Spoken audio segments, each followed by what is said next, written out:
Chapter 1. Black Satin Blindfold. In the scorching August, the sound of cicadas mixed with the intermittent honking of horns echoed through the bustling streets. The blazing sun scorched the gray-brown asphalt, causing heat waves to rise, making the entire street appear distorted. Under the few patches of shade by the roadside, a group of young people huddled together, smoking and waiting for the traffic light. Suddenly, one young man, who was puffing away, seemed to have noticed something. He let out a soft exclamation, his gaze falling on a corner of the street. "Arno, what are you looking at?" his companion asked. The young man named Arno stared blankly at the street corner, and after a long pause, finally spoke. "How do blind people cross the road?" His companion was taken aback, and after hesitating for a moment, he slowly replied, "Generally, blind people have someone to guide them or use a guide dog. In modern cities, there are also voice announcements for traffic lights. If all else fails, they might rely on sounds and a cane to inch their way across." Arno shook his head. But what if there's no one to help, no guide dog, no voice announcements, and even the cane is being used to carry peanut oil? "Do you think you're funny?" His companion rolled his eyes, following Arno's gaze. The next moment, he stood frozen in place. Across the street, a boy dressed in a black short-sleeved shirt stood there, thick black satin wrapped around his eyes, completely blocking out all light. He carried a cheap shopping bag full of vegetables in his left hand and held a guide cane slung over his shoulder with his right hand, resembling someone carrying a yoke. At the end of the cane, a large bucket of golden peanut oil glimmered in the sunlight. The sight of a boy with a black satin blindfold, a cane on his shoulder, vegetables in one hand, and a bucket of oil in the other drew the attention of many passers-by. "Hey, look, that person is so strange. Can he see the road with all that cloth over his eyes? Didn't you see the guide cane in his hand? He's obviously blind. What era is this? Blind people basically wear sunglasses now. Who would wrap their eyes with cloth in this heat? Aren't they afraid of overheating?" "Exactly. And have you ever seen a blind person who doesn't use their cane to walk, but instead uses it to carry things? Today's youth really know how to play." The summer cicadas couldn't drown out the whispers of the curious onlookers, who were speculating whether the boy was truly blind or pretending, while also eagerly watching the flashing red light. Just then, a clear voice sounded beside the boy. "Brother, can I help you cross the road?" It was a little girl in a school uniform, around 12 or 13 years old, with a few beads of sweat glistening on her cheeks. Her big, dark eyes were filled with concern as she looked at the boy, pure and simple. The boy was slightly taken aback, turned his head to look at the girl, and a smile appeared at the corner of his mouth. "Okay." He hung the bag of vegetables on his right hand, wiped the sweat from his clothes with his left, and gently grasped the girl's hand. With a click, the green light turned on. The boy stepped forward, walking across the road with the girl. The little girl was quite nervous, glancing around at the vehicles, her steps careful and timid. As for the boy, he walked steadily. To the onlookers, this scene didn't look like a kind girl helping a blind person cross the road. It looked more like a big brother leading a little friend across. The road wasn't wide, and in just a few seconds, the two reached the other side. The boy thanked the girl and turned away towards a secluded alley without looking back. "He's not blind," Arno said confidently upon witnessing this scene. "He can definitely see." One of the young men behind Arno propped his chin on his hand, deep in thought. Then, as if he had come to a realization, he exclaimed, "I get it. He's a blind monk." A loud slap landed sharply on the back of his head. Arno cursed, "You idiot. Who has the time to play blind monk on the street? Are you trying to get killed?" After a brief pause, Arno muttered softly, "Besides, blind monks use red cloth to cover their eyes. This doesn't look like that.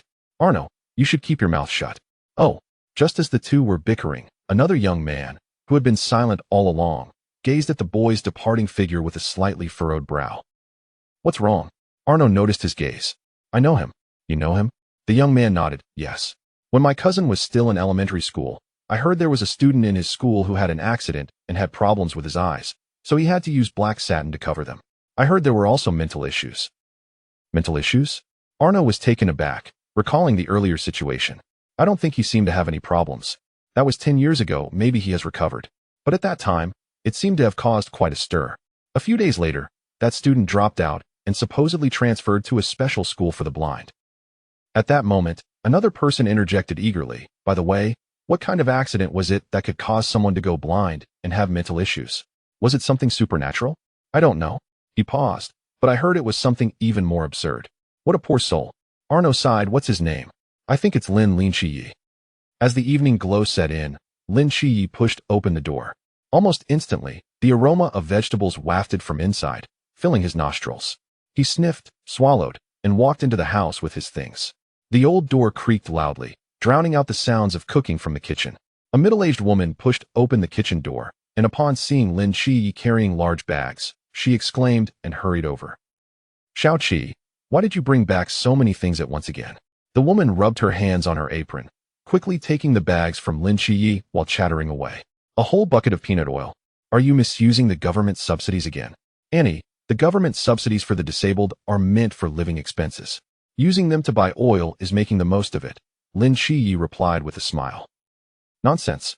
That money is saved for your college tuition. How can you misuse it? I'm telling you, Auntie's earnings are enough to support the three of us. Don't spend money recklessly. Annie lightly rubbed the oil bucket, her expression somewhat pained as she murmured, a bucket this big must cost a pretty penny, right? Before Lin Shiyi could respond, Annie suddenly realized, wait, how did you bring back all these things? Oh, I ran into some kind-hearted people on the way who helped me carry them back, Lin Shiyi said calmly. Good, good. It seems there are still many good people in society. Did you thank them properly? I did. Lin Shiyi changed the subject. Ajin is here, right? He's on the balcony doing his homework. By the way, the doctor from the mental hospital came for the routine checkup this year. He's resting in the room. You should go check on him. Auntie will go cook, and I'll call you when it's ready. Lin Shiyi paused slightly, responded with an O, and turned towards the bedroom. Hello, I'm the doctor from Sunshine Mental Hospital. My surname is Li. As Lin Shiyi entered, the young man sitting on a small stool in the bedroom stood up and spoke gently. He wore large black-framed glasses and looked quite refined. Lin Shiyi raised an eyebrow in surprise. Wasn't it always Dr. Han before? Dr. Han was promoted to deputy director last year. Dr. Li smiled, a hint of envy in his eyes. Lin Shiyi nodded slightly. Oh, that made sense. Dr. Han was much older and highly skilled, so it wasn't surprising he was promoted to deputy director. It was natural for a younger doctor to come for regular checkups. Seeing Lin Shiyi sit down, Dr. Li cleared his throat and took out a stack of medical records from his bag. I'm sorry, since I just arrived, I'm not very familiar with your situation. Let me get a brief understanding first, Dr. Li said apologetically. Lin Shiyi nodded. Your name is Lin Shiyi? Yes. You're 17 this year? Yes. Birthday? October 5th. The medical record says you went blind in both eyes 10 years ago and were sent to our hospital due to some issues, right? Yes. Dr. Li pondered for a moment. Did you change your name? No, why do you ask? Lin Shiyi was taken aback. Dr. Li scratched his head awkwardly and coughed. It seems I was overthinking. He extended his hand, pointed to the age on the medical record, and then pointed to the words 10 years ago. You see, you went blind 10 years ago. At that time you were exactly 7 years old, and your name just happened to be Lin Xia, so I thought you changed your name after going blind. Lin Xia remained silent for a long time and shook his head, saying, No, I have never changed my name. My parents named me Lin Xia before I was born.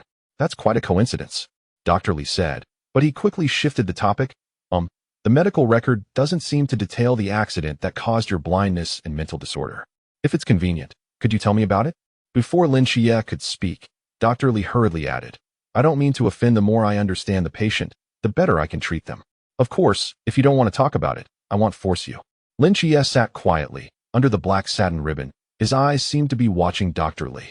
After a while, he slowly spoke. There's nothing I can't say, but you might not believe it, and you might even send me back to the mental hospital. No, no, no. Let's not define our relationship as doctor and patient. This is just a normal chat between friends. It won't come to that. Dr. Li said half-jokingly. Even if you tell me you were pulled into an alchemy furnace by the Supreme Old Lord, I would believe you. Lin Xia was silent for a moment, then nodded slightly.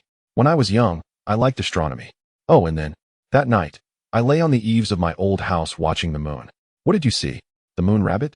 Dr. Li laughed. Lin Xia shook his head, and his next sentence caused Dr. Li's smile to freeze on his face.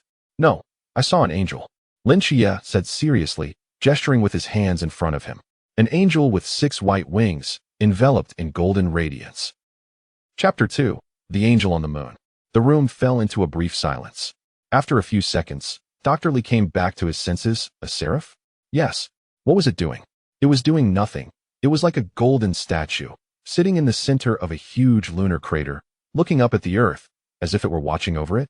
Dr. Li rubbed his eyes, a bit helplessly saying, Jia, do you know how far the moon is from the earth? Nearly 400,000 kilometers. Lin Xia replied calmly. Nearly 400,000 kilometers. Dr. Li repeated. Even with the most advanced astronomical telescope, one can barely see the surface of the moon, and you, at the age of 7, just lying on the eaves of your old house, saw an angel on the moon with your naked eye? It wasn't me who saw it. Lin Xia said softly. It was it that saw me. I just looked up, and my eyes were like being pulled through space to meet its gaze. So it was forcing you? Sort of. Otherwise, how could I see the surface of the moon? I don't have the ability to see far. But if there really is an angel on the moon, why hasn't it been discovered by humans all these years? I don't know. Lin Xia shook his head. Perhaps that seraph didn't want to be observed, and besides, does humanity really understand the moon? Lin Xia spoke sincerely enough that Dr. Li immediately wanted to call a car to take him back to the mental hospital. After all, Dr. Li is a doctor specializing in mental illness. He has seen all sorts of mental disorders. In his medical career, he has summarized a rule. The more serious the nonsense spoken with a straight face, the more severe the illness. So what about your eyes? What happened? Lin Xia extended his hand, gently rubbing the black satin over his eyes, his tone revealing no emotional fluctuation. That day, I met its gaze for a moment, and then I went blind. Dr. Li opened his mouth, looked down at the medical record in his hand, and fell into silence. In the column for the cause of blindness, only 4 words were written. Cause unknown. So what exactly happened back then? Did Lin Xia really see a seraph on the moon? Otherwise, how to explain the sudden blindness? This thought only appeared for a moment before Dr. Li quickly squashed it. That was close. I almost let a mental patient lead me astray. He could almost imagine the expressions of the doctors 10 years ago when young Lin Xia said those words in front of them. It's no wonder this child was forcibly kept in the hospital. No matter how you look at it, what he said were words only a mental patient would utter. Such people are not rare in the hospital. Some claim to be reincarnated as the Monkey King, hanging on the horizontal bar all day. Some think they are coat racks, standing still in their rooms all night. And some see everyone as their husband, often sneaking a hand to grope others. The last patient was a greasy middle-aged man. You're talking about things from the past. What about now? How do you view this matter? Dr. Li adjusted his emotions and continued the examination process. It's all just delusions. Lin Xia replied calmly. That day, I just accidentally rolled off the eaves and hit my head on the ground. As for my eyes, it might be that some nerve got damaged, which caused the blindness. He didn't know how many times he had said this, but it was practiced and calm. Dr. Li raised his eyebrows, wrote something on the medical record, and then chatted with Lin Xia about daily life. About 20 minutes later, he looked at the time, smiled, and stood up. All right, the examination will stop here. Your condition is mostly fine. I hope you can adjust your mindset and live well. Dr. Li shook hands with Lin Xia, encouraging him. Lin Xia smiled and nodded slightly. Hey, Dr. Li, stay for dinner. Auntie warmly urged as Dr. Li was about to leave. No, I have another patient to see, so I won't disturb you. Dr. Li politely said goodbye to Annie and then left through the door. The moment the door closed, Lin Kai's smile disappeared as if it had never existed. Delusion? He murmured to himself. Bro, it's time to eat. His cousin Yang Jin came out of the kitchen with dishes, calling out. Yang Jin was Auntie's son, for years younger than Lin Xia, just starting middle school. Ever since Lin Xia's parents went missing and he stayed at Annie's house, the two grew up together, their relationship closer than real brothers. I'm coming, Lin Xia replied. As soon as Lin Xia sat down at the small dining table, a sudden warmth spread from his feet. He was first taken aback, then the corners of his mouth slightly lifted. His cousin Yang Jin looked under the table and laughed. Look at you, little black rascal, usually so lazy and inactive, but when it's time to eat, you come faster than anyone. A little black dog poked its head out from under the table, its tongue hanging out, panting and radiating warmth, coming over to Lin Xia and licking his feet, looking very eager to please. 3 people, 1 dog. This is a family. Simple, difficult, yet inexplicably reassuring. 10 years like this. Lin Xia patted its head, picked a piece of meat from the few pieces left in the dish, and placed it in his cousin Yang Jin's bowl. Give it a bone to chew. Yang Jin didn't refuse with their brotherly bond, saying more would seem distant. He was concerned about another matter. Bro, are your eyes really almost better? Lin Xia smiled slightly. Yes, I can see now, but I still can't stand the light. This black satin needs to be kept for a few more days. What a few days? Auntie said, the eyes are too important. Even if you can see now, don't rush to take off the black satin. What if the sun blinds you again? That would be such a shame. Let's be cautious and keep it on for a while longer. Andy hurriedly advised. Got it, Andy. By the way, brother, I saved up some money to buy you a flashy pair of sunglasses. I'll show them to you later. Yang Jin seemed to think of something and said excitedly. Lin Xia shook his head with a smile. Ajin, although sunglasses can block the light, they can't compare to black satin. I can't wear them yet. All right, Yang Jin said, a bit disappointed. But once my eyes are completely healed, I'll wear them every day when I go shopping, and I'll buy you a pair too, so we can match. Hearing this, Yang Jin's eyes brightened again, and he nodded heavily.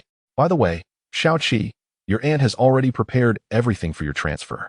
When this semester starts, you can transfer from the special school to an ordinary high school. It seemed that Aunt had thought of something and spoke up. But, are you really sure about this? Ordinary high schools are different from special schools. Given your situation, what if? No what ifs, Aunt, Lin Xia interrupted her. My eyes are already better, and if I want to get into a good university, I have to start on the same starting line as everyone else. You child, even if you can't get into a good university, it's fine. Worst case, I'll take care of you. Brother, I can take care of you too. Lin Xia's body trembled slightly, and under the black satin, his eyes were hidden, but his lips pressed together and then formed a smile. He shook his head firmly. He didn't speak, but both Yang Jin and Aunt could feel his determination. Even the little black dog at his feet nudged Lin Xia's ankle. Woof. Chapter 3. Knocking on the door. Back in his room, Lin Xia closed the door. He didn't turn on the light. It was already late at night, and the starlight outside sprinkled down onto the ground. In the dark room, Lin Xia sat at his desk and slowly removed the black satin from his eyes. In the mirror on the desk, a handsome young face was reflected. Lin Xia was quite good-looking if he took off the blindfold and tidied himself up a bit. Paired with his inexplicable coolness and deep aura, he would definitely be the school's heartthrob. It's just a pity that he had been wearing the black satin for years, and his identity as a disabled person completely overshadowed his brilliance. In the mirror, Lin Xia had his eyes closed. His brows furrowed slightly, and the eyelids covering his eyes trembled as if he was trying hard to open them. Even his hands clenched into fists with effort. 1 second, 2 seconds, 3 seconds. His body trembled for a long time, and finally, he could not bear it any longer and suddenly relaxed, gasping for breath. A few drops of sweat ran down Lin Xia's cheek, and an expression of anger appeared between his brows. Just a bit more, just a bit more. Why is it always so close? When can he open his eyes again and see this world for himself? He said he could see now, but he lied. His eyes simply couldn't open, not even a crack. But he wasn't lying either, because even with his eyes closed, he could clearly perceive everything around him. This feeling was very strange, like he had eyes all over his body, able to sense everything in all directions without dead angles, and he could see clearer and further than with his original eyes. At first, he couldn't do this in the 5 years after losing his sight. He was no different from other truly blind people, only able to perceive the world through sound and the guide cane in his hand. But for some unknown reason, starting 5 years ago, his eyes seemed to undergo some changes, and he could begin to perceive his surroundings. At first, he could only see a few centimeters in front of him, but as time passed, he could see further and clearer. Now, 5 years later, he could see up to 10 meters. If a normal person could only see 10 meters, then his eyes were practically useless. But for a boy who had lost his sight, this 10 meters meant everything. The key was that the 10 meters he could see ignored obstacles. In other words, within a 10-meter radius of Lin Xia, he had absolute vision. To put it crudely, he could see through things. To put it more grandly, he could see every speck of dust drifting in the air, every component inside a machine, and every small movement made by a magician under the table. This ability seemed to come from the eyes that had been tightly closed under the black satin for 10 years. Although he possessed this almost supernatural ability, Lin Xia was still not satisfied. Having an absolute view of 10 meters was good, but he wanted to use his own eyes to see this world for himself. This was a young man's persistence. Although he failed to open his eyes today, he could clearly feel that the moment he truly opened his eyes was not far away. After washing up, Lin Xia went to bed early as usual, having developed a good habit of going to bed early after so many years of blind life. But as he lay in bed, subconsciously, that image came to his mind again. Under the dark cosmic dome, on the silent surface of the moon, the grayish-white Earth reflected the dim starlight. In the center of the highest and largest lunar crater stood a figure resembling a sculpture. The figure stood there quietly, as if it had existed since ancient times, radiating a sacred golden light, a majesty that could make all beings prostrate on the ground. Behind him, 6 exaggeratedly large wings spread out, blocking the sunlight casting from behind, leaving a massive shadow on the silver-gray earth. What truly imprinted in Lin Xia's mind, impossible to erase, were its eyes. Those eyes, filled with authority, burned like a furnace, blindingly bright like a close-up sun. He saw those eyes, and in an instant, his world was filled with darkness. 10 years ago, he spoke the truth but was diagnosed as mentally ill. Yet he knew in his heart what was real and what was delusion. Ever since he saw the seraphim on the moon, he understood that this world was far from simple. Slowly, Lin Xia fell into a deep sleep. He did not know that at the moment he entered dreamland, two brilliant golden rays shot out from the cracks of his eyes in the dark room, flashing by in an instant. Tap, tap, tap. In the misty world, Lin Xia walked alone. The surrounding mist rolled, seemingly endless. Although he walked in the void, each time Lin Xia stepped down, it would make a crisp collision sound, as if there were an invisible ground beneath his feet. Lin Xia looked down at his body and sighed. Again, this dream comes knocking every night. It's exhausting, you know? Lin Xia shook his head helplessly and took a step forward. The next moment, the surrounding mist rolled back, revealing a strangely styled modern building in front of Lin Xia. It was strange because, although it was a modern-style building, some details were filled with a mysterious aura. For instance, the large iron gate carved with numerous gods, the lamps that burned like fireballs, and the floating decorative tiles beneath his feet, all mixed modern architectural styles with elements from ancient mythology, creating an incongruous yet indescribably beautiful effect. Lin Xia recognized this building, and it looked very familiar. It was extremely similar to the Sunshine Mental Hospital where he had lived for a year. The strongest proof was that the place where the words Sunshine Mental Hospital were originally written at the entrance had changed to another line, God's Mental Hospital. A strange place. Lin Xia shook his head and stepped forward, walking directly in front of the large iron gate. 5 years ago, it wasn't just his body that began to change, his dreams did too. For 5 years, he had been having the same dream every night, and the protagonist of these dreams was this mysterious God's Mental Hospital. However, the gate of this mental hospital had always been tightly closed, and no matter what, it could not be opened. Lin Xia had circled around the mental hospital countless times. There was only one entrance, the large iron gate. Although the surrounding walls were not high, the most ridiculous part was that every time Lin Xia jumped, the height of the wall would increase accordingly. As for brute force, even if Lin Xia threw himself at it, the large iron gate wouldn't budge an inch. It seemed there was only one way to enter: knock on the door. Lin Xia grabbed the circular ring on the big iron gate, took a deep breath, and heavily struck the surface of the gate. Clang! The sound echoed in the psychiatric hospital like the booming of an ancient bell. The big iron gate trembled but did not open. Clang! Another hit, and the gate remained shut. Lin Xia seemed unfazed by this, not angry, and patiently continued to knock. Over the past 5 years, he had deeply realized the rules of this dream. Besides knocking on the door, no other means could open the big iron gate, and in this dream, he seemed unable to do anything other than knock. Fortunately, in the dream, he wouldn't get tired otherwise. He would have been exhausted long ago. So Lin Xia continued to knock on the door diligently, like a hard-working laborer throughout the night. Chapter 4, Survival Day. A week later, at Songnan No. 2 Middle School. Hey, look, is that person from our school? Why is there a cloth over his eyes? He's wearing our school uniform, so he must be from our school. He's also holding a white cane. It seems he's blind. Strange, why haven't we seen him before? He should be a new freshman this year, right? I have to say, with those black cloths wrapped around his eyes, he looks quite handsome. But how does a blind person attend class? Our school doesn't seem to have a special class, does it? Who knows? As expected, as soon as Lin Xia walked through the school gate, he attracted a wave of attention. However, Lin Xia had experienced too many such scenes and walked through the Maple Leaf Avenue of the school, heading towards the teaching building, as if he were unaffected.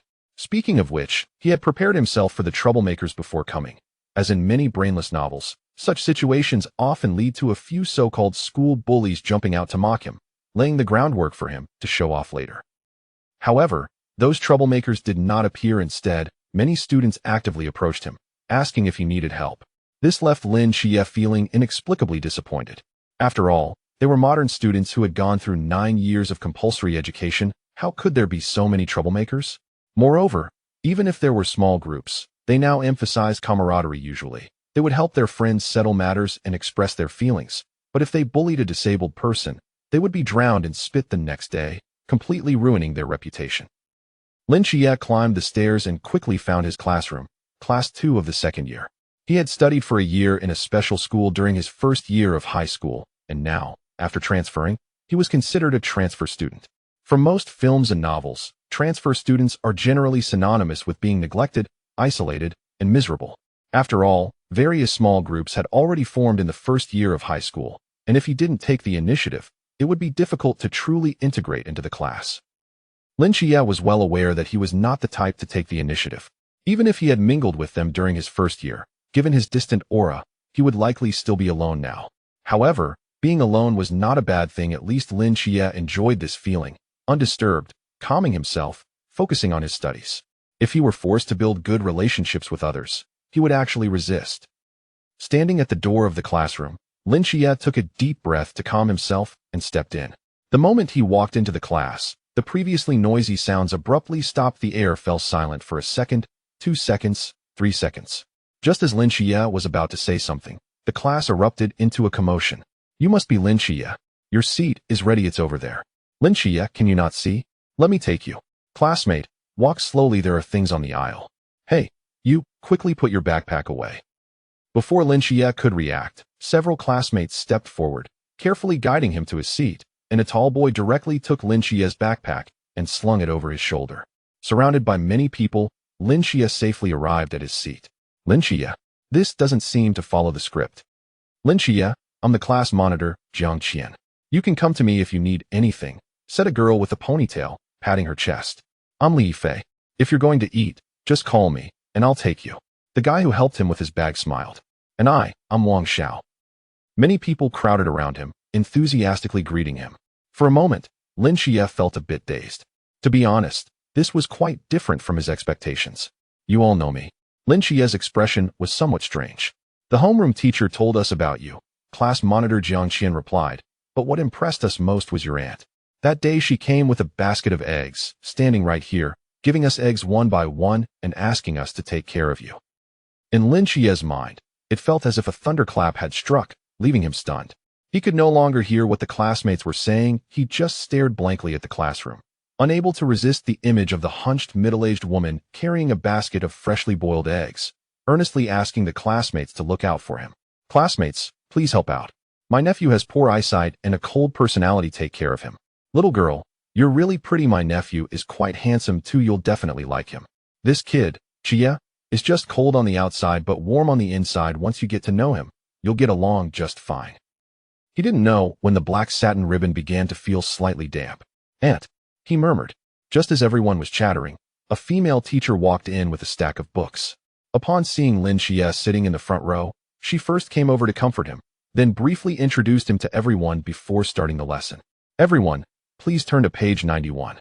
Today we will discuss the history and dilemmas of modern-day Xia." It seemed that because Lin Xia was present, today the teacher skipped the reading process and directly explained the content of the textbook. 100 years ago, the Earth had over 200 countries scattered across 7 continents and 4 oceans, each with different customs and cultures. Even in that era of limited technology, we could still sail to different countries and experience the collisions of cultures. However, on March 9th, a mysterious fog suddenly appeared in Antarctica and spread at an astonishing speed, engulfing nearly 98% of the Earth's surface within just 24 hours. The skyscrapers built by humanity, the ancient primordial forests, the unfathomable oceans, all were covered by the fog, and countless countries fell into it, losing all contact. However, this unbelievable fog stopped just before it was about to invade the territory of Great Xia. No one knows the reason, but it just stopped so strangely. Over the past century, countless theories and conjectures have been proposed. Some say this fog is actually a living organism that, after consuming 98% of the Earth, was just full and thus stopped near Great Xia. Others say it's because Great Xia's location has a special magnetic field that obstructed the fog's spread, and some say it's the accumulated essence of our 5,000 years of civilization protecting this land. The composition of this fog exceeds human understanding, whether it's light, sound, electromagnetic waves, or other detection methods. None can penetrate it. No one knows whether those countries that were swallowed 100 years ago still exist behind this fog. Experts speculate that the probability of survival for those trapped in the fog is extremely low because inhaling it or skin contact is fatal. Over the past century, our country has sent countless well-equipped exploration teams into the fog, but none have returned. 50 years ago, our first satellite was successfully launched, and the images transmitted from space showed that the entire Earth had turned gray and white, with only Great Xia remaining a pristine land. The current Great Xia is like an island on this planet, and we may be the last survivors of this planet. Therefore, the day the fog appeared, which is March 9th every year, is known as Survival Day. Chapter 5. The unrestrained void. The bell signaling the end of evening study rang, and small groups of students walked out of the classrooms, laughing and chatting as they stepped into the night. After a day of torment, this might be their most relaxing time. No homework, no teachers, just a few friends by their side, and the prospect of a warm shower before comfortably climbing into bed. Isn't that wonderful? Amidst the scattered crowd, a large group of over 10 people suddenly emerged, walking steadily and uniformly towards the school gate. In the center of the group, a boy wrapped in black satin looked like the filling of a dumpling, tightly encased. The size of this group immediately attracted the attention of all the surrounding students. Actually, I could walk back by myself, really. Lin Xia's lips twitched slightly as he spoke helplessly. I can see it. It's just that my eyes don't handle light very well. No need to say more, Lin Xia. Jiang Qian interrupted him sternly. We promised your aunt we would take good care of you, and we will definitely do that. Yeah, Xia. It just so happens that our homes are in the same direction. It's all on the way. I'm also on the way, Lin Xia thought to himself. To be honest, he would prefer to be the isolated one right now. After staying in darkness for too long, he wasn't used to being cared for by so many people. It made him feel very awkward. Of course, his aunt and Yang Jin didn't count, as they were his family.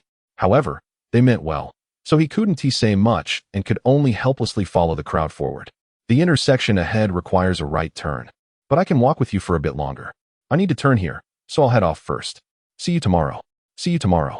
As they moved further away from the school, the classmates surrounding Lin Xia gradually said their goodbyes and left. A few minutes later, only 5 people remained beside him.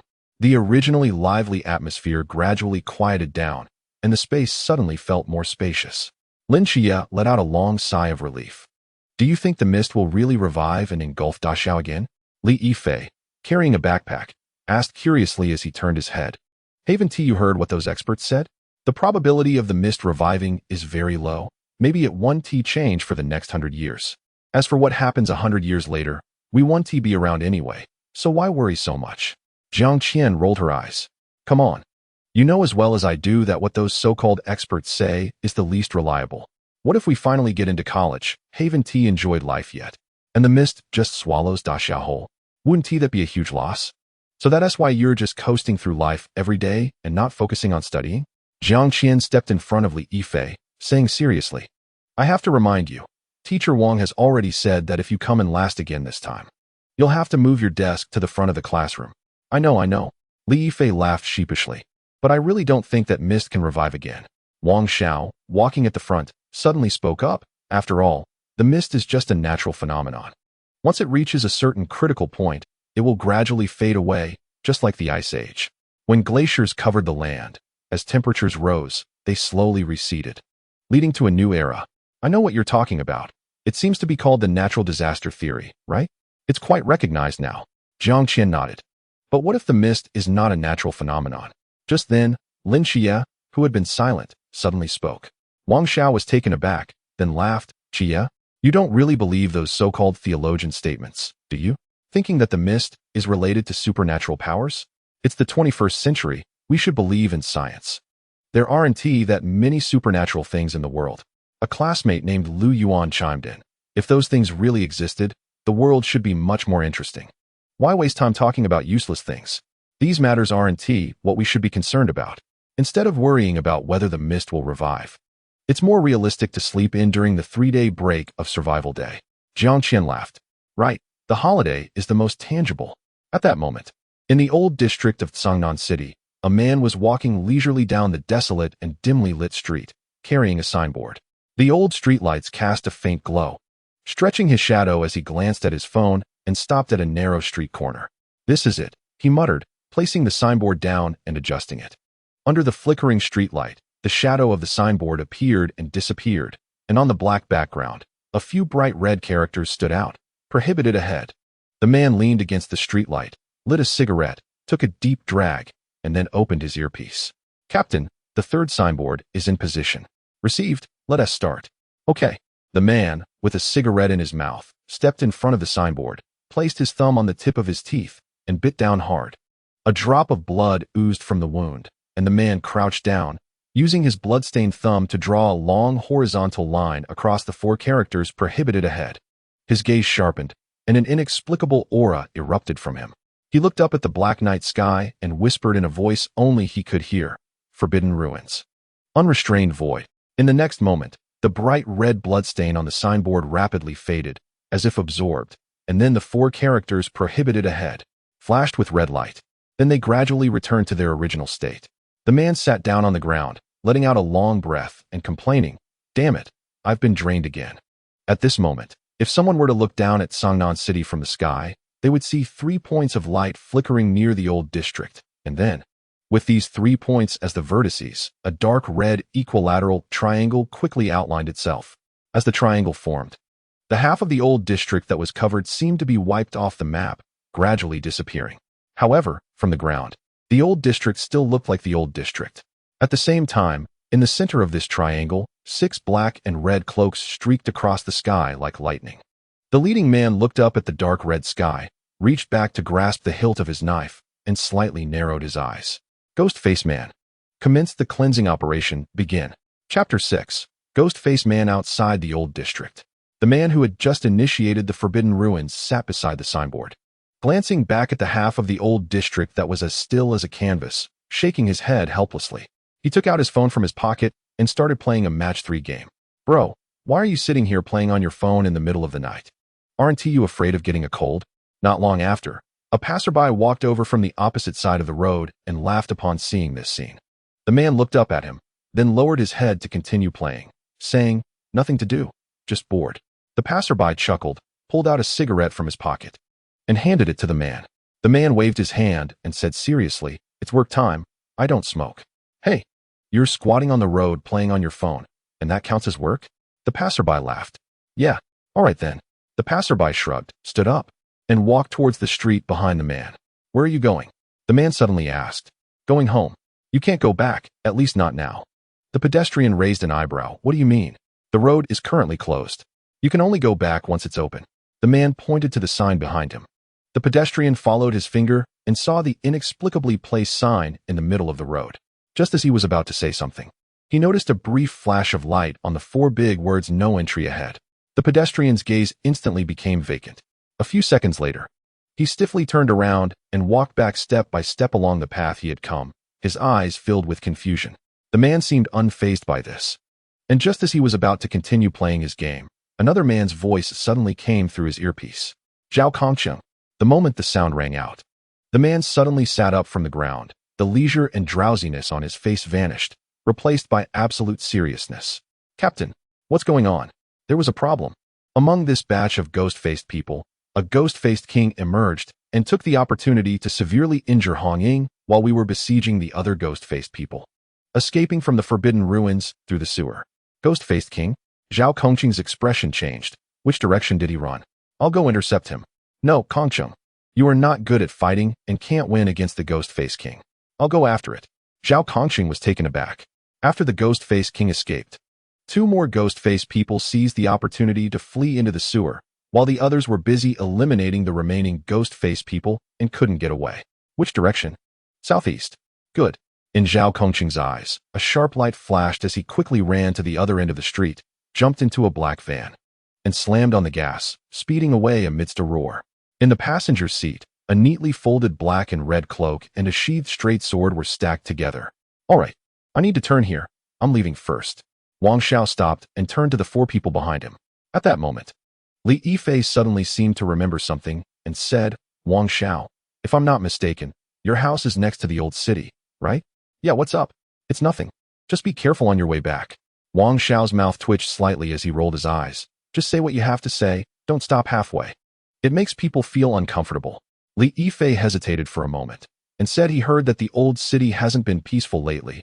There's a psychopathic killer. "A psychopathic killer? Is that for real?" Jiang Qian was somewhat skeptical. "Of course it's true." Li Yifei looked around and lowered his voice. "You may not know this, but in the old town, over the past few days, more than 10 people have died one after another." "More than 10 people?" It's impossible. If there were such a big commotion, the news would have reported it long ago. Wang Xiao shook his head. Hey, how is it impossible? I'm telling you. This matter is suspicious. Someone up top forcefully suppressed the news. If it weren't for my dad working at the police station, I wouldn't even know about it. Suspicious? What's suspicious? It is said that Li Yifei paused for a moment and lowered his voice slightly. It is said that the faces of those who died were completely peeled off, leaving only a mass of bloody flesh and protruding eyeballs, and the method was extremely brutal. The cool evening breeze brushed past, and when they heard this sentence, several people felt a chill rising from their feet straight to the top of their heads. Li Yifei, are you sick? Why are you saying this late at night? Jiang Qian's face was pale, and she instinctively glanced around the quiet street, annoyed. This area was already close to the old town, belonging to a remote part of Cangnan City. With the evening class ending around 10 o'clock, there wasn't a single pedestrian on the road, which, combined with Li Yifei's words, was indeed a bit chilling. It wasn't just her. Even the two big men, Wang Xiao and Lu Yuan, felt a little scared. Wang Xiao cast a glance at the narrow path he was about to take, suddenly feeling a bit guilty. If Li Yifei's words were merely unsettling, then Lin Xia's subsequent remarks made their scalps tingle.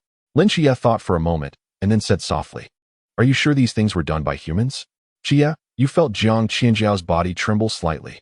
Wang Xiao and Lu Yuan's lips twitched slightly, and their gazes towards Lin Xia suddenly became strange. "Well, you, the thick-browed and big-eyed Lin Xia, didn't expect that the one hiding the deepest was actually you?" Li Yifei looked at Lin Xia in surprise. "Do you think so too?" "Shut up, shut up, shut up." Jiang Qian couldn't take it anymore and reached out to give Li Yifei's arm a hard pinch, causing him to yelp in pain on the spot. "Stop telling ghost stories in the middle of the night. I still have to go home later." Li Yifei covered his arm, wincing in pain, and muttered softly to himself in a corner, "This is not a ghost story." Wang Xiao shrugged and said, "I'm not going to waste time on this nonsense. I don't believe in these ghostly things anyway. I'm leaving." Wang Xiao's figure gradually disappeared into the narrow alley. Jiang Qian shot Li Yifei another glare, took a few steps forward, and suddenly stopped. She sniffed hard, her brows slightly furrowed, and a hint of confusion appeared in her eyes. She turned and said, "Do you guys smell something bad?" "Smell something bad? It's like that kind of rotten, foul smell." "I didn't smell it." "Lu Yuan, what about you?" "I didn't either, ugh." Lu Yuan and Li Yifei had not finished their conversation when their expressions suddenly changed. They quickly covered their noses and looked around in panic. Lin Xia was about to say something when an extremely disgusting odor suddenly flooded his nostrils. It felt like throwing a piece of meat that had rotted for over 10 days into a cesspool, mixed with a dozen rotten eggs. And just one whiff made his stomach churn violently. This was the foulest smell Lin Xia had ever encountered in his life. As for Jiang Qian, whose sense of smell was the most sensitive, she immediately crouched down and started to vomit. "What the hell is that smell?" Li Yifei covered his nose and shouted, "I don't know." Lin Xia frowned slightly. After a moment, he pointed towards the alley where Wang Xiao had left. From the direction of the smell, it seemed to be coming from there. The next moment, a miserable scream echoed from not far away, resonating in the silent night sky. Chapter 7. I Want to Live Wang Xiao. Li Yifei and the other two heard the familiar voice and shouted in unison. The three exchanged glances and ran towards the alley where Wang Xiao had left. Lin Xia stood alone in place, frowning as he looked at the dim alley, his expression somewhat serious. Although he didn't know what was happening, he had a sense of foreboding in his heart. In the outskirts of the old city, there was a perverted murderer, a strange stench, and screams. It all felt off. He hesitated for a while, going through a mental struggle, and after a helpless sigh, he finally picked up his cane and rushed towards the alley. Usually, if Lin Xia encountered such a situation, he definitely would not get involved. Instead, he would run in the opposite direction as far as he could. Since people are screaming, it definitely indicates that something bad has happened. If it's not a good thing, it means trouble. Whether it's robbery, murder, or witnessing a crime scene, Lin Xia doesn't want to get involved with any of them. He doesn't have that much curiosity and doesn't want to know what exactly happened. He also doesn't have overflowing sympathy and doesn't want to play the hero. Most importantly, he can't fight, and what if he ends up losing his life because of it? But the current situation is somewhat different. If they hadn't actively escorted Lin Xia home, perhaps Wang Xiao would have taken another route back or returned a few minutes earlier, and he wouldn't have encountered this situation. He truly dislikes meddling in others' affairs, but he dislikes owing favors even more. At any rate, he should at least go and see what's happening. It would count as doing his part. if he encounters any danger. He'll simply run. Lin Xia had his eyes covered, yet his speed didn't slow in the slightest. The closer he got to the source of the screams, the tighter his frown became. The stench was growing stronger. Oh! A second scream echoed from around the corner ahead, but this time it was a woman's voice. Jiang Qian. Lin Xia suddenly stopped at the corner of the alley. Within his range of spiritual perception, the figures of Jiang Qian and the other two appeared. Not far in front of him, Jiang Qian was slumped on the ground, her mouth agape in fear as she looked ahead, her whole body trembling.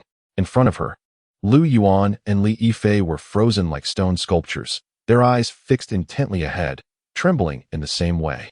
In the distance, Lin Xia could no longer perceive anything. His eyes were still unable to open, and he couldn't use his own vision to see the world. His spiritual perception range was only 10 meters, which led to an extremely awkward situation. Within 10 meters, he could perceive everything. Beyond 10 meters, he was a true blind man. What could Jiang Qian and the others have seen to be so frightened? Although he cannot see, his hearing is very sharp. He can clearly hear a rustling sound not far away, as if someone is gnawing on something, doing it very wildly and with great enjoyment. It sounds like little black Lai is gnawing on a bone. What happened? Lin Xia lowered his voice and asked. Jiang Qian seemed to be startled by Lin Xia's sudden appearance, her hands frantically clutching at his clothes, her teeth chattering. The monster is gnawing on Wang Xiao's face. Lin Xia's face suddenly changed. Run! Lin Xia and Li Yi both shouted at the same time. As soon as the word came out, Lu Yuan turned around like a mad wild dog and ran wildly backward. After being bumped by Lin Xia's shoulder and stumbling, he quickly got up and ran for his life. Help! Someone! Monster! He was running while screaming loudly. Lin Xia was caught off guard by his sudden collision, stumbled, and just steadied himself when a dull crashing sound came from afar. It was as if a brown bear was pounding the ground, rushing towards him. Jiang Qian's pupils suddenly contracted, and she didn't know where the strength came from, but she quickly scrambled up from the ground and screamed as she ran away. As for Li Yifei, he had already started running the moment he shouted the word run, moving even faster than Lu Yuan, who had just pushed Lin Xia. If Lu Yuan hadn't just bumped into Lin Xia, he would have already run quite a distance. But that brief moment of delay left him lagging behind. Just like Jiang Qian. At that moment, it seemed that everyone had forgotten Lin Xia's identity as a person with a disability. The classmates who had just sworn to escort him back had completely left him behind. Faced with such a bloody and terrifying scene, fear consumed everyone's minds. Just a few steps into his run, something intruded into Lin Xia's 10-meter range of spiritual perception. It looked like a person, but also didn't. It resembled a human because it had limbs and a head like a person, but it didn't look human as it was running on all fours like a hyena. Its physique as bulky as a brown bear. Most importantly, it had a ghostly face on its head, pale and twisted. Its sharp, long, and crimson tongue resembled a snake, extending half a meter out of its mouth, writhing flexibly. Lin Xia's expression instantly turned ugly. Its speed was too fast. In just a few steps, it had leaped from 10 meters away into his spiritual perception range, and it was approaching him at an astonishing speed. He could already feel a gust of wind sweeping in from behind. Jiang Qian next to him felt the same way. Her face instantly turned pale. Fear and panic filled her heart. She stiffly turned her head a little, wanting to see how far the monster was from her. It should be far away, right? Don't look back. Lin Xia's voice suddenly sounded from the side. But it was still too late. Jiang Qian's pupils suddenly contracted. And that hideous and terrifying ghost face was almost. She could feel the strong, bloody aura coming from the other person. Ah! The scream echoed through the alley once again. She suddenly closed her eyes and turned around, wanting to take off her backpack and smash it onto the ghost-faced person's head. She was completely panicked. The backpack was not a weapon, and she was not a trained warrior. In such a life-and-death moment, whoever lost their composure first would lose their chance of survival. The ghost-faced person grabbed the strap of her backpack, and the force was transmitted to Jiang Qian, causing her to suddenly lose her balance and stumble to the ground. A heavy black shadow suddenly fell, crashing down onto her. The next moment, blood stained the night into a scarlet hue. Chapter 8. His eyes Jiang Qian was dead. LNQY witnessed the entire process of her death.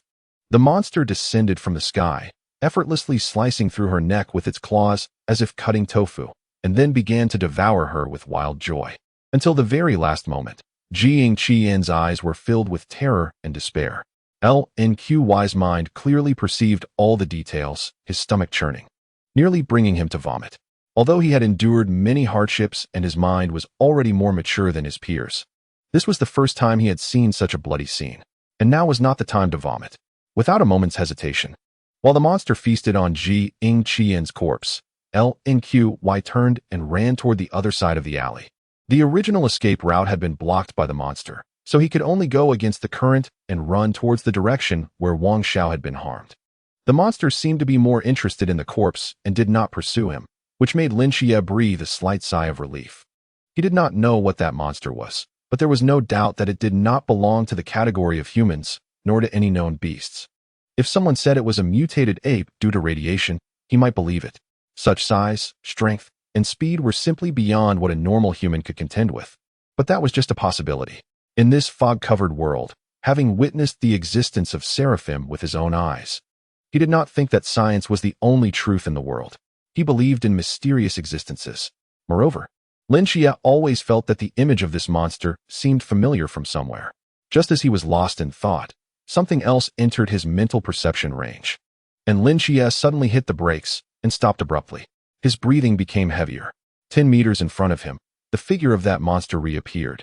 Lin Xia could confirm that this was not the same one he had just encountered. Although it looked quite similar in its grotesqueness, it was definitely not the same. The most obvious evidence was that this monster was holding the already dead body of Wang Xiao in its arms and was continuing to gnaw at it. At this moment, Wang Xiao's face had completely It's also the one that killed Wang Xiao when he was with Jiang Qian and others before. He didn't see the scene 10 meters away and subconsciously thought there was only one monster. But now that he thinks about it, he was completely wrong. The behavior of the monster that killed Jiang Qian shows that these monsters prefer to eat corpses rather than chase living people. Otherwise, Lin Xia wouldn't have been able to escape the scene. However, right after Wang Xiao died, a monster immediately started chasing Lin Xia and the others. This can only mean that another monster was already enjoying Wang Xiao's corpse. In a narrow alley, with two monsters, all of Lin Xia's escape routes were completely sealed off. Lin Xia's face turned pale, and a feeling of despair that he hadn't felt in a long time surfaced in his heart. In the past 17 years, there were only 2 times that truly made him feel despair. One was 10 years ago when he saw the eyes on the moon. The other was now. In front of him, the monster that had finished eating Wang Xiao's face discarded his corpse like trash and turned to look at Lin Xia, its crimson long tongue licking the blood at the corner of its mouth. At that moment, Lin Xia wanted to curse. Damn it. Why is it me who's so unlucky again? When I was a child, I could see seraphs just by climbing onto the roof. I got blinded and fell off the roof, which made people think I had gone insane, and I ended up spending a year in a mental hospital. Now, I have finally made it through, and just when I was about to prepare to study hard for the college entrance exam and embrace a brand new life, I encountered you, this ugly monster. Some people never encounter it in their entire lives, and I just happened to encounter two. It's ridiculous. Under the pressure of death, the anger and resentment that had been suppressed in Lin Xia's heart for years erupted like a volcano. This anger burned fiercely, and the fear in his heart was compressed smaller and smaller, with a surge of fierce determination that came out of nowhere. He gripped the blind cane tightly, facing the poised monster, his chest heaving violently. At this moment, it seemed that what stood before him was not a monster that had just devoured a person, but all the grievances and setbacks he had endured over the past 10 years. Even his aunt and Yang Jin did not know what kind of anger was hidden in the heart of this boy who had been suppressed for 10 years. He was unwilling to accept it. Perhaps even he himself didn't realize that under this tumultuous emotion, the pair of eyes that had been closed for 10 years trembled violently, as if they were about to open at any moment. Huh. The monster looked at the delicate and tender Lin Xia, like a rogue seeing a beautiful woman. It let out a sharp scream and jumped up. Damn it. I'm not afraid of you. Lin Xia let out a low roar, gripping his cane, and charged towards the leaping monster. The distance between them rapidly decreased. Just as the monster's minion was about to slash through Lin Xia's throat, the latter suddenly tilted his body and narrowly avoided the claw. However, although Lin Xia could perfectly grasp the movements of the monster, his own physical condition was still lacking. A claw grazed his temple, leaving a faint blood mark. At the same time, the black ribbon was cut, drifting away with the swirling wind. Lin Xia closed his eyes, seized the opportunity, and shouted loudly, thrusting the cane in his hand fiercely towards the monster's abdomen. Bang! A crisp sound rang out, and Lin Xia felt a lightness in his hand. Then, a tremendous force came from behind, as the monster's tail directly swiped him away. Lin Xia was knocked to the ground and rolled a few times, enduring the pain. He got up and sensed that the blind cane in his hand had already broken into 2 pieces. The cane was originally designed for guiding the blind, and its material was not particularly sturdy. When it collided with the incredibly hard monster, it naturally couldn't withstand the impact. Damn! With a furious curse, he flung the broken half of his white cane onto the ground. He had finally seized an opportunity, only for it to be ruined just like that. The snapping of the cane acted like a fuse, igniting Lin Qiue's pent-up emotions all at once. He stood there, fists clenched so tightly that his nails dug into his palms, leaving deep, bloody marks. "I refuse to accept this," he roared. At that moment of emotional turmoil, a strange feeling suddenly surged in his heart. It was like a spring breeze bringing rain, naturally flowing as water does to a channel. A refreshing sensation flowed from his heart to the blocked areas in his mind, gently touching that layer of paper, and it opened with a sound. Lin Xia felt as if a sun had erupted within his body, an unprecedented heat filling him completely. His eyes beneath his eyelids felt as if they were being scorched, incredibly burning. So, naturally, he opened his eyes that had been tightly closed for 10 years. And the last image his eyes saw was another pair of eyes. The eyes of the seraph. In an instant, a dazzling pillar of scorching light erupted from the alley at the edge of the old town, reaching straight to the sky. At that moment, the night was as bright as day. Chapter 9. The half-stick. Wow, that's bright. What is that? Is there a fire somewhere? How is that possible? A fire wouldn't be this bright. And we don't have such tall buildings in Songnan City at all. Hurry up. Take a picture. Post it on Moments. The dazzling beam of light was so blinding that half of Songnan City noticed it. Passers-by stopped in their tracks, excitedly guessing the reason for its appearance. Some said it was an explosion, others claimed it was an optical experiment, and some believed it was a divine miracle. However, only a very few knew what the appearance of this beam truly meant. 2 minutes ago, in the old town, on the empty street, ripples of space gently stirred, as if someone had lifted a corner of the canvas shrouding the old town. Shortly after, 5 figures dressed in black and red cloaks emerged from within. One of them looked around, stepped forward, and picked up a no-entry sign from the ground, folding it away. At the moment this sign was retracted, the silent old town shattered like a bubble, revealing the true interior of the old town. The chilling blood stained the old streets red, and dismembered limbs were scattered everywhere. If Lin Xia had seen this scene, he would have realized that the pieces chopped up and strewn on the ground were exactly the ghostly-faced monsters he had faced. There are at least 34 of them, densely packed. No boundaries, recovery complete. The person holding the sign spoke. "You can call the logistics team to clean up the battlefield. Where's old Zhao?" Chasing after the 2 escaped ghost-faced people. "It's our oversight." The injured woman covered her right shoulder, looking somewhat dispirited. "Don't say that, Hongying." No one knew that among this group of ghost-faced people there was actually a ghost-faced king, the man beside her comforted. "The captain should be fine facing the ghost-faced king alone, right?" "Of course, it's fine.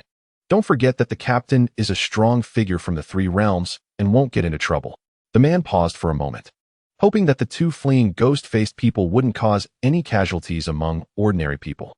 As soon as he finished speaking, a blazing column of light shot up into the sky from another direction, illuminating half of the sky. 5 people turned their heads simultaneously, their eyes filled with shock. The forbidden ruins have emerged, and the energy fluctuations are incredibly strong. This is at least a powerful being of the 5 realms, no? It might even be a 6 realms. How could such a strong presence attract to the small city of Songnan? No, this doesn't look like a human forbidden area. The man's brow furrowed. Hongying was taken aback for a moment.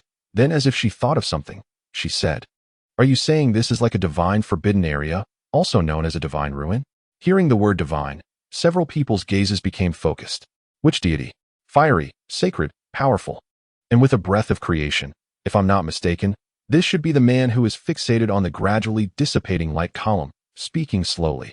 Divine Code 003. King of Angels, Michael. Lin Xia felt uncomfortable.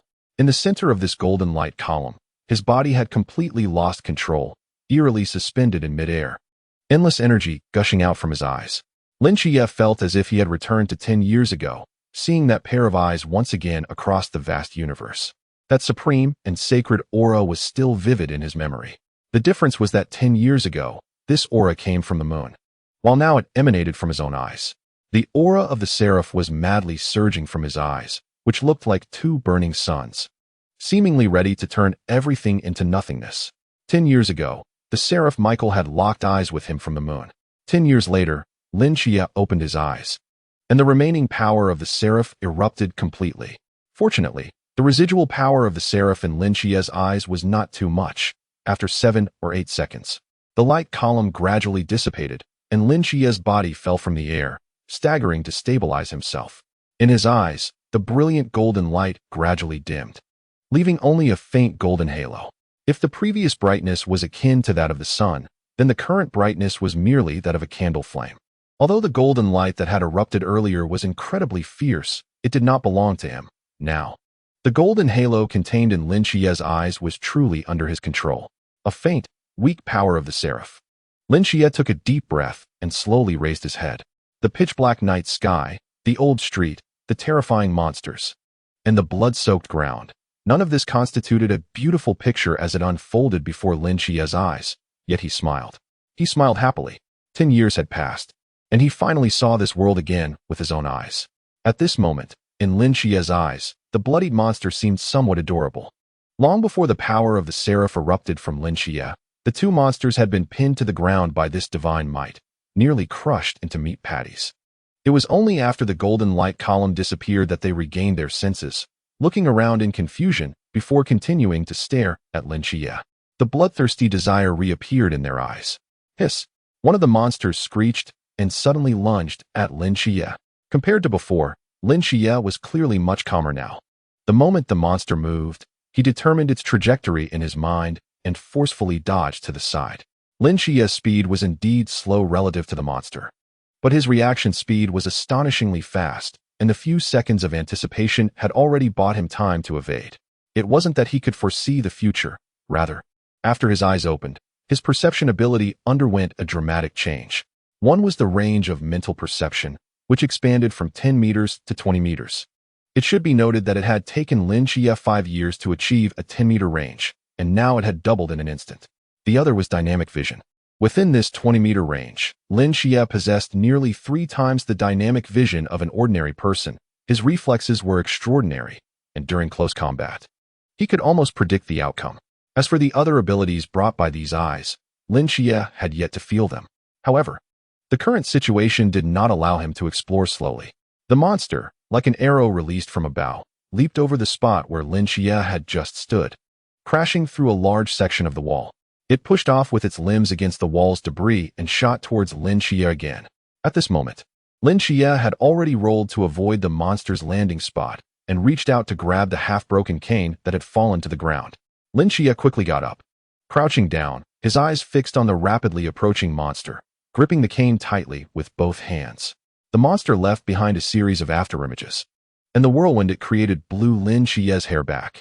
It forcefully pushed off its hind legs, launching its entire body into the air. This time, Lin Xia did not evade. He tightly gripped the half-broken cane, his eyes locked onto the monster's eyes. Hiss! The monster's claws reached out, slashing directly toward Lin Xia's neck. Just as it was about to touch Lin Xia, his pupils suddenly contracted. The faint golden halo in his eyes flared up like a sudden burst of fire, shining brightly like 2 blazing furnaces. A strand of divine might surged into the monster's body through Lin Xia's eyes. At that moment, the Lin Xia in the monster's eyes transformed into a supreme deity with 6 wings, radiating terrifying pressure. Thus, under this divine might, its body fell into a brief rigidity. In that brief moment, Lin Xia raised the half-broken cane high and accurately pierced it into the monster's right eye. Chapter 10. The moonlit straight blade. The sharp, broken rod pierced through the monster's brain, erasing all its vitality, but even so, its momentum from the leap still existed. Its massive body fell like a cannonball, violently knocking Lin Xia, who was holding the broken rod, to the ground. Ultimately, Lin Xia was able to kill this monster purely due to his extraordinary dynamic vision and the divine might of the seraph. His own physical strength had not increased. This monster weighed at least 200 kilograms. With his strength, he could not escape in a short time. Moreover, after Lin Xia had just used the divine might of the seraph, it felt as if he had been completely drained, lacking any strength and even feeling a bit dizzy. But at that moment, the second monster, which had been hiding nearby, moved. This hidden hunter finally revealed its ferocious fangs. It sprinted swiftly, weaving beneath the flickering dim streetlights, casting shadows that danced like ghostly specters, a long scarlet tongue twisting grotesquely. Lin Xia could see its movements, but he was now unable to evade, only able to watch as the dense fangs rapidly enlarged before his eyes.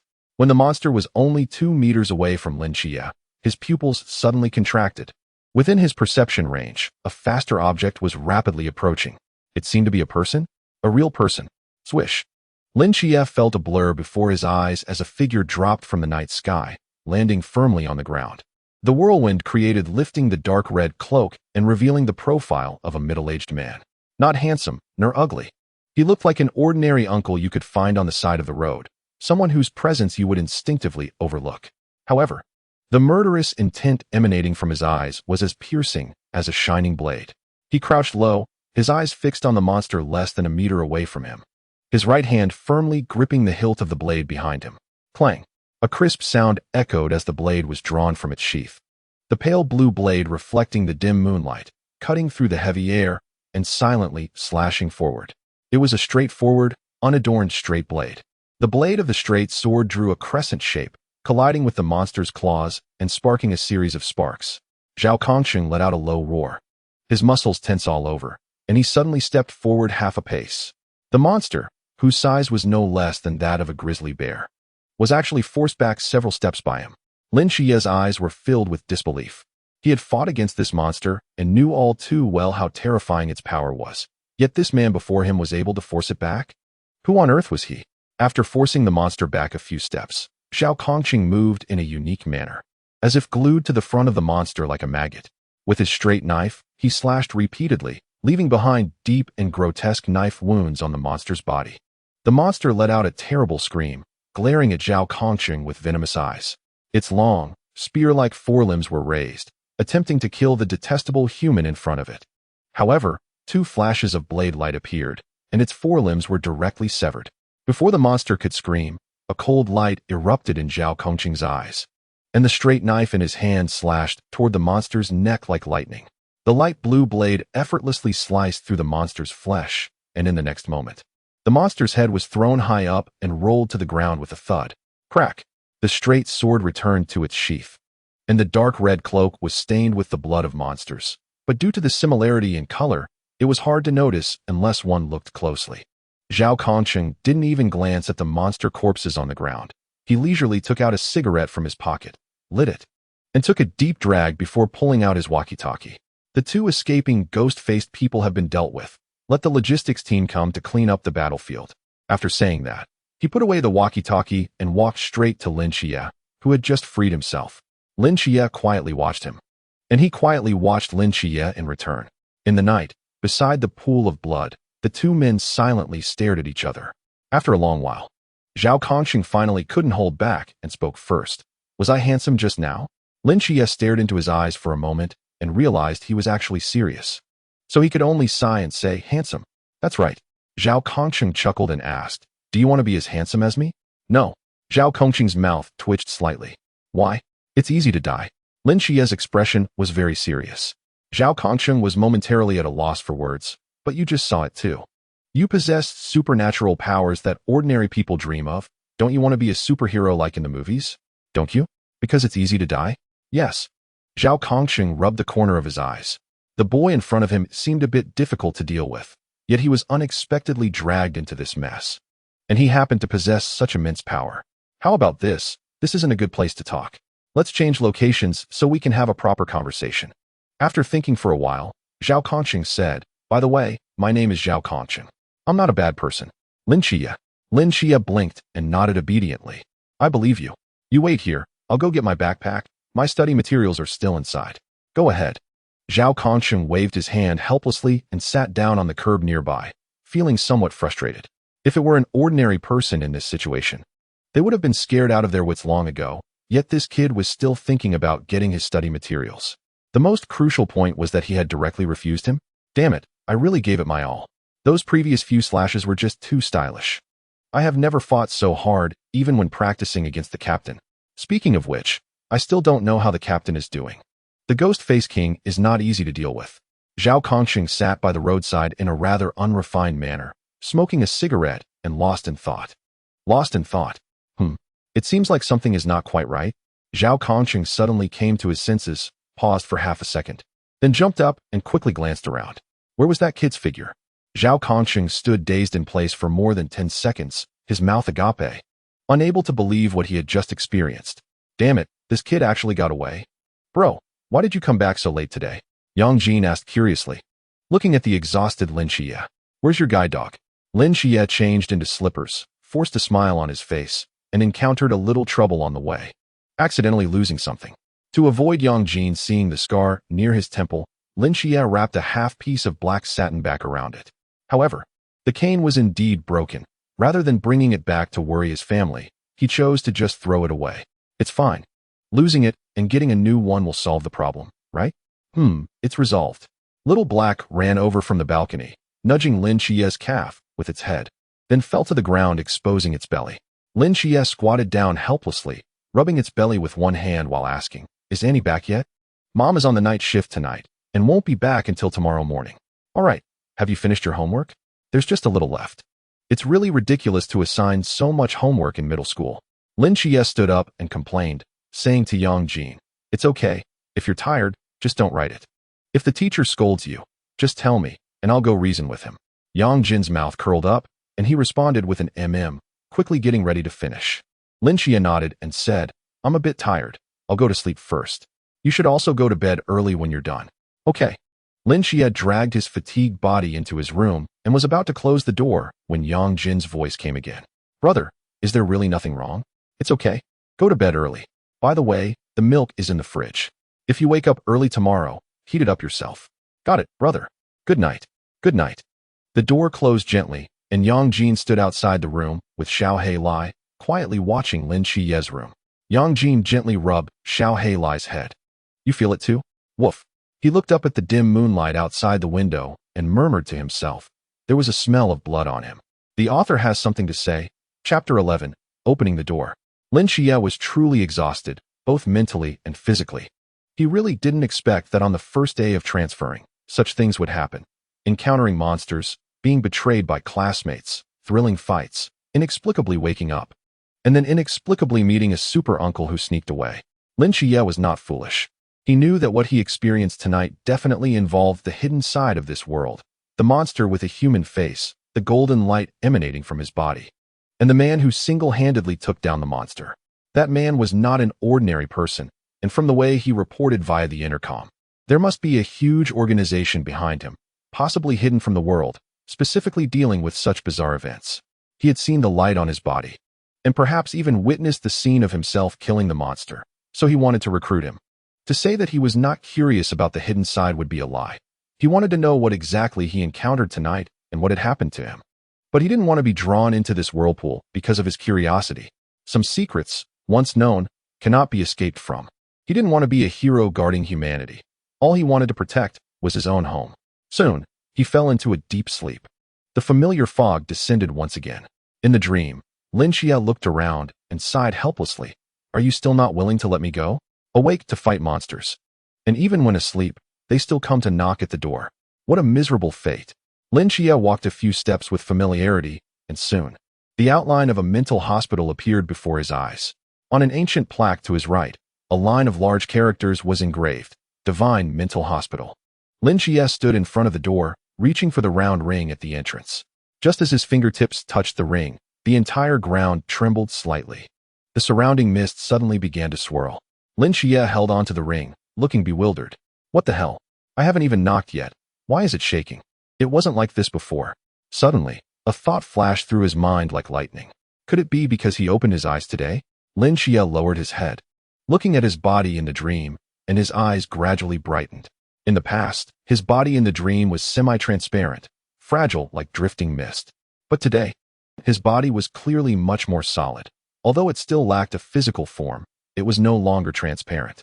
He suddenly lifted his head, gazing at the massive door that had blocked him for 5 years, his eyes growing more fervent. Maybe today is the day.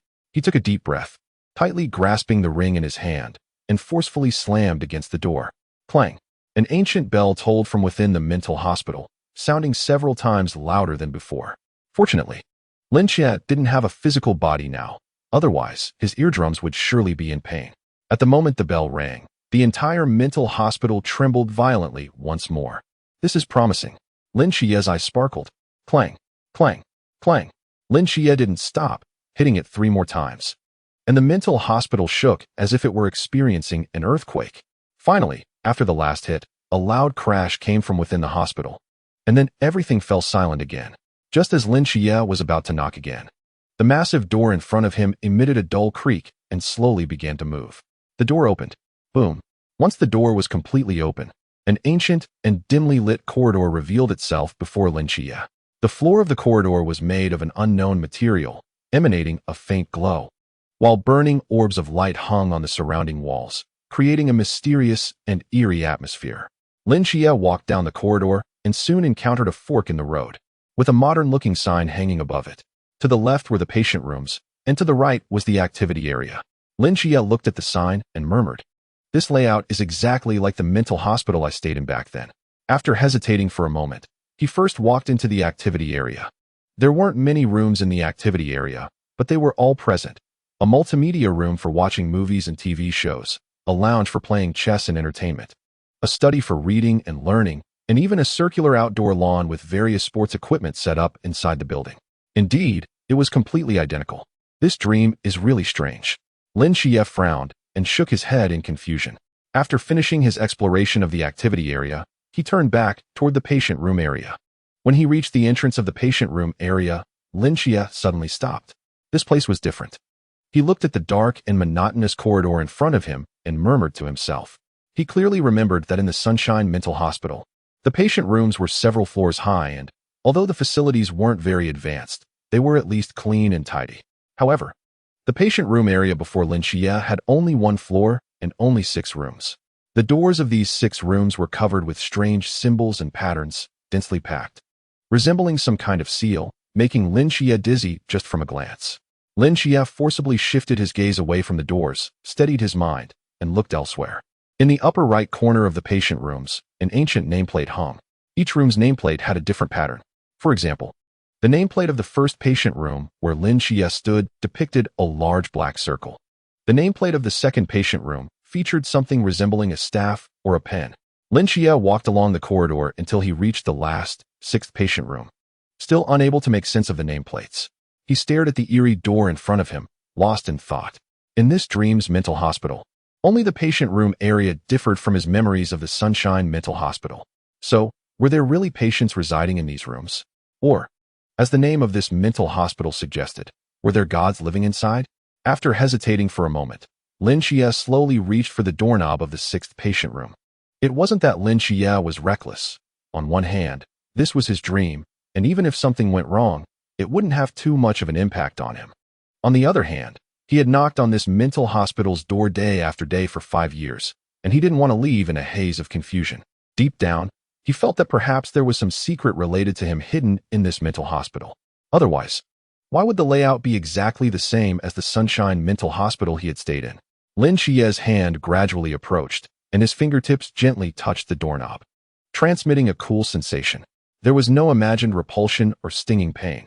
His hand naturally gripped the knob. Lin Xia pulled hard. The door did not budge. He steadied himself and pulled again with all his strength. Still immovable, Lin Xia gave up on this door and walked to the entrance of the 5th patient room, pulling on the door with force. It still wouldn't open. The 4th, 3rd, and 2nd rooms, Lin Xia tried each one, but none of the doors would open. Finally, he reached the entrance of the 1st patient room. With a mindset of certain failure, Lin Xia pulled hard on the 1st patient room's door. Creak. A light sound came from the doorknob, and the intricate patterns and designs engraved on the door suddenly fractured, gradually dissipating into the air. Lin Xia was startled and took several steps back, staring intently ahead. The door opened. The author has something to say. Chapter 12, Goddess of the Night. Of the 6 patient rooms, only the 1st door can be opened. Is this the only one set to be opened, or is it that, like the door he knocked on for 5 years, his current power can only open the 1st door? After knocking for 5 years, Lin Xia opened his eyes, and his spiritual perception enhanced, allowing him to open the door and enter the hospital. So, for the subsequent second, third, fourth, fifth, and sixth patient rooms, will he also need to enhance his strength before he can open them? Lin Xia was uncertain, and he didn't have time to dwell on these thoughts. Because in front of him, the room that had been covered with seals was slowly opening. The space inside the patient room was small, and the light was dim. In the center of the room sat a chair, on which sat a woman in a starry black dress, staring blankly ahead. Besides this one person and one chair, there was nothing else in the dark room. Lin Xia cautiously walked to the door, thought for a moment, and then put on a very official smile. Waving to the woman inside, "Hello, I am Lin Xia. No matter who she is, being polite first won't hurt, as the saying goes. A hand won't strike a smiling face. Being courteous might make even a god not give him a hard time." However, Lin Xia's face had already stiffened from smiling outside. While the woman in black remained as still as a statue, Lin Xia gritted his teeth and walked directly into the room. The moment he stepped inside, a line of text suddenly appeared on the wall behind the woman in black.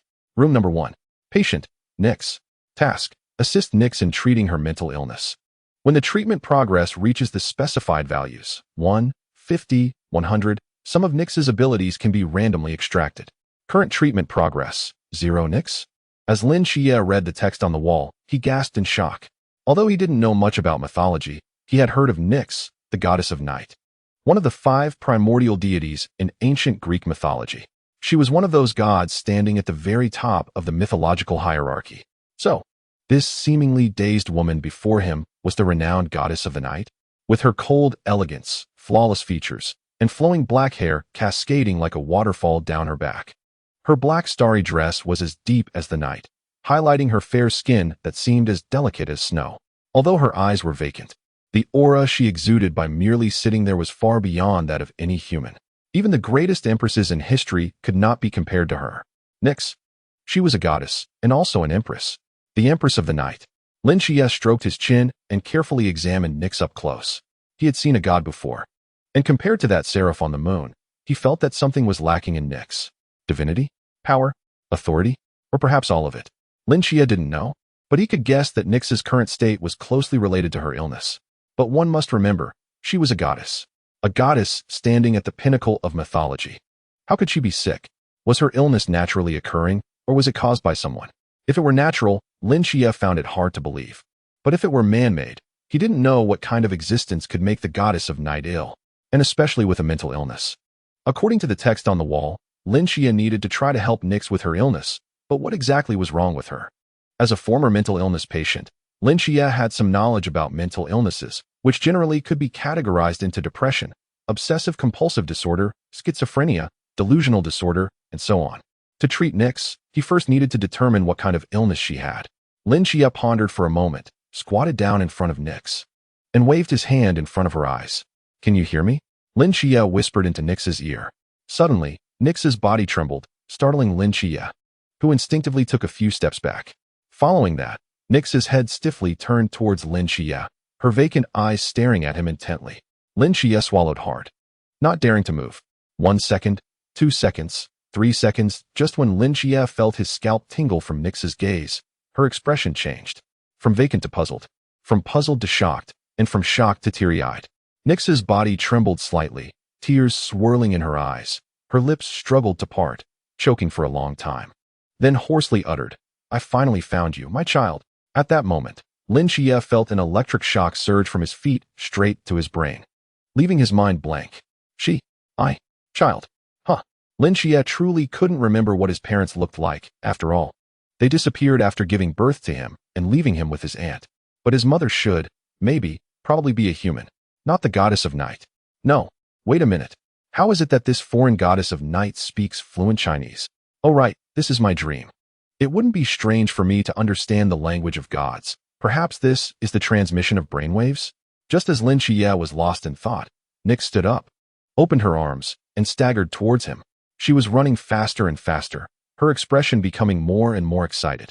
At this moment, Lin Xia's mind was already a mess, and he instinctively opened his arms, wanting to embrace the goddess of night. However, the goddess of night ran past Lin Xia and hugged the small vase on the windowsill instead.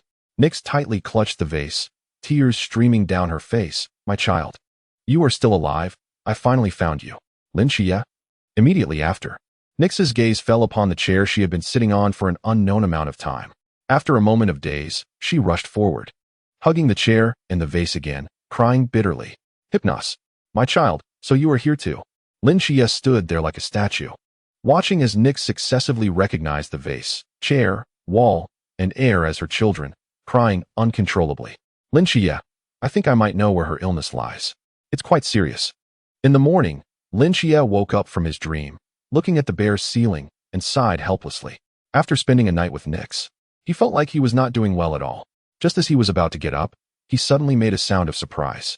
In his mind, that godly mental hospital shrouded in mist was floating within, and it seemed he had developed a close connection with the hospital. Now, he didn't need to sleep to immerse his consciousness in the mental hospital at any time. Is this the benefit of opening the door? Lin Xia attempted to connect his consciousness to the mental hospital, and he could immediately sense everything happening inside. Of course, the 5 sealed wards were still inaccessible. At this moment, Nix was in the courtyard, hugging the vase and chair, talking to the air beside her, not knowing what she was saying. Lin Xia sat on the bed, rubbing his eyes in frustration. Treating illness. I am not a doctor. How should I help her? Suddenly, Lin Xia's eyes lit up as if he had thought of something. He narrowed his eyes slightly, a smile appearing at the corner of his mouth. Author's note, Chapter 13. He ran away. Songnan City, a certain high-rise building. Creak. The door slowly opened, and Zhao Kongqing walked in listlessly, occasionally sighing. Old Zhao, what happened to you? The 5 people sitting in the room looked at Zhao Kongqing's appearance with some surprise. Did you get hurt last night? Looking at this expression, it seems more likely that he had a breakup. No way. Old Zhao, your wife isn't planning to divorce you, right? Don't talk nonsense. The 5 began to speculate. And after a while, the silent Zhao Kongqing sighed softly. Am I really that unattractive? The 5 rolled their eyes in unison, pretending not to hear this question. Each continuing with their tasks, some sharpening knives, some cleaning guns, some playing on their phones, some taking a nap. No, I am seriously asking you. Zhao Kongqing became anxious. Seeing that no one responded, Hong Ying, who was cleaning her gun, sighed and said, Kongqing, did you get stimulated? I guess so. Zhao Kongqing paused for a moment. I ran into the owner of the Golden Forbidden Ruins last night. Upon hearing this, everyone immediately raised their heads, stopping what they were doing, their eyes lighting up. That guy who seems to be an agent of the Seraph? Is he very strong? Who is he? You're overthinking it. Zhao Kongqing shook his head. Just an ordinary high school student. That Klein-level power fluctuation should just be the residual power left by the Seraph on him. He is still a newcomer who just stepped into the lamp realm. Upon hearing this, a few people showed some disappointment in their eyes. They thought a Klein-level powerhouse had arrived in Songnan City. However, if that extremely dangerous god had really chosen an agent and he had grown to the Klein level, the higher-ups would definitely know. The man sitting on the sofa squinted slightly. Regardless, the Seraph choosing an agent and granting a divine ruin is a big deal. It needs to be reported to the higher-ups promptly. By the way, old Zhao, since you ran into him, where is he? You didn't bring such an important person back? He ran away, Zhao Kongqing said with a sigh. He told me he was going to get his backpack, and then took the chance while I was distracted to escape. Everyone was speechless. Just as they were preparing to roast him, the door to the room opened again. A man draped in a dark red cloak walked in. His face still stained with blood, his steps heavy as if filled with lead. Seeing this man, everyone, including Zhao Kongqing, immediately stood up. Captain, are you okay? The captain waved his hand, took off his blood-stained cloak, and sat down on a small stool by the door, his expression revealing unspoken fatigue. I'm fine. But the Ghost-Faced King got away. The expressions of the group instantly became serious. The captain continued. I chased the Ghost-Faced King all the way to the outskirts of the northern city last night and fought it. It was seriously injured, but it forcibly harmed its own essence to escape. So, does that mean the Ghost-Faced King has possibly escaped Songnan City? No, not necessarily. The man sitting on the sofa suddenly spoke. Everyone looked at him, and the captain raised his eyebrows slightly. Go ahead, Xiangnan. Wu Xiangnan slowly stood up, pulled out a map of the Songnan City area from under the sofa, and spread it on the ground. Songnan City is relatively remote, and the nearest city is quite far away. The captain fought the Ghost-Faced King in the northern suburbs last night, and aside from Songnan City, the closest city is also several dozen kilometers away. Wu Xiangnan drew a circle on the map. What is the significance of that? Hong Ying asked, puzzled. At this moment, the captain's eyes gradually brightened, The ghost-faced king is seriously injured. It can't cross such a long distance without recovering its strength. Wu Xiangnan continued the captain's thought. And the ghost-faced king can only recover its strength by eating people, meaning it will definitely return to Cangnan City? Exactly. Zhao Kongqing's brows furrowed slightly. But Cangnan City is so large. We have no idea where it will appear. The sewers. Wu Xiangnan adjusted his glasses and drew a curve on the map with a red pen. The ghost-faced man likes to crawl through the sewers. And the ghost-faced king escaped through the sewers before. There is only one sewer connecting to the northern outskirts, which means the ghost-faced king is very likely to appear somewhere along that sewer. Immediately send someone to search along that sewer. This time, we absolutely cannot let it escape. A cold light flashed in the captain's eyes as he gave the order. Understood. By the way, there's one more thing. Wu Xiangnan turned to Zhao Kongqing. We must bring back the Seraph's agent. His potential is too great and must not fall into the hands of the ancient god church. In a sense, this matter is of higher priority than eliminating the ghost-faced king. Zhao Kongqing immediately stood tall. Leave this to me. I will personally catch that kid. But didn't he run away? Can you still find him? Hong Ying murmured softly. He was wearing the number 2 high school uniform. I'll wait for him at the school gate today. I want to believe I can't catch him. A confident smile appeared on Zhao Kongqing's face. Bro, why aren't you going to school today? Yang Jin asked curiously, looking at Lin Xia, who wasn't he wearing a school uniform or carrying a backpack. I have something to do today, so I'm not going. Lin Xia said while putting on his shoes and opening the door.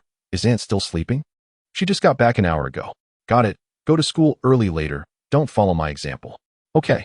Lin Xia closed the door and silently took off the black satin from his eyes and put it in his pocket. His eyes had returned, but he hadn't told Aunt and Yang Jin yet. First, because Aunt was on the night shift last night, and they hadn't met at all. Secondly, Lin Xia had just obtained these eyes, and still couldn't fully control the power within them. The golden light sometimes unexpectedly surfaced from the depths of his eyes. Although it wasn't very obvious, if Aunt saw it, she would definitely force him to check his eyes again, wasting money.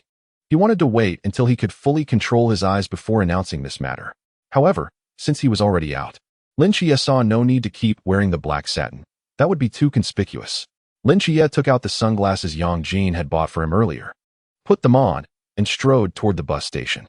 After more than an hour of bumpy travel, Lin Xia finally arrived at his destination, Sunshine Mental Hospital.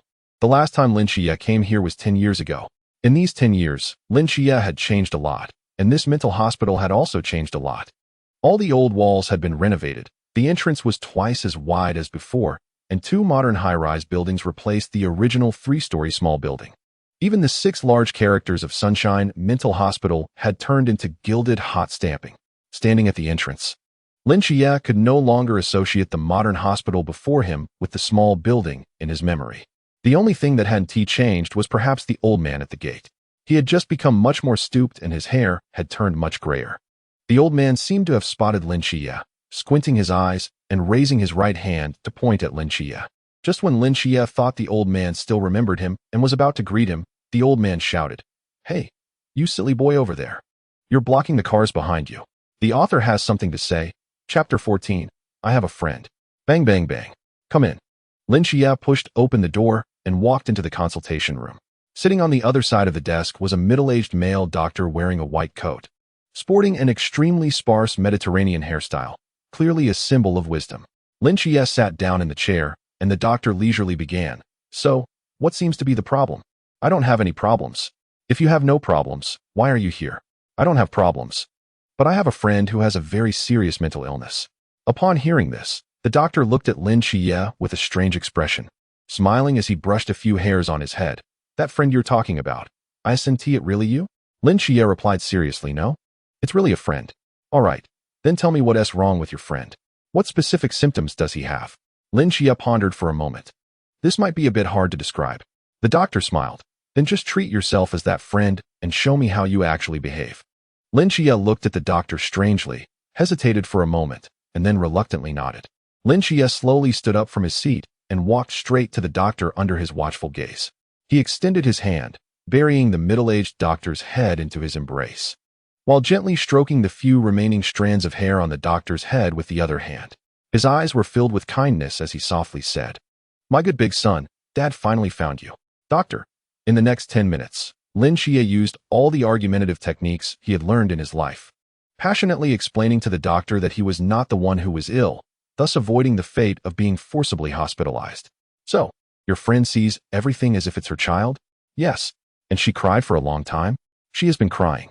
Likes to sit in the yard telling stories to vases and stools? Exactly. How's her sleep? She doesn't sleep. The doctor frowned. Your friend is seriously ill.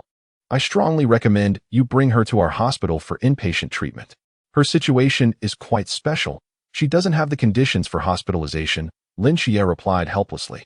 He naturally couldn't tell the truth.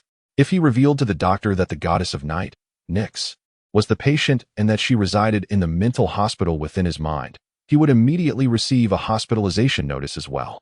The doctor thought for a moment, then began typing on the keyboard with both hands. If she can't be hospitalized, then we can only rely on medication for now. I'll prescribe a few medications for you to take back to her. If her condition doesn't improve, you must bring her to the hospital. Lin Xia's expression was somewhat troubled. Can the medication from reality be brought into his mind? He didn't know, but he felt that even if he could bring it in, the medicine meant for mortals might not work on a deity. Doctor, is there any other way to treat her besides medication? The doctor pondered for a moment and slowly replied, your friend's symptoms belong to severe delusional disorder. I've seen quite a few patients like this. There was a man who loved his wife very much, but when she died in a car accident, he often talked to the air, imagining that his wife was still by his side.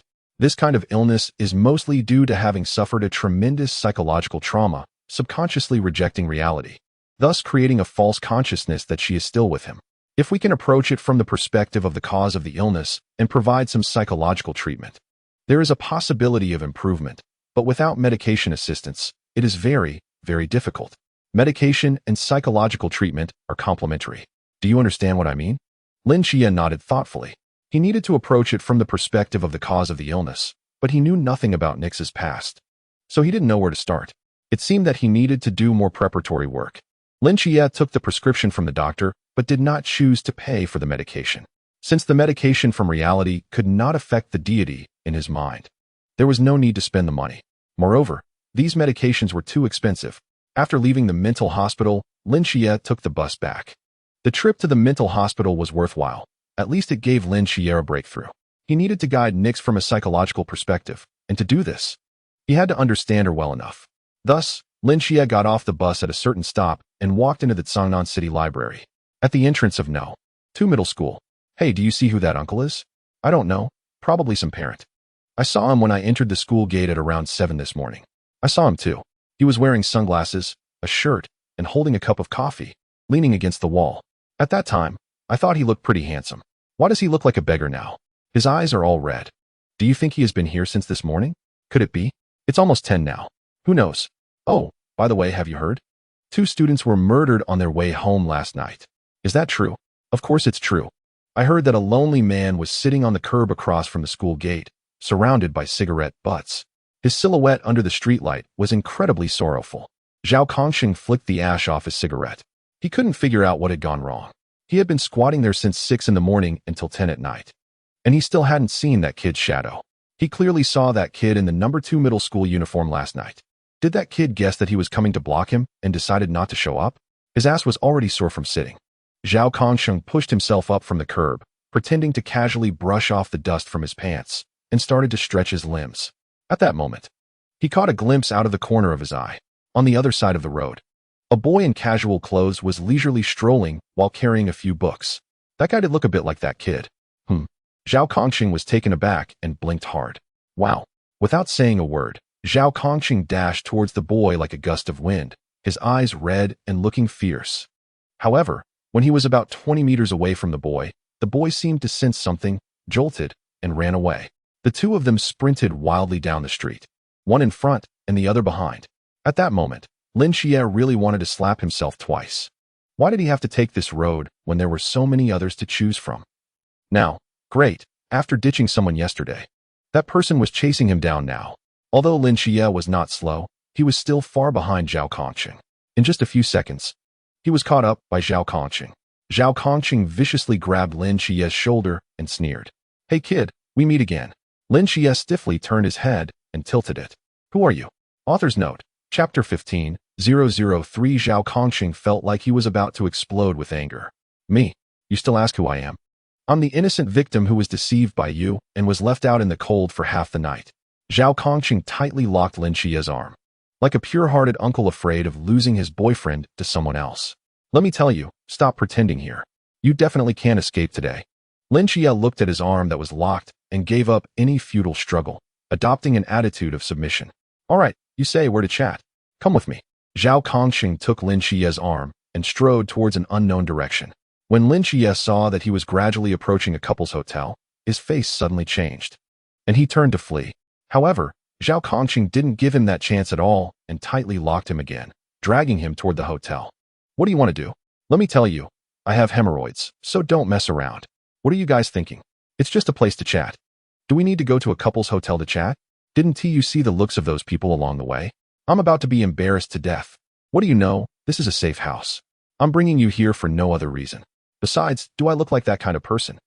Zhao Kongqing rolled his eyes and dragged the struggling Lin Xia to the front desk, throwing an extremely greasy wink at the stunned female clerk.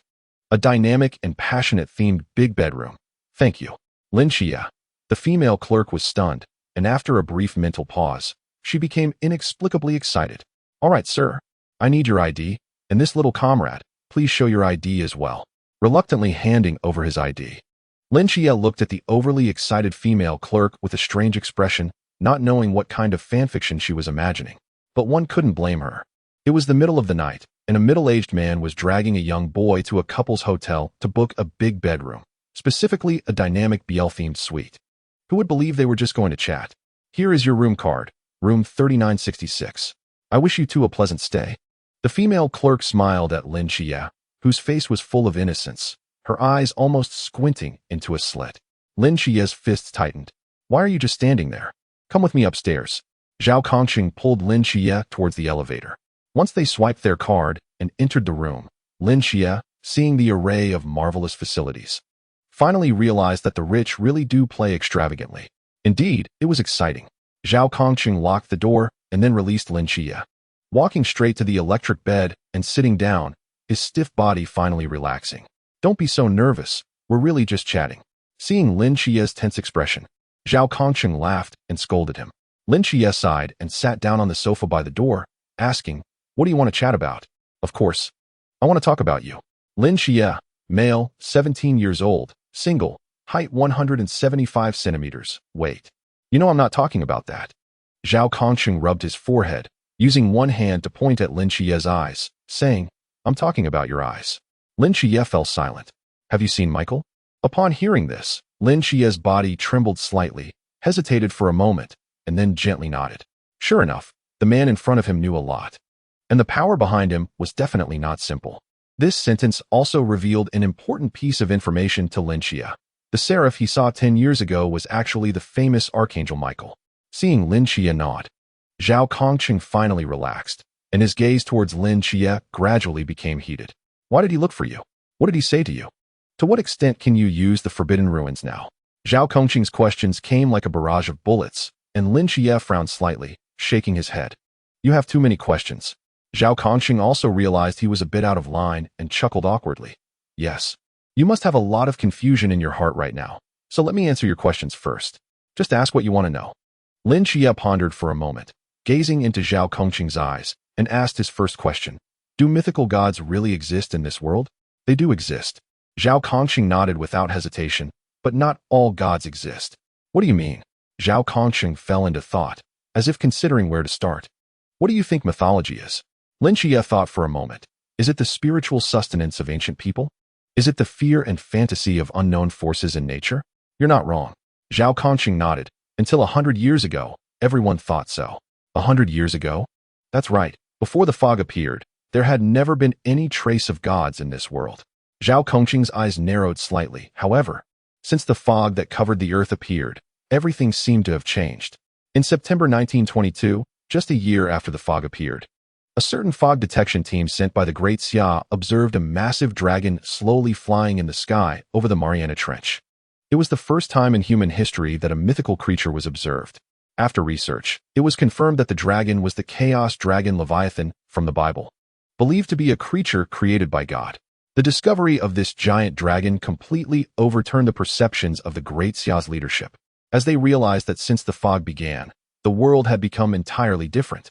At that time, when the fog had just appeared, the entire Great Xia was in panic.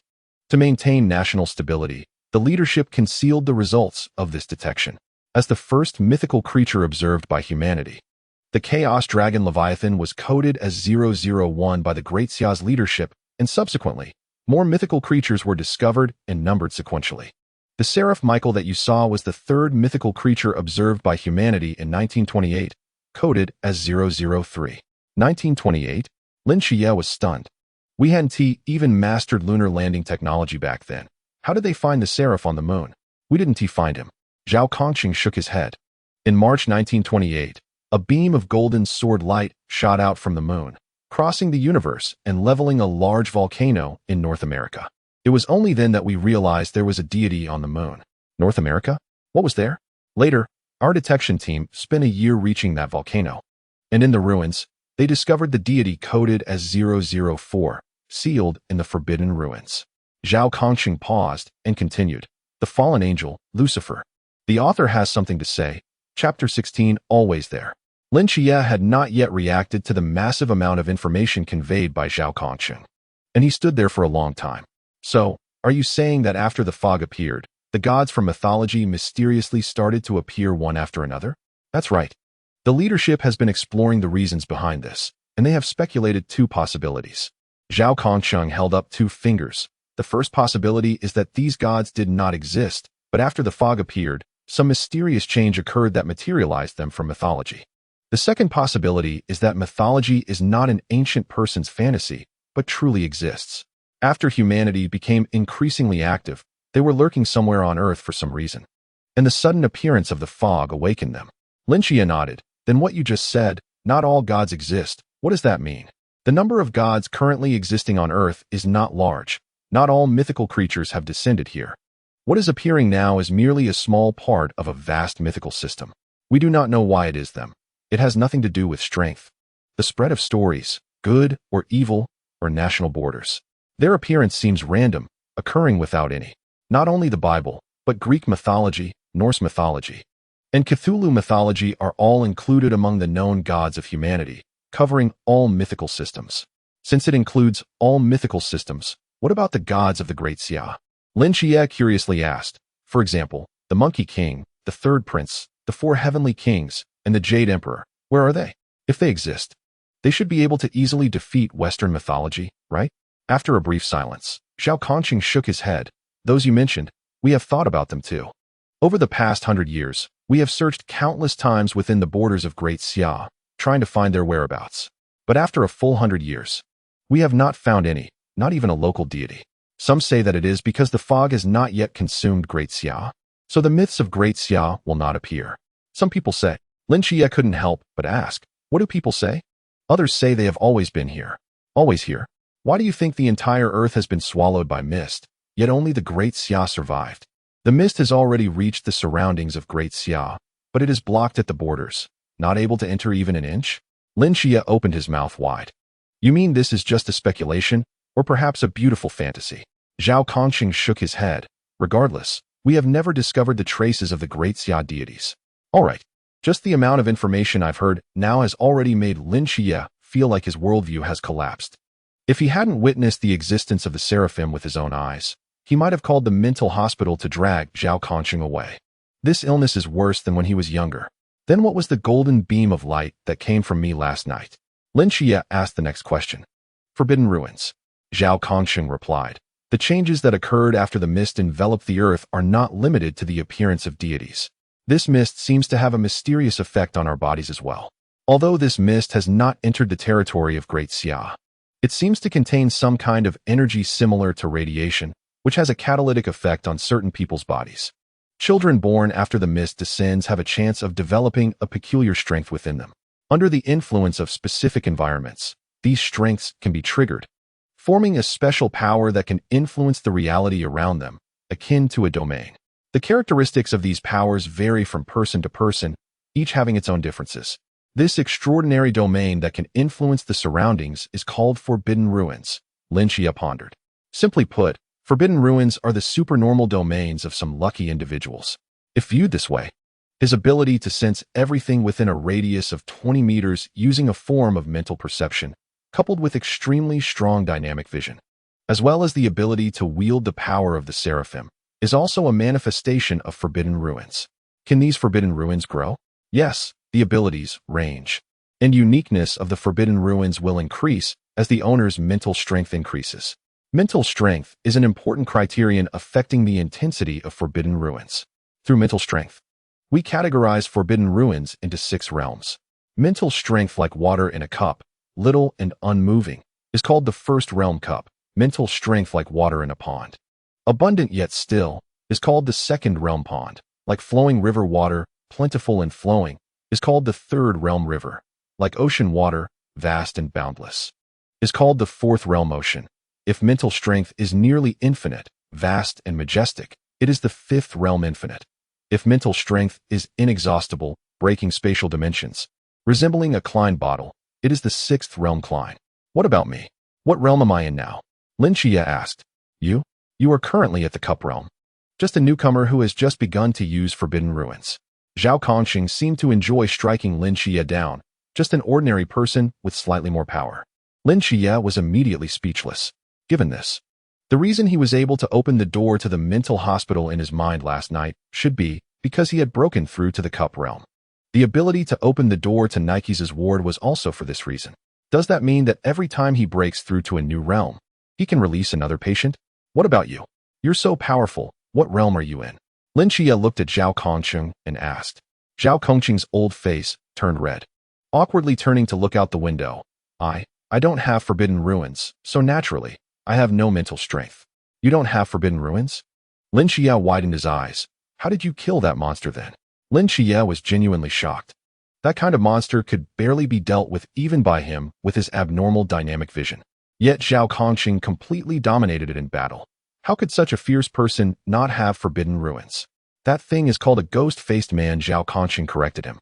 I killed it purely through years of training and rich combat experience. Before joining the Night Watchers, I was a special forces soldier, skilled in close combat. Zhao Kongqing continued to explain. There are 3 ways to obtain forbidden ruins. One is what I just mentioned. Only a small number of lucky individuals are born with the talent to use forbidden ruins. The second is to rely on items that possess forbidden ruins. It's not just humans who can be influenced by the mist to obtain forbidden ruins. Certain items, by coincidence, may also possess forbidden ruins.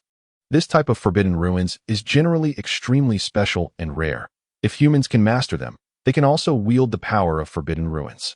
I belong to this second type, but the item I possess is not an attack type, but a standard auxiliary forbidden item unique to the Night Watchers. The signboard, which has only one function, to open No Realm Zone. The author has something to say. Chapter 17, My Home. No Realm Zone? A forbidden ruins that isolates the inside from the outside, preventing our battles with enemies from affecting ordinary people. Every city's Night Watchers are equipped with 3 signboards that can cast No Realm Zone, managed by one person. Since we generally do not directly participate in battles, we are also called Watchers. Lin Xia raised an eyebrow. So you are just a lookout. If you can't talk, then say less. Zhao Kongqing rolled his eyes. You just said there are 3 methods to obtain forbidden ruins. What about the last one? The last one is granted by deities. Which is your situation? Zhao Kongqing's expression became serious. Some deities will grant part of their power to chosen humans, allowing them to become their agents on Earth. This type of forbidden ruins granted by deities is also known as divine ruins. However, correspondingly, while gaining power, the agents will also receive commands from the deities. Some are to destroy human society, some to protect it, and some to help the deities find certain things. In general, a deity usually has only one agent, representing the will of the deity.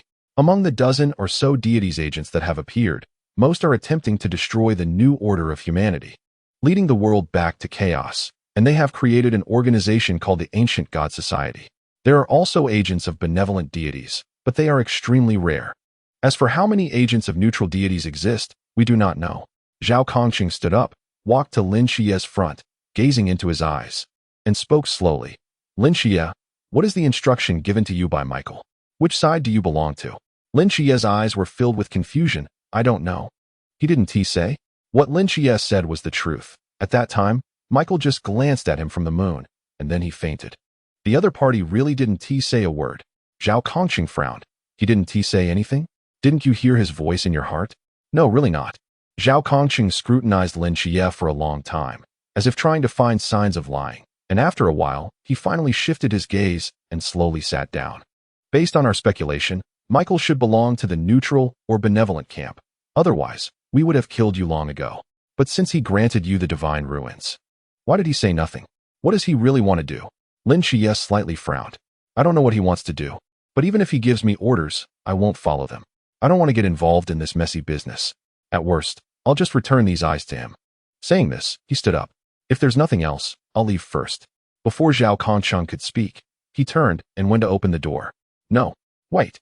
Zhao Kongqing suddenly stood up, blocking the doorway, staring into Lin Xia's eyes. You're going to leave after asking your questions? What about me? You? You can stay here and be passionate, Lin Xia answered seriously. No, I mean, aren't you going to ask me anything? Who am I? Zhao Kongqing felt that talking to this guy was really exhausting. Who you are has nothing to do with me. Lin Xia continued to open the door. Zhao Kongqing pressed down on the doorknob. Why do I know so much? What kind of organization is behind me? What are we doing? Aren't you curious about any of this? Not curious. Why not? According to the logic in movies and novels, once I know about your existence, there are only two choices left. Lin Xia raised two fingers.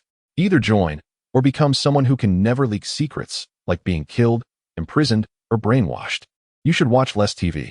Zhao Kongqing was speechless. Besides, you don't even understand us. How do you know joining us isn't a good choice? Lin Xia raised an eyebrow. So, are you saying that even if I know about you guys and choose not to join, I won't be in danger? Of course not. We're military personnel.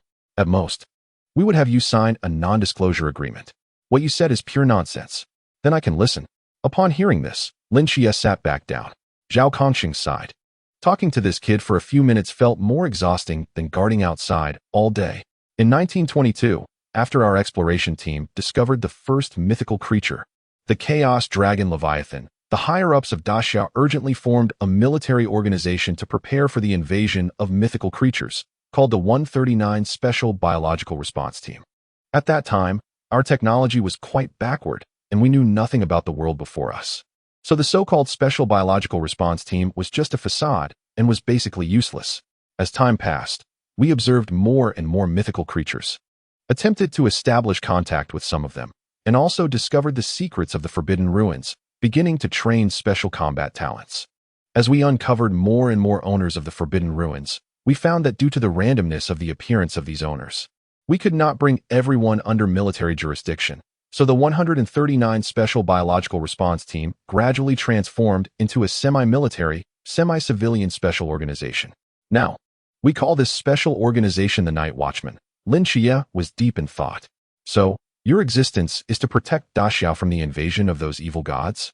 To be precise, it's to protect against all mythical creatures. Is there a difference? Of course, as I mentioned before, the appearance of mythical creatures is random and unrelated to their strength. Therefore, the mythical creatures that descend are not just the powerful gods that people are familiar with, but also some weak creatures that exist only in local legends or minor tales. The ghost-faced person you encountered last night is one such rural horror legend. These mythical creatures do not possess world-ending power, but can impact human society, and we collectively refer to them as the mysterious. I see. Lin Xia nodded. No wonder he felt that the thing he encountered last night seemed familiar. It was born from rural stories. So, we are also soldiers who protect our home and country. Our existence is to prevent the people of Daxia from suffering. Isn't that noble? Isn't it cool? Zhao Kongqing earnestly persuaded him. Very noble, very cool. I really respect you guys. Lin Xia's expression became serious. He was not joking. From his eyes, one could see a deep respect. A smile gradually appeared on Zhao Kongqing's face. Then you, I won't go. Zhao Kongqing's smile instantly froze. Why? I can't leave. Lin Xia's eyes were full of seriousness. I have many things to do. What could be more important than protecting the home and country? I have an aunt and a cousin. Lin Xia looked out the window, his expression very calm. My aunt is not very old, but she has worked day and night in the factory for my cousin and me, this useless person, for 10 years without rest. Now her health is failing. She's very stubborn. Even when she is in pain from massaging her neck on the living room chair, She insists on saying she's doing yoga to keep fit. I sit across from her, and she thinks I can't see. She lives too cautiously and is too tired. My cousin is very smart and obedient, but unfortunately, he's still too young to bear the burden of this family. I have many things to do. I want to earn money to support my family, buy a big house for my aunt and cousin, and I want to make sure my aunt never has to go back to that dark factory to suffer again. I want to support my cousin through college and let him and my aunt live a good life together. For the past 10 years, they have never given up on me, this burden. Now that I am finally better, how can I abandon them? You are noble and great. If circumstances allow, I might join you. But right now, I just want to stay by their side and protect this home. The author has something to say. Chapter 18. Welcome back. Zhao Kongqing was stunned. He really did not expect that this ordinary high school student in front of him would say such things and have such mature thoughts. It was only then that he realized how ridiculous his previous attempts to engage this young man's typical teenage enthusiasm and passion were. Lin Xia is not an ordinary high school student. Lin Xia stood up and walked straight to the door. After hesitating for a moment, he stopped. Thank you for telling me so much. I will sign the non-disclosure agreement. After saying that, he pushed the door open and left. This time, Zhao Kongqing merely sat silently by the bed, his body slightly rising as if he wanted to stop him, but after a brief pause, he sat back down weakly. He knew what this young man meant, and he also knew he bore the mission of bringing this young man back, but he couldn't do it. Xiaoqi, you're finally back? Why aren't you wearing your school uniform today? Aunt, I woke up in a hurry this morning and forgot to wear it. Aren't you afraid the teacher will scold you for not wearing your uniform? Just said a couple of words, it's fine. Oh, Xiaoqi, you just transferred to a new school. You can't leave a bad impression on the teacher. You need to be a bit more careful. Got it, Aunt. How are you getting along with your classmates at school? They're not excluding you, right? No, we get along pretty well. They even walk me home. And I walk them a bit. That's good, that's good. I'm going back to my room now, Aunt. Sleep early. Bang. Lin Xia closed the door, lay back on the bed, looked out at the night sky, and let out a long sigh. This world is much more complex than he imagined. But that doesn't really concern him. After resting for a while, Lin Xia sat up, and as he began to take off his clothes, a hard object fell out of his pocket. Clang. Lin Xia looked down and picked it up, a look of confusion appearing on his face. It was a metal ornament, resembling a badge, slightly larger than a 1 yuan coin, made of an unknown material that emitted a faint coolness when held. On the front of the badge, 2 straight swords crossed each other, their blades radiating a faint blue light, with a starry night sky as the background, meticulously crafted. Below the pattern were engraved the 3 characters, Zhao Kongqing. Lin Xia's eyes narrowed slightly. He recalled that during the earlier encounter, when Zhao Kongqing had pulled him toward the hotel, he seemed to have touched his pocket. Did he accidentally drop it? Lin Xia fiddled with the badge, flipping it over to reveal several lines of small text on the back. If the dark night finally arrives, I will stand before millions, with my sword against the abyss, staining the sky with blood. What a bold spirit. Did Zhao Kongqing write this himself, or is it a saying from the night watchman? Lin Xia muttered to himself. He looked dazed and didn't seem like someone who could write such words. After playing with it for a while, Lin Xia put it on the table, changed his clothes, and climbed into bed. Tonight, he had something very important to do. He closed his eyes and sank his consciousness into the mental hospital of the gods in his mind. At this moment, in the small yard of the mental hospital, Nyx was sitting in a rocking chair, holding a pile of bottles and jars, seemingly murmuring something, with a smile occasionally appearing on her lips. If one ignored the murkiness in her eyes and the strange objects in her arms, her noble aura from her every gesture would make for a breathtaking painting. Soon after, Lin Xia, dressed in a white coat, walked over slowly, to better immerse himself in the role of a mental doctor. Lin Xia specially found a white coat in the director's office, and even clipped a pair of plain glasses onto the collar. At first glance, he indeed looked the part. Lin Xia approached the rocking chair, silently gazing into Nyx's murky, vacant eyes, and sighed softly.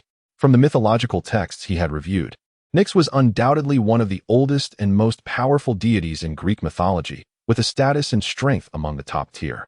However, compared to other deities, she had one major characteristic. She loved having children. According to Lin Xia's statistics, Nyx had at least more than 20 offspring, including the notorious god of death Thanatos, the god of sleep Hypnos, as well as the god of space, the goddess of fate, the god of misfortune, and many others. Except for a few, the vast majority of Nyx's children were evil gods, bringing calamity to the world upon their birth, many of whom met tragic ends. From the snippets of mythological stories, Lin Xia couldn't gather more detailed information about this goddess of night, but he speculated that Nix's current condition might be related to her offspring. The doctor in the Sunshine Mental Hospital said that one male patient, missing his wife too much, imagined her presence beside him. Was Nix's condition similar? Was it because she missed her children too much that she took those bottles and jars as her kids? But what exactly happened to her offspring to cause such a violent reaction from Nix? Moreover, as an ancient deity with divinity, could she truly experience such intense emotions? Or was it that before she fell ill, her divine body was taken from her, and her divinity stripped away? Lin Xia couldn't know. Hypnos, don't worry. Your brother will be back soon. He just got a little carried away. Thanatos, that child has loved causing trouble since he was small. When he returns, I must teach him a good lesson. Nix caressed the vase in her hands, staring blankly into the distance.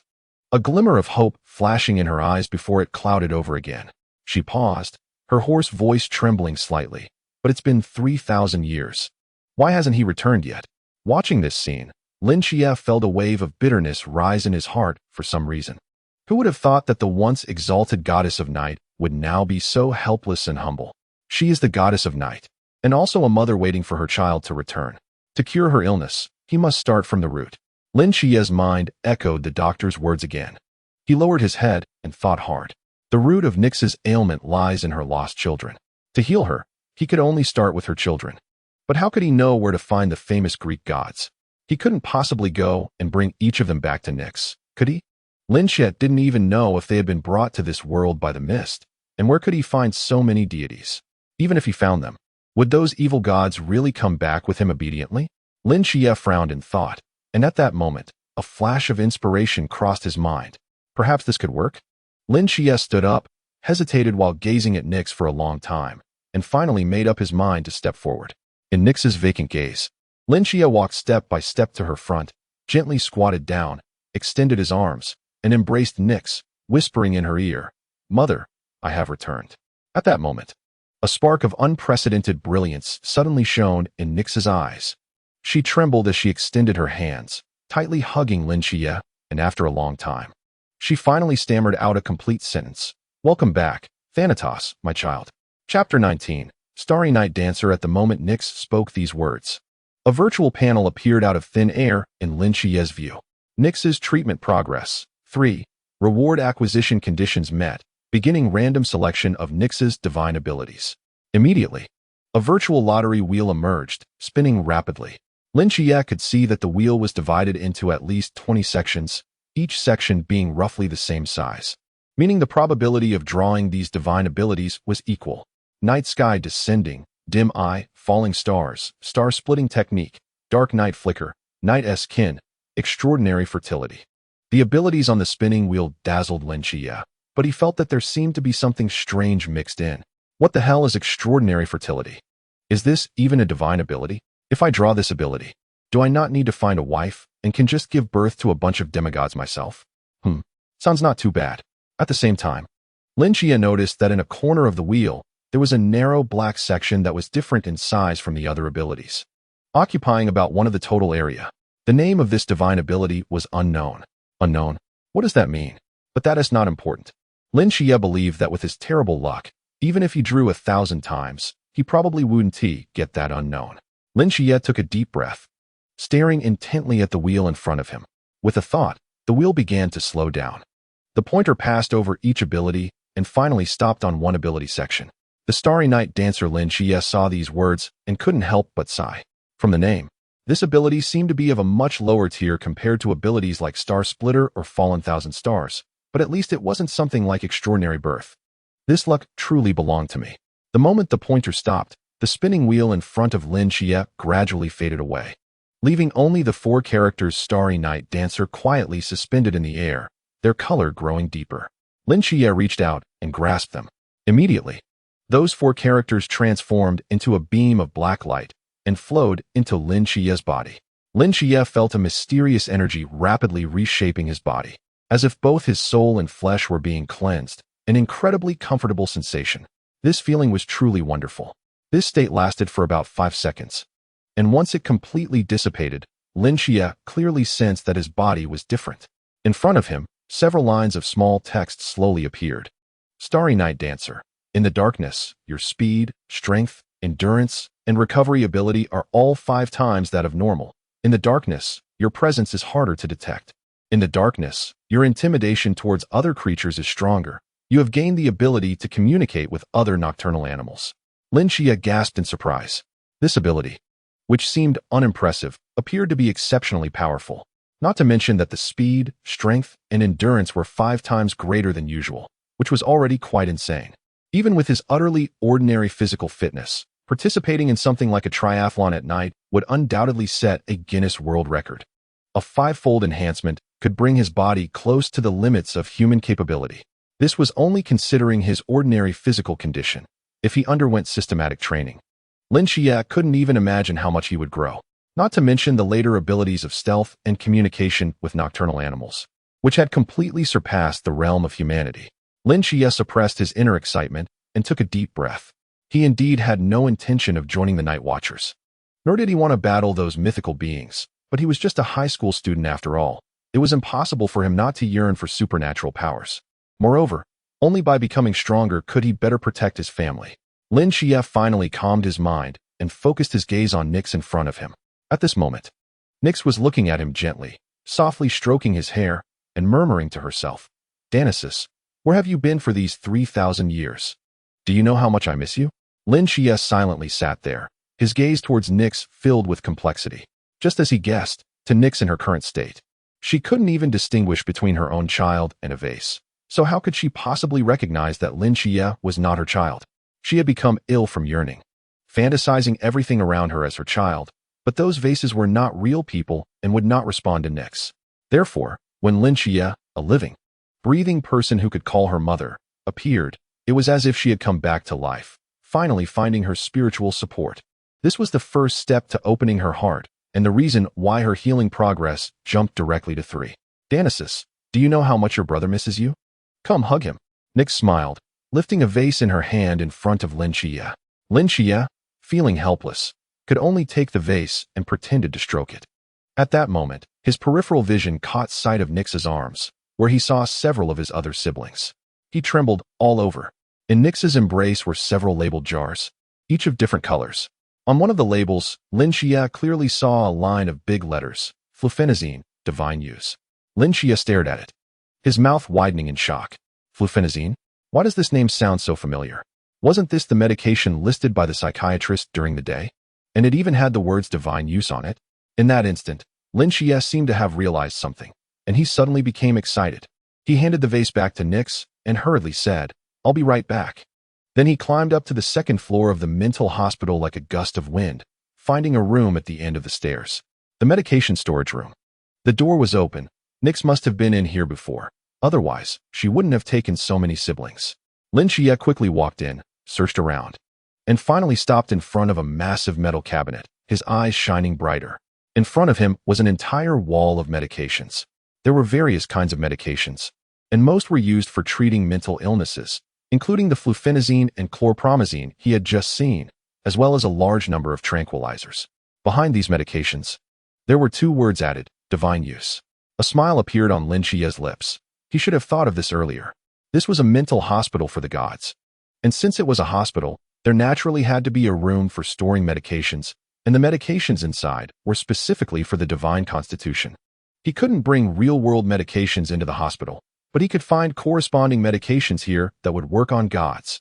With that, things seemed to have become much simpler. Lin Xia picked a few bottles of medications listed by the doctor during the day and hurried downstairs to Nyx's side. This one is for once a day, 2 pills each time, and this one is for 3 times a day, 1 pill each time. Remember to take it. Nyx focused on Lin Xia, as if a flower had bloomed on his face, seemingly not hearing his words at all. "Sigh, forget it.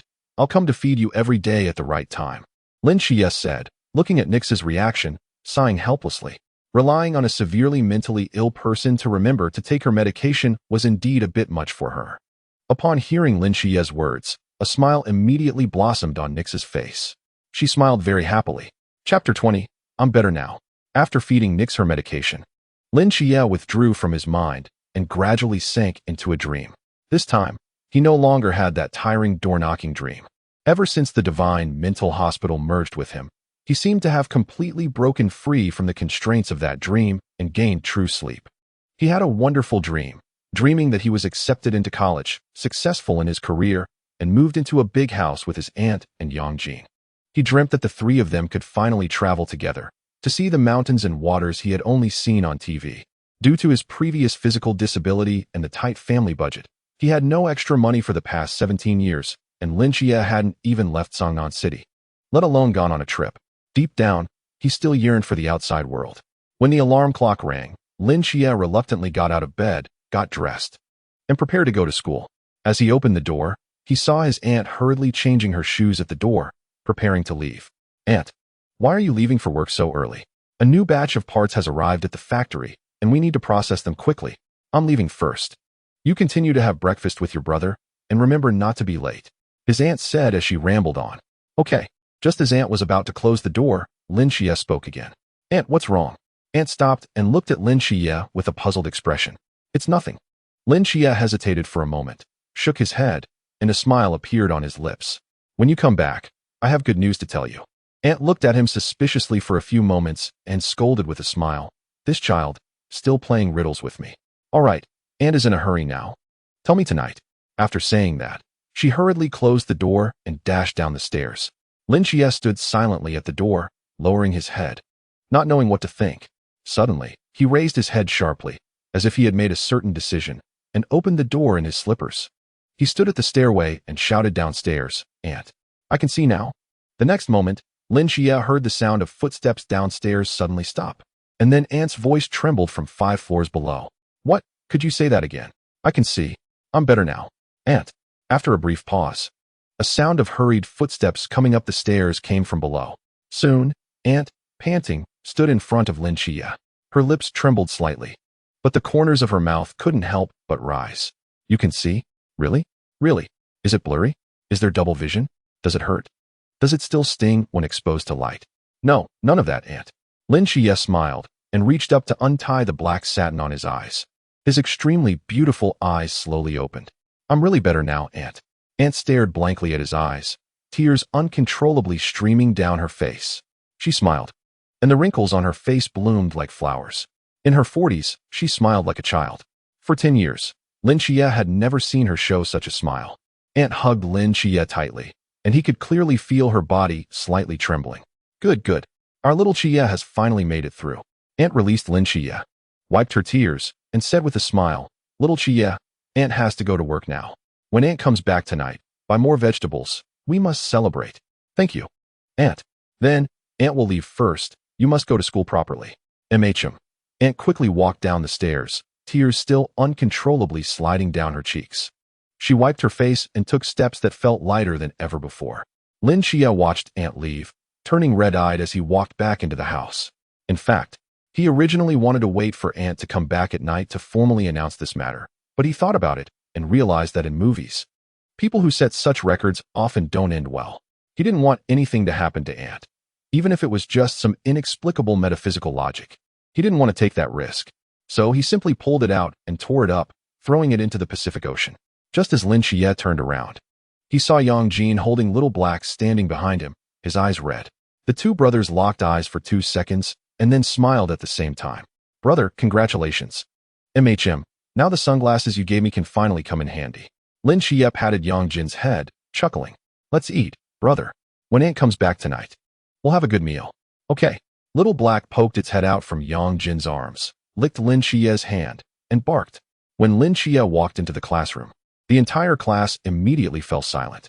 After a moment of confusion, some students tentatively spoke up. "Are you Xia?" Xia, with the black satin removed, raised his eyebrows and nodded slightly. After a brief silence, the classroom buzzed again, and the discussions were even more enthusiastic than before. "His eyes are better? He must be better. He can see things now. His eyes are so beautiful. Yeah, how come I didn't notice before? He's actually so handsome." The way the girls looked at Xia changed. They gathered together, whispering about something, occasionally glancing at Xia. The boys who were closer to Xia also crowded around him, asking a bunch of questions about his eyes. When they confirmed that Xia had indeed recovered, they were all incredibly surprised. I could see before. It was just that my eyes couldn't see light. I went to the hospital yesterday, and now I'm better. Lin Xia replied. The classmates then remembered that Lin Xia had indeed been absent from school the day before and suddenly realized. In this noisy classroom, only two people stood out. Lu Yuan was in the corner, lowering his head, stealing glances at Lin Xia, looking extremely awkward. He clearly remembered that day he was busy escaping for his life and bumped into Lin Xia hard. After escaping, he thought that this blind person wouldn't be able to escape from that monster's clutches. Although he felt guilty for a moment, he didn't take it too seriously. But what he didn't expect was that Jiang Qian ended up dead, while Lin Xia, whom he least expected, actually survived, and his eyes were better. For a moment, Lu Yuan couldn't tell how he felt: awkward, guilty, frustrated, or regretful. Although Lin Xia had his back to Lu Yuan, he could clearly see the other person's changing expressions through his mental perception, and his eyes gradually narrowed. Just then, another person walked up to Lin Xia. Li Yifei was standing next to Lin Xia's desk, looking awkward. He looked around, then leaned down and said in Lin Xia's ear, "Xia, can you come out with me for a moment? I have something to say." Lin Xia hesitated for a moment, then nodded. Chapter 21. I'm sorry. Outside the corridor. I'm sorry, Xia, I'm really sorry. Li Yifei stood there, his head lowered, constantly admitting his mistake. I was just too scared at that time. I didn't think much. I just ran. I left you and Jiang Qian behind, and it caused her harm. I don't expect you to forgive me, but we are classmates after all, and I still hope to apologize to you. I'm sorry. Li Yifei didn't dare to look Lin Xia in the eye, but his words were very sincere. After he finished speaking, Lin Xia slowly opened his mouth. It's natural to run away when faced with danger. There's nothing wrong with that. Lin Xia patted his shoulder. And if it were me at that time, I would only run faster than you. Li Yifei scratched his head, seemingly recalling something. By the way, did you also sign that confidentiality agreement? Lin Xia was taken aback, hesitated for a moment, then nodded. It seemed that Zhao Kongxing hadn't lied to him. They really wouldn't do anything to witnesses. Li Yifei escaping from that monster that night and signing the confidentiality agreement afterward was only natural. If he wasn't mistaken, Lu Yuan had also signed the same agreement. Although he himself hadn't signed it yet, it was only a matter of time. If he told Li Yifei that he hadn't signed yet, it would be hard to explain. Actually, even if they don't let me sign, I wouldn't speak out. Li Yifei sighed. That scene was something I never wanted to remember for the rest of my life. Moreover, after signing the agreement, if I violated it, I would have to spend my life in prison. I certainly didn't want to bury my own life with my own hands. Li Yifei rested his hands on the railing of the corridor, looking down at the bustling campus below, a hint of yearning reflected in his eyes. In fact, I really hope to join them. Lin Xia looked surprised and asked, "You want to join them?" "Yes, I mentioned it when I signed the agreement. I was willing to give up my studies to join them, but unfortunately, they didn't want me." "Why do you want to join? Your grades are not that great." "But aren't you about to be admitted to the sports academy on special terms? Being a sports student is so boring." "No, it should be said that being an ordinary person is so boring." Li Yifei's eyes gradually lit up, joining a mysterious and powerful organization, silently fighting against the enemies hidden in human society, achieving countless feats, and when everything comes to light one day, the world will remember my name. Li Yifei's fists gradually clenched as he excitedly said, "This is the dream of many men. This is a meaningful life. You think too beautifully." Lin Xia mercilessly shattered his fantasy. "You might sacrifice on your first mission, be torn to pieces by monsters, and be buried nameless in the deep mountains. With your parents perhaps never knowing about your death, you would leave this world all alone." Li Yifei. "Xia, your imagination is too bloody, right?" "That's not imagination." Lin Xia shook his head. "What you just said is." Li Yifei sighed helplessly. In any case, they didn't want him, and he didn't need to think too much about it. From now on, he just needed to honestly take this secret to the grave. Lin Xia glanced at the time. "We should go back. Class is about to start." The two walked back to the classroom. Lin Xia could feel that compared to before, Li Yifei was clearly much more relaxed. It seemed that his guilt towards Lin Xia and Jiang Qian had indeed put a lot of pressure on him. Both were running away, but Li Yifei and Lu Yuan made completely different choices. Lin Xia had no interest in deliberately looking for trouble with Lu Yuan. But if there was a chance in the future, he wouldn't mind giving him a lesson. After a day of classes, Lin Xia shouldered his backpack and headed home. The deaths of Wang Xiao and Jiang Qian a couple of days ago had brought considerable trouble to the school. Under pressure, The school had no choice but to cancel the evening self-study sessions, allowing students to go home early. However, what surprised Lin Xia was that the night watchman seemed to have very high authority. Generally speaking, after 2 students died, those like Lin Xia and Li Yifei, who had been with the deceased, would inevitably be questioned by the police. But 2 days had passed since the incident, and no one had come to find them. It seemed that the night watchman had completely taken over the case, and their authority was high enough to keep the local police silent about it. As he walked, the sky gradually darkened, and a light drizzle began to fall. By around 6 o'clock, it was already pitch dark. Lin Xia frowned. He and T brought an umbrella and could only stride home. The rain got heavier, and by the time Lin Xia hurried home, he was already soaked to the skin. However, as soon as he opened the door, a rich aroma of food rushed toward him, extinguishing all the negative emotions in his heart. "Ah, Xiaoqi, my child, why did you come back soaking wet?" His aunt, busy in the kitchen, hurried over upon seeing Lin Xia like this. "It's raining a bit hard outside. I didn't bring an umbrella," Lin Xia smiled. "If you didn't bring an umbrella, you should have found a place to hide. Or call me to pick you up. What if you catch a cold from getting wet like this?" His aunt pretended to be angry. Lin Xia scratched his head with a smile and didn't reply. "Hurry up and dry off. Oh, by the way, your teacher just came looking for you. I asked him to wait in your room." His aunt seemed to remember something. "Teacher?" Lin Xia was taken aback. "Yes, your PE teacher. He said he had something to discuss with you. Go see him quickly. Don't keep the teacher waiting." Lin Xia took a towel and absent-mindedly dried his hair. What the heck? Why is the PE teacher looking for him? He just transferred a few days ago and hasn't even attended PE class. What does he want? Suddenly, an idea flashed through Lin Xia's mind. He dropped the towel and hurriedly opened the door to his room. He saw a familiar middle-aged man leaning back in a chair, holding a teacup, smiling at him. Lin Xia frowned slightly and asked, "It's you? How did you find my house?" Zhao Kongsheng smiled slightly, picked up the emblem on the table and shook it. "Ever since you rejected me that night, I've been careful. Last night, I slipped this thing into your pocket. It can locate you." Lin Xia locked the door and walked straight to the bed to sit down. "I told you, I want to join you." "I know. So I didn't come for that this time." "Then you came to have me sign a confidentiality agreement?" "Not that either." Zhao Kongsheng shook his head. "I reported to others that you had gone missing. Since I've decided to let you go, I can't let you sign an agreement. Otherwise, they would know you weren't missing and would send someone else to persuade you. And they wouldn't be as easy to deal with as I am." Lin Xia was taken aback. "So you came." Zhao Kongsheng pulled a roll of parchment from his pocket and placed it on Lin Xia's desk, slowly opening it. "The treatment of the night watchman is much better than you think. I've worked for many years and still have quite a bit of savings," Zhao Kongsheng said while opening the parchment. The moment the parchment was opened, Lin Xia's gaze sharpened. Inside was a thick stack of money. Chapter 22. General Zhao. Lin Xia frowned. "What do you mean by this?" Zhao Kongsheng smiled slightly, unhurriedly took out a cigarette from his pocket. "Mind if I smoke?" "I do." Zhao Kongsheng helplessly put the cigarette away, leaned back in the chair, and a hint of reminiscence appeared in his eyes. "When I was young, I was just like you.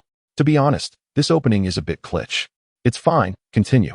"When I was 6, my father passed away from illness. My mother worked 2 jobs to barely raise me." Zhao Kongsheng rubbed the cigarette box, his voice very calm. "In those days, the pace of life was slow. My mother's expectation of me was to finish middle school, then come back to be a village official, marry a young wife, have a few kids, and live happily together as a family. You know, young people always go through a rebellious phase. When I graduated from middle school, I had pretty good grades. If I went back to be a village official, it wouldn't be too difficult, but I went against her wishes and resolutely joined the army. Actually, she didn't oppose it. She just looked a bit unhappy. On the day I left home, she stood at the door, quietly watching me. As I walked down the road behind the house, she was watching me. When I reached the village gate, she was still watching me. Later, when I got to the bus station in the city, I couldn't let go of my worries and secretly sneaked back to take a look, only to find her still standing there, staring blankly in the direction I had left. To be honest, at that time I really thought about just staying and not leaving. But in the end, I still steeled my heart and became a soldier." Zhao Kongsheng sighed deeply and continued. "Later, my rank kept rising. I joined the special forces. And because I excelled in close combat, I was transferred to the night watchman. After that, I returned home during my leave to see my mom, but I found out." Zhao Kongsheng suddenly paused at this point. Lin Xia cautiously asked, "Your mother passed away?" "No, she remarried." Lin Xia responded. My mother worked too hard when she was young and ruined her health. She originally wanted me to return to the village and take a leadership role to take care of her, but at that time, I didn't think about that and chose to become a soldier. Later, she couldn't endure it alone, so she remarried. At least she would have someone to take care of her when she got older. Unfortunately, by then I had already joined the night watchman and couldn't stay by her side for long to support her. To be honest, when I heard the news of her remarrying, I really breathed a sigh of relief. Lin Xia pondered for a moment and asked, "So, what is the purpose of you telling me this?" Zhao Kongqing slowly stood up, gazing into Lin Xia's eyes. "We have all cherished things, but as we grow, we tend to subconsciously overlook their existence due to habit, turning our attention to other things. I was like that back then, but you are different, Lin Xia. You are smarter and more sensible than I was back then. You have your own thoughts and want to stay by your family's side to accompany them. That's really good. Since you have chosen this path, then walk it well. Protecting the world can be left to people like us." He turned and picked up the parchment on the table, handing it to Lin Xia. "I just met your aunt, and in this era, there really aren't many good people like her. I know your family's current situation. So take this money." Lin Xia did not hesitate at all. "I don't want it. I'm a night watchman. I don't lack money. Then I won't take it either. This is for your aunt. You have to take it. My aunt won't want it either." Zhao Kongqing's lips twitched slightly, staring at Lin Xia for a long time. Neither side giving in. After a while, Zhao Kongqing spoke again. "Lin Xia, I'm old and can't bear to see the regrets that once happened to me happen again, even if it's to someone else." "Then you can close your eyes and not look," Lin Xia said firmly. "Although our family is poor, we have our own bottom line. I won't take a soldier's money. Moreover, my eyes have recovered. I have the ability, and I won't let regrets happen." Zhao Kongqing opened his mouth, seemingly wanting to say something, but in the end, he said nothing, only smiled bitterly. "Wouldn't it be nice to take this money back for your wife and kids?" Lin Xia spoke again. "I said, the benefits of the night watchman are great. Even if I die on the battlefield, my wife and kids will never worry about food and clothing for the rest of their lives. And they will be able to attend good universities in the future with a bright future." Seeing that he really couldn't persuade Lin Xia, Zhao Kongqing could only put the parchment back into his pocket. "Then don't you have any dreams?" "My dreams?" Zhao Kongqing sat back down, raising his eyebrows. "I do have dreams, and I've had them since I was a child." "What is it?" "To become a general in the army. Then wear a military uniform adorned with numerous medals and return to the village in glory, letting those who look down on my mother know that my mother's son is a general." The brilliance in Zhao Kongqing's eyes was dazzling.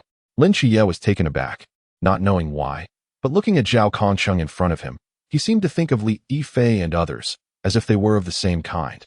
"Have you achieved that now?" "No, I'm still far from it," Zhao Kongqing said with a bitter smile, "and as a night watchman, I can't swagger around with my medals. This dream can only remain a dream." Lin Xia fell silent.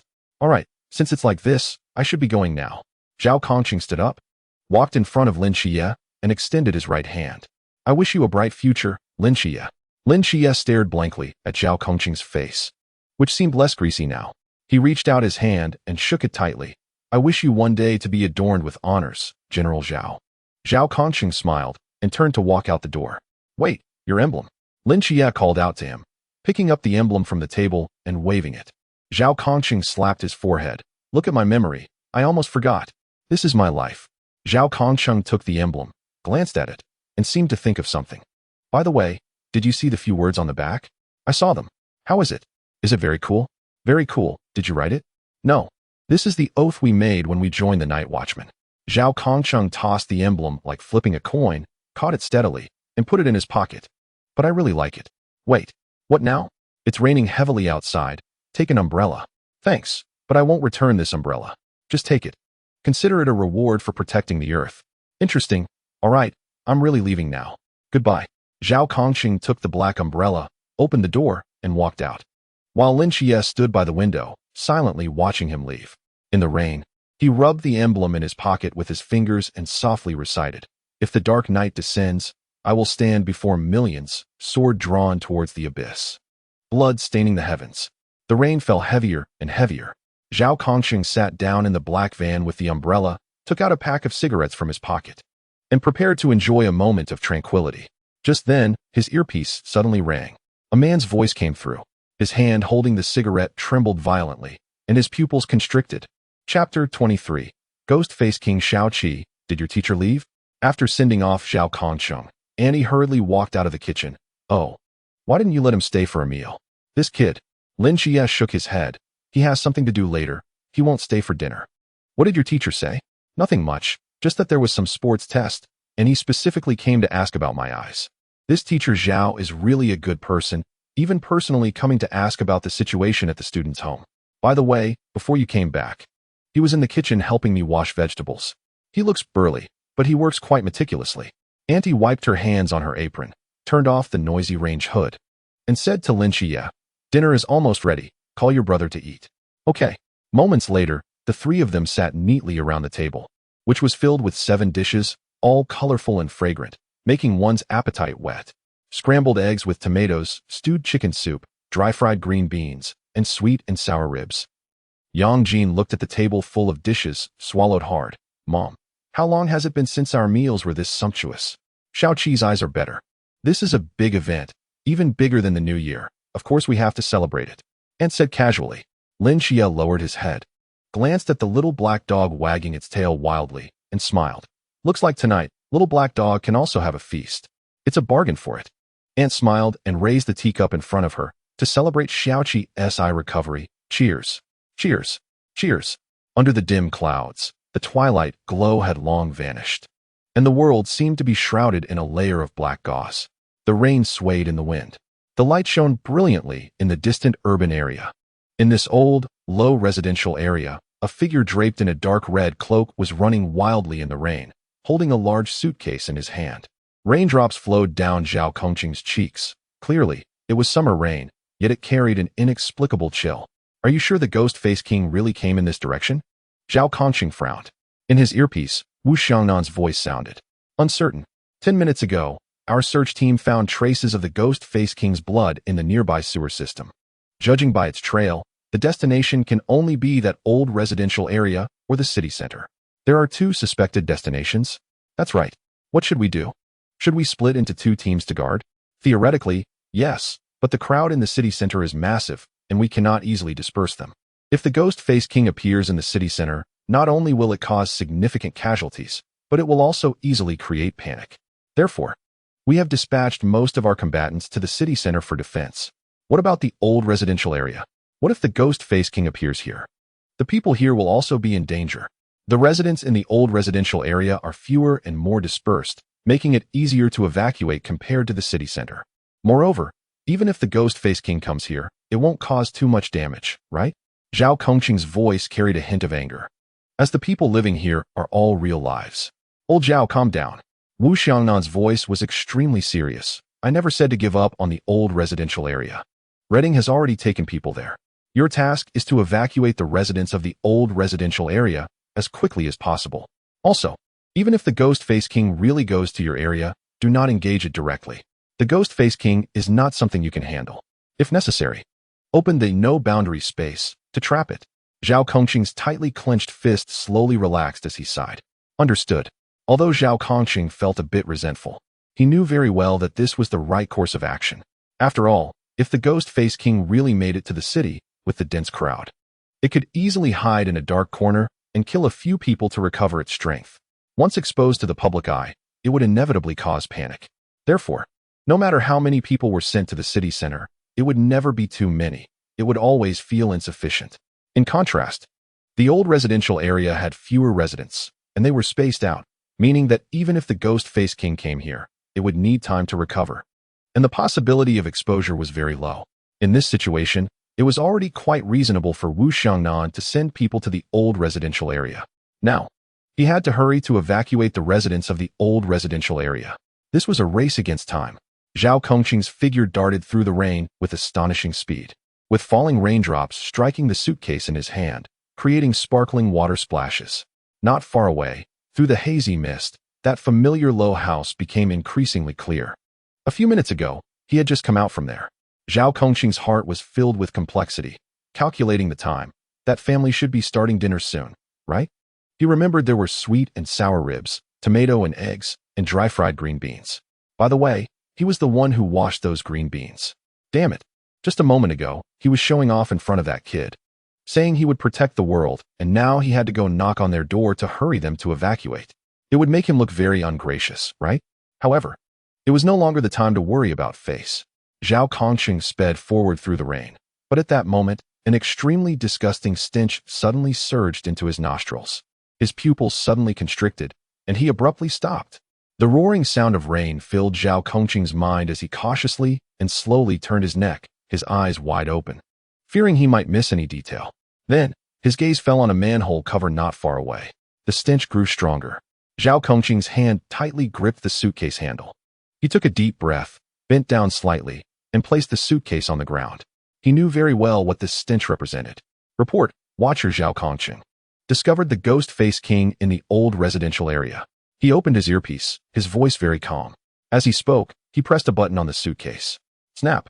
The suitcase popped open, revealing 3 neatly arranged and brand new notice boards inside. Zhao Kongqing lifted the 3 notice boards, set one down in place, and then dashed toward the other side. Almost the moment Zhao Kongqing finished speaking, on the other end of the earpiece, Wu Xiangnan's voice sounded. Received. I've given the order. The night watchers are moving to the old residential area. Hong Ying and her team will arrive soon. In at most 10 minutes. 10 minutes. Old Zhao. Set up. No boundary space. To temporarily trap it. Zhao Kongqing set down the second notice board, sprinting towards another vertex of the triangle while helplessly speaking. Xiangnan. No boundary space is used to conceal battles, not to trap people. It can't hold the ghost face king for 10 minutes. Glug, glug, glug. Rainwater flowed down the sloping ground into the manhole cover, but suddenly the entire manhole cover started to tremble violently. And the rainwater that had flowed in surged out like a boiling spring. No matter what, you must not engage the ghost face king in a direct battle. Wu Xiangnan's voice clearly became anxious. Old Zhao, the old residential area is so large. Even if the ghost face king comes out, it won't cause damage immediately. In these 10 minutes, even if it kills a few people, it won't recover too much strength.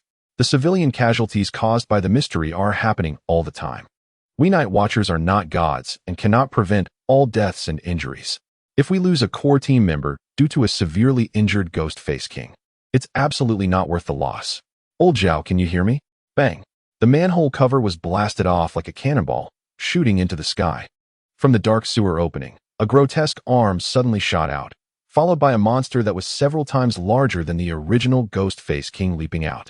Zhao Kongqing calmly watched this scene, slowly placing the last notice board in his hand down, biting his fingertip and smearing a line of fresh blood on the notice board. Xiangnan, do you still remember the oath you made? Zhao Kongqing gazed at the ghost face king before him, slightly crouching down, his peripheral vision landing on the small residential building not far away. If darkness descends, I will stand before millions. This time, I have no millions behind me. But behind me is that child's whole world. His hands suddenly came together in prayer. An invisible canvas enveloped this small triangle. Forbidden ruins, no boundary space. Chapter 24 Heavy Rain Xiaoqi. Don't just eat vegetables. Eat some ribs too. Aunt picked up a piece of rib and stuffed it into Lin Qia's bowl. Lin Qia smiled and said, Thank you, Aunt. Today is a great day. Eat more, don't save money for Annie. Got it, Auntie. Jean, you should eat more too. You're at the age of growing. Jean. Jean.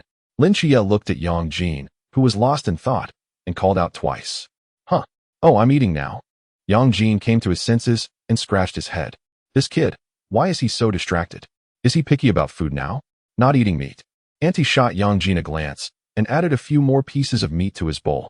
Jean might be under too much homework pressure. Lin Qia said with a smile, picking up the bone he had just finished gnawing on, looking around with a hint of confusion on his face. Auntie also snapped back to reality and said in surprise, Strange, where's Xiao Hailai? Usually, he is the most active during meals. But now he is nowhere to be seen, even with bones to eat. It seemed that Xiao Hailai had heard someone calling him and poked his head out from the balcony, barking once. Woof. Lin Qia waved the bone in the air, signaling Xiao Hailai to come eat, but Xiao Hailai looked at the bone, then at the window, seemingly conflicted. What is wrong with this little thing today? Annie wondered. Lin Qia hesitated for a moment, holding the bone, stood up, walked to the balcony, and gently patted Xiao Hailai's head, softly asking, What is wrong with you? Is there something outside? Lin Qia dropped the bone on the ground, and as Xiao Hailai started gnawing on it, he stood up and looked out the window. In the vast darkness of the night, there was nothing but the pouring rain. Even the distant residential buildings had no lights. The world was so quiet, as if only endless rain remained. Strange, there's nothing at all, Lin Xia murmured. Just as he was about to turn away, suddenly, a few sounds came from outside. As if someone was tapping on the window. Lin Xia turned back to look and discovered a small bat outside the window. The bat appeared to be soaked by the rain, continuously banging against the window, seemingly looking for a place to shelter from the rain. Lin Xia's eyes gradually lit up. Speaking of which, he hadn't used the ability to communicate with nocturnal creatures that the Starry Night Dancer had given him, and it was rare to encounter a bat. It seemed like a good opportunity to try it out. So Lin Xia quietly stood by the window, watching the bat. Xiaoqi, what are you doing over there? Come back and eat. The dishes are going to get cold. Annie called out when she saw Lin Xia in a daze. However, Lin Xia stood there like a statue, motionless for a long time. Just as Auntie was about to say something else, Lin Xia suddenly turned around, his eyes trembling. He quickly ran to the door and put on his shoes. Xiaoqi, what are you doing? I suddenly remembered something. I'm going out for a bit. Silly boy, what are you talking about? It's dark outside, and it's raining so heavily. Why are you going out? I have something important to do. Then what about the food? I'll eat when I come back. In Auntie's bewildered gaze, Lin Xia had already changed his shoes, hurriedly opened the door, and prepared to leave. Just then, Yang Jin's voice suddenly rang out. Brother, the rain is heavy outside. It's better not to go. No way, I have to go. No matter how important it is, someone will take care of it. Even if the earth spins without you, some things I must do. Lin Xia took a deep breath. Forcing a smile, don't worry too much. It's just a small matter. Once I solve it, I'll come back. After all, it's rare to have such delicious food. I can't bear to waste it. I'm off. Lin Xia quickly closed the door and rushed downstairs. Once Lin Xia was gone, Auntie suddenly reacted, quickly walking to the door and shouting down, Silly boy, it's raining so heavily outside. Take an umbrella. In the corridor, Lin Xia's footsteps grew distant, and no one responded. Auntie sighed helplessly, returned to her seat, and suddenly felt that the food in front of her was no longer appetizing. Meanwhile, Yang Jin quietly sat there, his eyes fixed on the heavy rain outside, silent.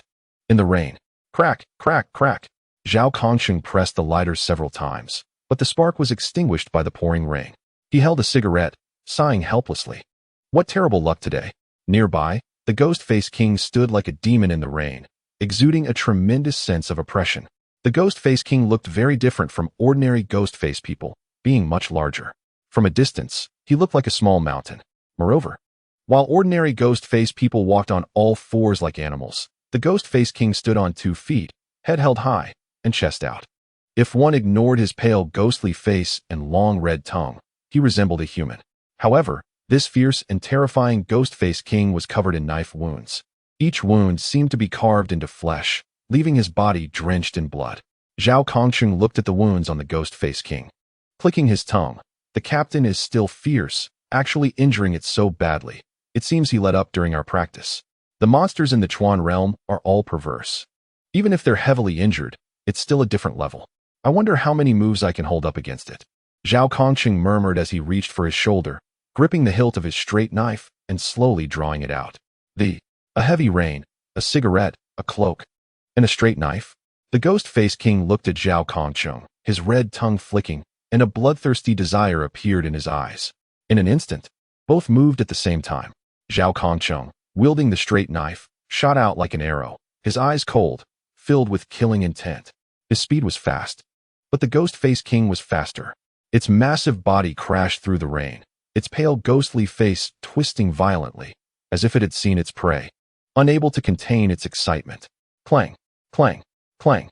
In the instant their figures collided, the sound of metal clashing rang through the rain, with claws and blades sparking against each other. Zhao Kongsheng was indeed a master of close combat. He aimed 3 precise strikes at the Ghost-Faced King's vital points. Yet the Ghost-Faced King blocked them with even greater speed. Zhao Kongsheng only managed 3 strikes. After the third, he was sent flying by the Ghost-Faced King's terrifying strength, landing awkwardly in the muddy ground. The gap between them was too great. One was a mythical creature that had reached the Chuan realm, possessing the forbidden ruins and terrifying physical attributes. The other was an ordinary human with only skills and experience. Zhao Kongsheng climbed up from the mud, spat out the soaked cigarette from his mouth, and cursed. Damn it! What's so great about mythical creatures? Is having strength really that impressive? The Ghost-Faced King had no intention of fair play. It roared at Zhao Kongsheng, its voice rumbling like thunder. Roar! Roar! Roar. As it approached, a massive, grotesque ghost face gradually emerged on the ground, centered around the ghost face king. Zhao Kongqing's expression changed instantly. Forbidden Ruins Sequence 176. Ghost Face Land. Chapter 25. Ghost Face Land.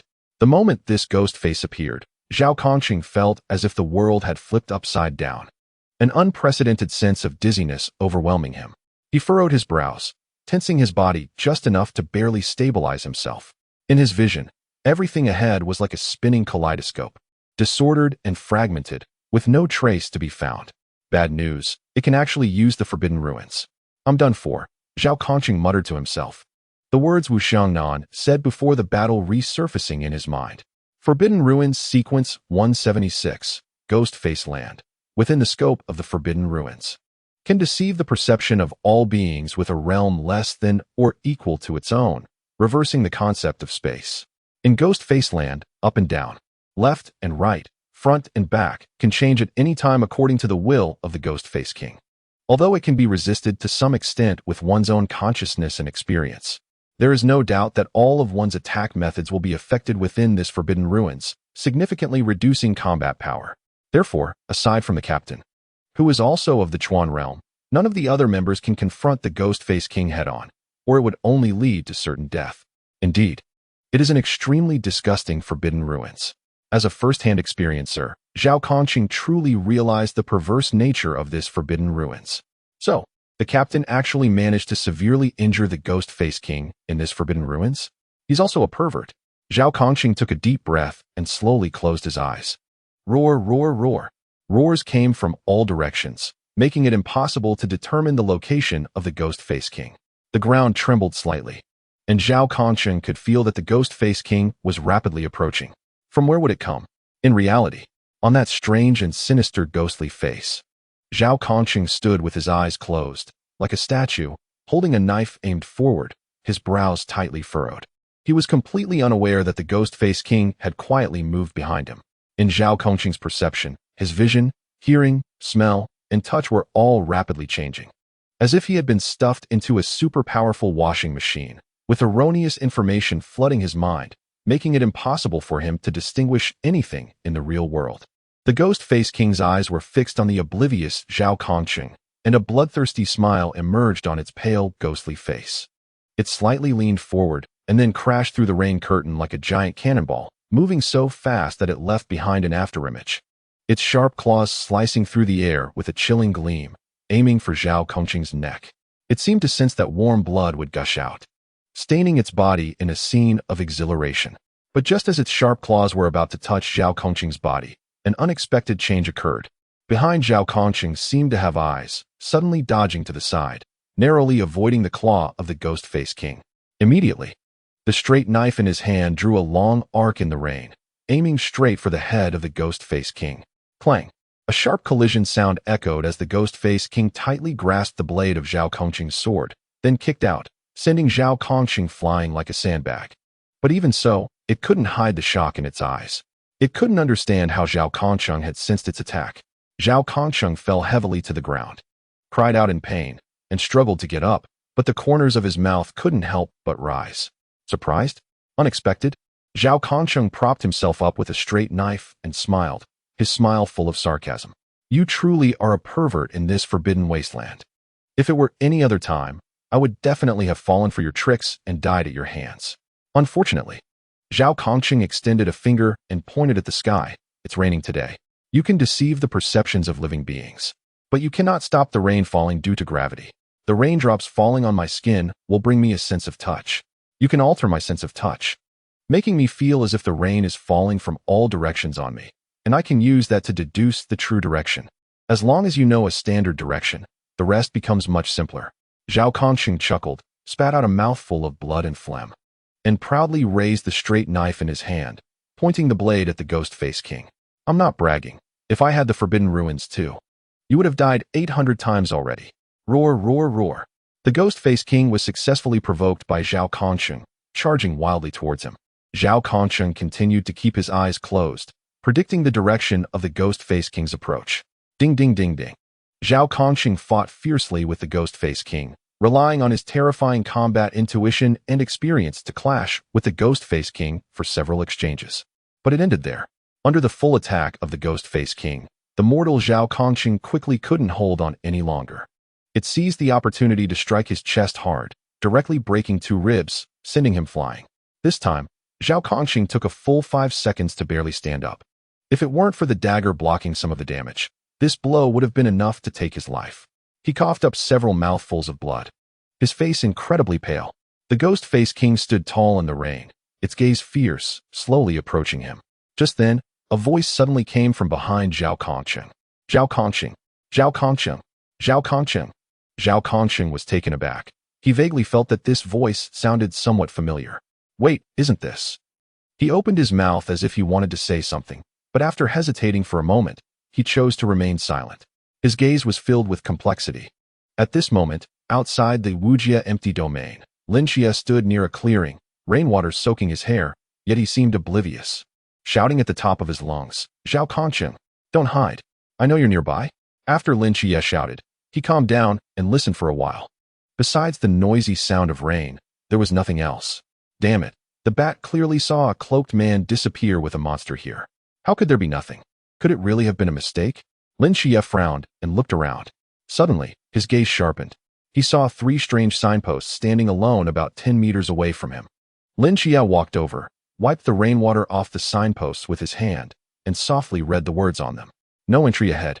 When was this sign put up here? Moreover, this arrangement is quite strange. Lin Xia lowered his head in thought, and suddenly, it seemed like he remembered something, his eyes gradually brightening. It seemed he had mentioned that his Forbidden Ruin was an auxiliary Forbidden Ruin for hidden battlefields, something like Wujia Kanju. Lin Xia carefully examined the 3 notice boards in front of him, a smile appearing at the corners of his mouth, and he shouted again, Zhao Kongqing, I know you're in the limitless void. Open the door quickly and let me in. 1 second, 2 seconds. Zhao Kongqing's voice came faintly from behind the notice board. What the hell are you doing out here at night, without eating? Get the hell out of here. Chapter 26. The Disappearing Moonlight. Zhao Kongqing was puzzled. With such heavy rain, what was this guy doing out for a stroll? Moreover, he has already opened the Boundless Realm. How did he know he was here? Moreover, he always comes at the wrong time, especially when I'm being pinned down and hammered. If he sees this, it would be so embarrassing. Moreover, I just said that I would leave the protection of the world to him. If I were to suddenly pull Lin Xia into this now, and something happened to that kid, Zhao Kongqing would never forgive me for the rest of my life. What do you care about me coming out? I know you are fighting with that ghost-faced person inside. Let me in. I can fight pretty well right now too. The voice of Lin Xia came from outside again. You can go to hell. Zhao Kongqing cursed. This is not a ghost-faced person. This is the ghost-faced king. Chuan Realm. You, a high school student, are 2 major realms lower than me, who has just stepped into the lamp realm. Are you really going to challenge them? Besides, aren't you always afraid of death? Why are you so reckless now? Hurry up and come home for dinner. Today, I'm making it clear, with me, Zhao Kongqing, around. This thing can't hurt you or your family one bit. At this moment and at another time, although I fear death, I cannot owe anyone a favor. Lin Xia shouted outside, while our family was happily having dinner inside. Are you going to stay here and fight the Ghost-Faced King alone? You want to be an unnamed hero, but I'm not agreeing to that. If you want to eat, you have to wait until we finish off the Demon-Faced King. You can come back with me to eat. Lin Xia forcefully slammed into the air beside the signboard, but it was as if there was an invisible barrier, completely isolating the inside from the outside. No matter how hard Lin Xia tried, it remained unmoved. Inside, Zhao Kongqing was once again sent flying by the Ghost-Faced King. He lay on the ground for a long time before barely propping himself up with his knife. Don't bother trying, he coughed. Although I don't have a realm, the open Wujia Kongyu is more than enough to block those below the pool realm. To enter here, there are only 2 possibilities. Either I let you in, or you can only wait for me to die. You can't even break my Wujia Kongyu. What's the difference between coming here to face the Ghost-Faced King and seeking death? Zhao Kongqing's eyes were fixed on the Ghost-Faced King, his voice growing increasingly weak. After he uttered his final words, the commotion outside the domain ceased. No more impacts against the boundless void, no other sounds to be heard. Zhao Kongqing waited 1 second, 2 seconds, 3 seconds. A faint smile curled at the corners of his lips. That's more like it. Go home and have your meal quietly. The rest, leave it to us night watchers. With great effort, Zhao Kongqing straightened his battered body, gasping for breath as blood trickled from the corner of his mouth. Every inhale sent waves of excruciating pain through him, making his body tremble slightly. He had reached his limit. Ahead of him, the ghost-faced king loomed like a small mountain amidst the rain, its body riddled with wounds, some old, some fresh. Yet it remained as fierce and unyielding as ever, a testament to the monstrous resilience of mythical creatures. Clutching his blade in one hand, Zhao Kongqing shakily reached into his pocket with the other. After a moment, he pulled out a badge. Engraved on it were two crossed straight blades, and beneath them, a name was inscribed, Zhao Kongqing. For a fleeting moment, Zhao Kongqing felt as though he had returned to the days when he had just joined the Night Watchers, back when he was still a green recruit. The badge is the life of a Night Watcher, not only in faith, but also in battle. On the inner side of this emblem, there is a small needle that pops out when the switch is pressed, and the tip of the needle is coated with a substance called demon god induction. When this substance is injected into the body, it burns away all of a person's potential in a short period of time, allowing those who already possess the forbidden ruins to greatly enhance their power using the forbidden ruins. If there is no forbidden realm within oneself, then the spirit guide will forcibly stimulate your body, triggering a forbidden realm that has never been revealed hidden in the essence of life. In other words, during the duration of the drug, it can allow a person without a forbidden realm to acquire a kind of forbidden realm. This is a means of mutual destruction, a way to launch a counterattack in a desperate situation, and the only opportunity for those warriors without a forbidden zone to experience their own forbidden zone in their lifetime. Unless absolutely necessary, it cannot be used. Zhao Kongqing gripped the emblem, his body uncontrollably swaying, looking at the approaching ghost-faced king, a smile appearing at the corner of his mouth. Do you know how long I've waited for this day? The heavy rain is pouring. Raindrops mixed with blood dripped down Zhao Kongqing's arm, falling onto the surface of the emblem. Zhao Kongqing didn't care whether the ghost-faced king could hear or understand him. He murmured in the rain. Men always yearn for those supernatural powers, dreaming that one day they can traverse heaven and earth, punch mountains apart, and cover the clouds with a thought. After being a night watchman for so many years, I've been waiting for my own forbidden domain to awaken, but unfortunately, I'm already over 40 and still haven't seen my own forbidden domain. To be honest, it's really hard to get by among the night watchmen without a forbidden domain. Every time I see the captain and the others fighting with their forbidden domains, looking incredibly cool, I always feel a pang of envy. Later, I thought, if one day I encounter an enemy I absolutely can't defeat, I must try ghostly summon before I die, to see my own forbidden domain. Even if I die, I can go with a smile. Anyway, thank you for giving me this opportunity. Zhao Kongqing opened his palm, letting the rain wash over the surface of the emblem.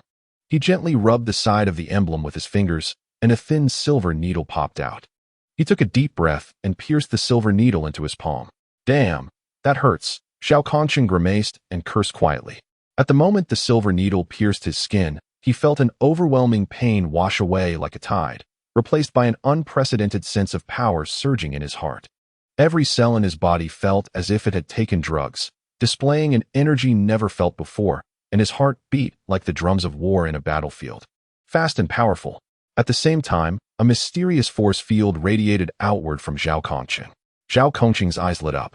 The ghost-faced king seemed to sense the danger, let out a low growl, and swiftly dashed through the rain, propelling himself forward with terrifying kinetic energy. Zhao Kongqing's back gradually straightened, and the hand gripping the knife tightened more and more. The rain hit the surface of the straight knife, making a light clinking sound. He held the knife in the rain, and in his eyes, an unprecedented brilliance erupted. He raised his hand, and, facing the rapidly approaching ghost-faced king, swung his blade in a distant slash.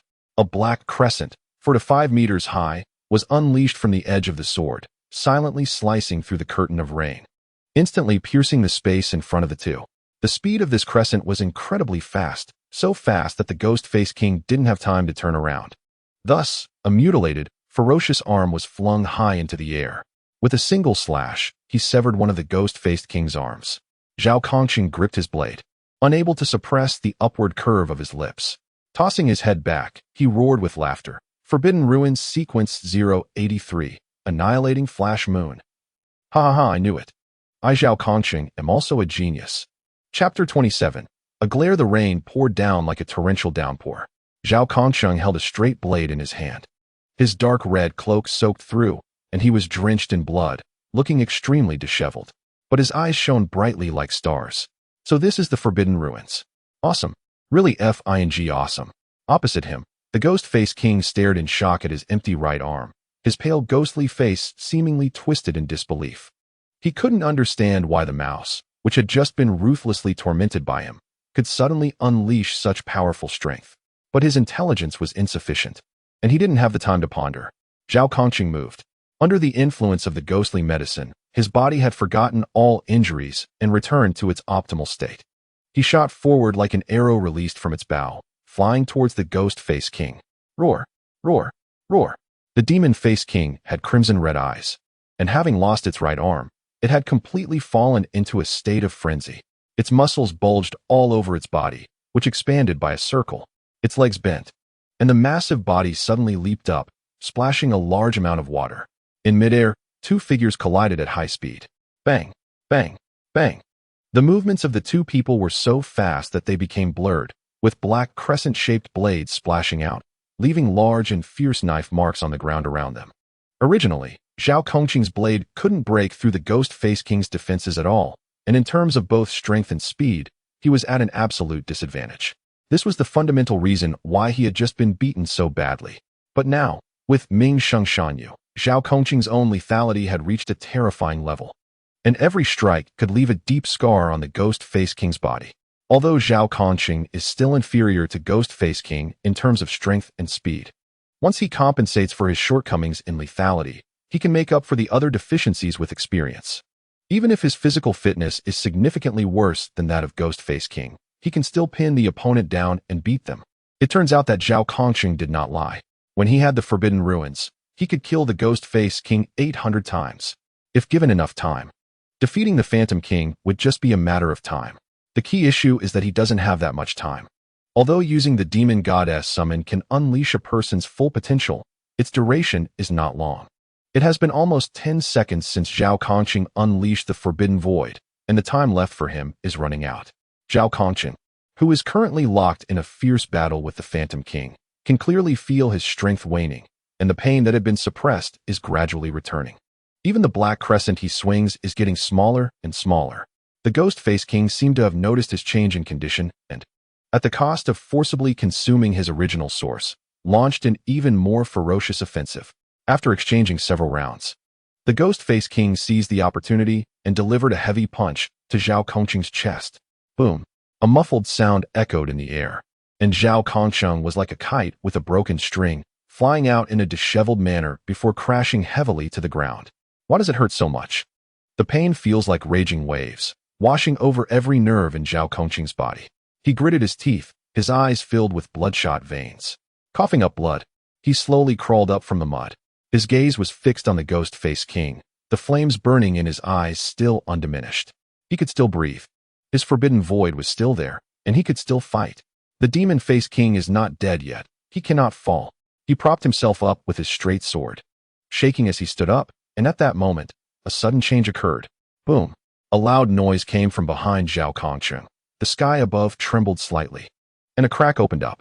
Zhao Kongqing stared blankly at the sky, as if he thought of something, and suddenly turned his head.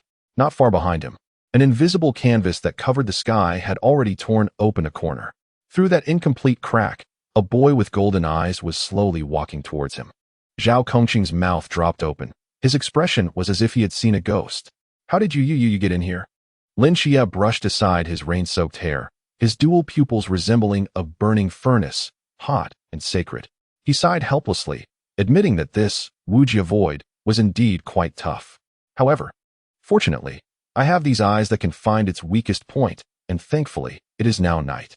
Zhao Kongqing only understood the first sentence, but it still couldn't answer the confusion in his heart. How could you have such strong power when you just entered the Zhan realm? You don't have any weapons. How did you break through the unrestricted void? You might not believe it, Lin Xia said calmly. I shot at a glare, and it continued. Zhao Kongqing, Lin Xia isn't lying. With the enhancement of the night, he can feel that his eyesight has also been significantly improved. Although it's not as exaggerated as 5 times, it's still about double.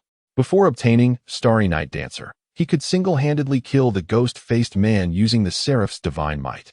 After the night enhancement, He can also use the divine might to break through the unbound void. However, this consumes too much of his mental power. Just one glare almost drained his mental energy completely. Lin Xia glanced at the battered ghost-faced king, then looked at the knife marks all over the ground. And his gaze towards Zhao Kongqing suddenly became strange. He even asked, "You don't have a forbidden ruin? Can a human really make these cuts?" Zhao Kongqing was too lazy to explain to him because he really didn't have much time left. "Stop talking, step aside. I can help you fight." "I know, just step aside first." Zhao Kongqing turned to look at him. "I'll strike once, then you can strike again. After I finish this strike, you can come help me." "Oh." Lin Xia stepped aside. Zhao Kongqing took a deep breath, tightened his grip on the knife handle, and fixed his gaze on the ghost-faced king not far away. "Kid. This cut, you need to watch closely." "Why?" "This strike will be very cool." Before Lin Xia can show a look of disdain, Zhao Kongqing's legs fiercely push off the ground, bursting forth with astonishing speed towards the ghost-faced king. The ghost-faced king seemed to realize that the man before him had reached the end of his strength, and instead of choosing to confront him head-on, he stood alertly in place, ready to fend off his attacks at any moment. The light in Zhao Kongqing's eyes shone brighter like a lit torch. He broke through the rain curtain and charged toward the ghost-faced king, without any fancy moves, raising his hand and swinging his knife. An unprecedentedly large crescent moon sliced through the night sky, moving with a speed that the naked eye could not capture, splitting every raindrop in its path in half. The speed of this strike was too fast. Even the powerful ghost-faced king could not easily evade it. Even if it wanted to dodge, it couldn't do so in its current state. Thus, the black crescent moon swept across the sky, gently beheading a twisted head with a pale ghostly face. Chapter 28, Gulu Gulu. The ghost-faced king's head fell to the ground. Zhao Kongqing's body swayed and fell straight down. Lin Xia was quick and steady, catching Zhao Kongqing's body. Only then did he realize how dire Zhao Kongqing's condition was. Scratches, bruises, and fractures filled Lin Xia's mental perception. Zhao Kongqing's body was covered in wounds, with streams of fresh blood flowing out, dyeing the rain-soaked mud beneath him red. At least 5 or 6 of his bones were broken, and Lin Xia couldn't imagine how Zhao Kongqing had managed to stand up under such severe injuries. The most critical issue was that Lin Xia could clearly sense that Zhao Kongqing's body was rapidly deteriorating. His vitality was like a dying ember, growing weaker and weaker.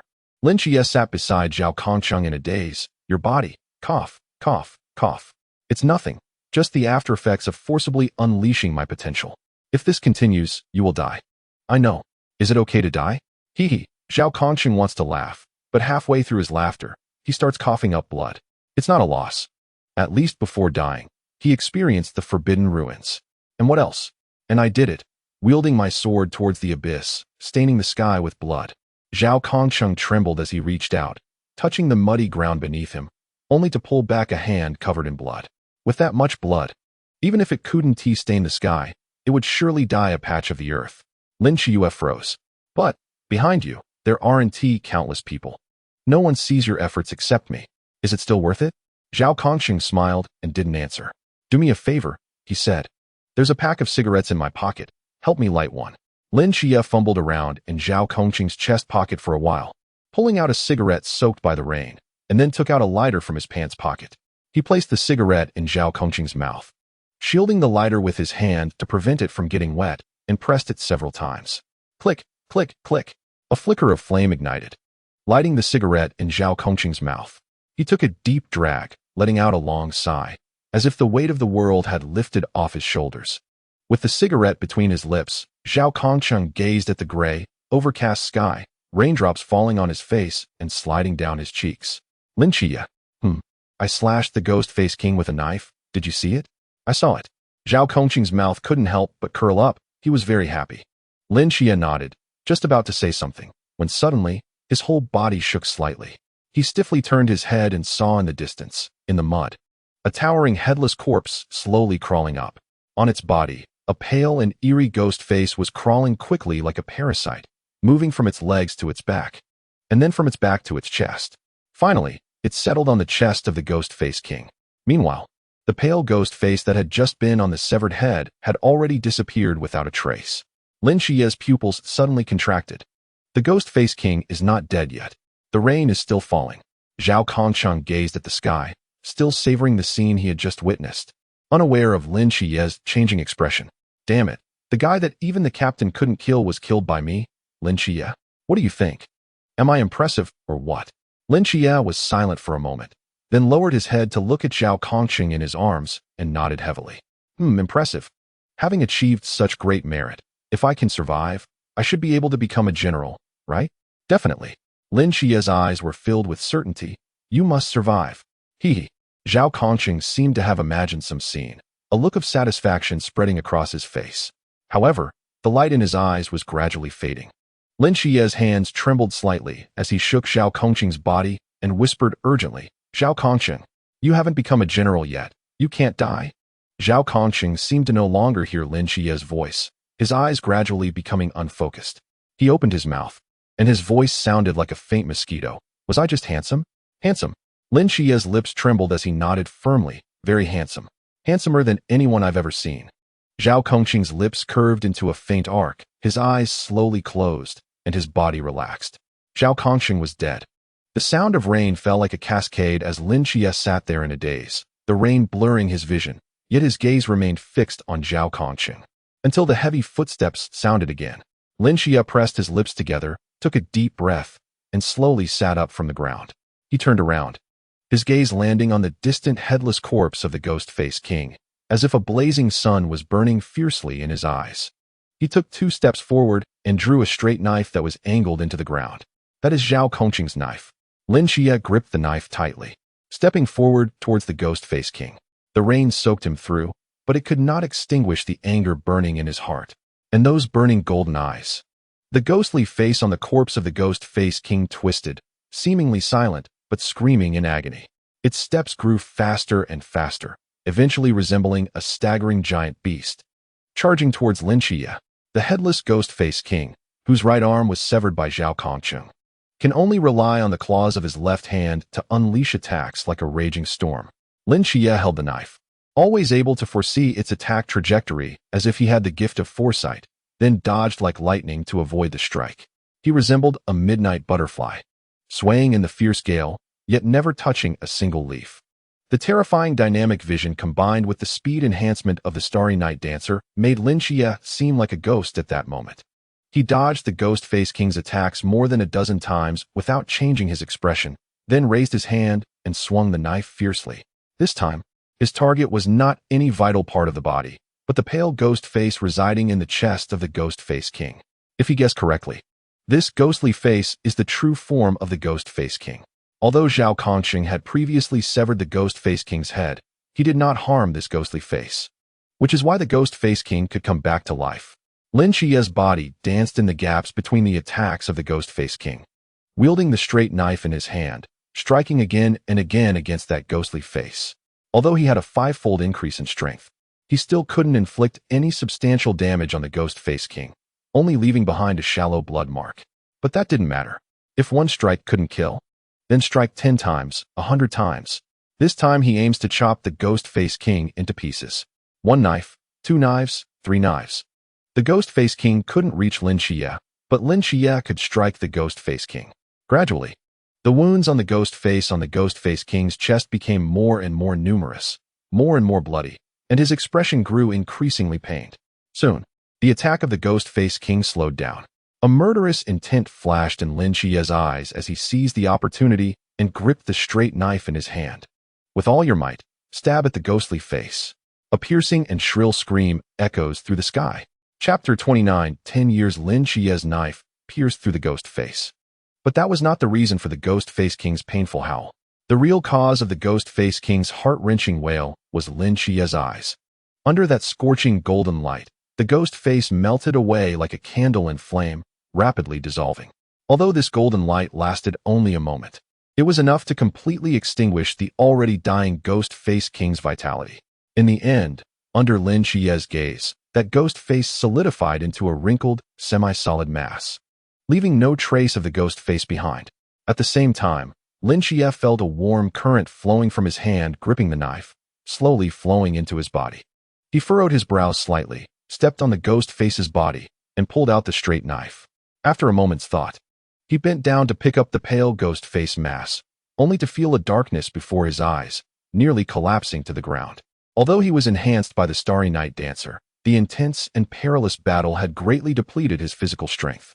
More critically, the two uses of the Eye of the Seraph had completely drained his limited mental energy, making it somewhat difficult for him to walk. As Zhao Kongqing said, with his current realm, facing the Ghost-Face King would lead only to death. If the Night Watchman had not severely injured the Ghost-Face King first, if Zhao Kongqing had not risked his life to incapacitate the Ghost-Face King, even with the Eye of the Seraph and the Starry Night Dancer, he still would not have been able to contend with the Ghost-Face King. This is the mythical creature that has descended into this world. This is Chuanjing. Raindrops fell on his cheeks as he staggered through the pool of blood, slowly making his way toward Zhao Kongqing's corpse. He walked to the side of the corpse and slowly sat down. I told you long ago, being a hero is not that easy. Lin Xia looked at the already cold Zhao Kongqing and murmured, "How many people know that you bet your life here, fighting to the death? Do you know?" Now, far away in the city center, it is still a scene of lights and glamour. They are singing, they are enjoying delicious food in hot pot restaurants. They are rolling in bed at hotels, they are eating popcorn in cinemas. And you, but I can only die here silently. They will never know that amidst this pouring rain, a man with a knife has toppled a mythical creature. I don't know if being carefree and happily enjoying life is because someone else sacrificed their life for them. Is it really worth it? Lin Xia stared at Zhao Kongqing's pale face, seemingly waiting for his answer. Unfortunately, he was destined to never speak again. Lin Xia continued, "Do you think I am very afraid of death? You are wrong. Death, I am not afraid at all. Do you think a child who has seen angels since childhood, lost their sight, and was locked in a mental hospital would still have any fear of death? I have tried countless times to end my life in the darkness. But the light has saved me again and again. The light that saved me is not from those so-called beings who rush about in the city for desires, complaining about the unfairness of the world. It's my family." Lin Xia looked up, gazing at the pitch-black night sky, and slowly spoke. "The sentient beings have never saved me. So why should I use my life to protect these sentient beings? So, I am unwilling to be the night watchman."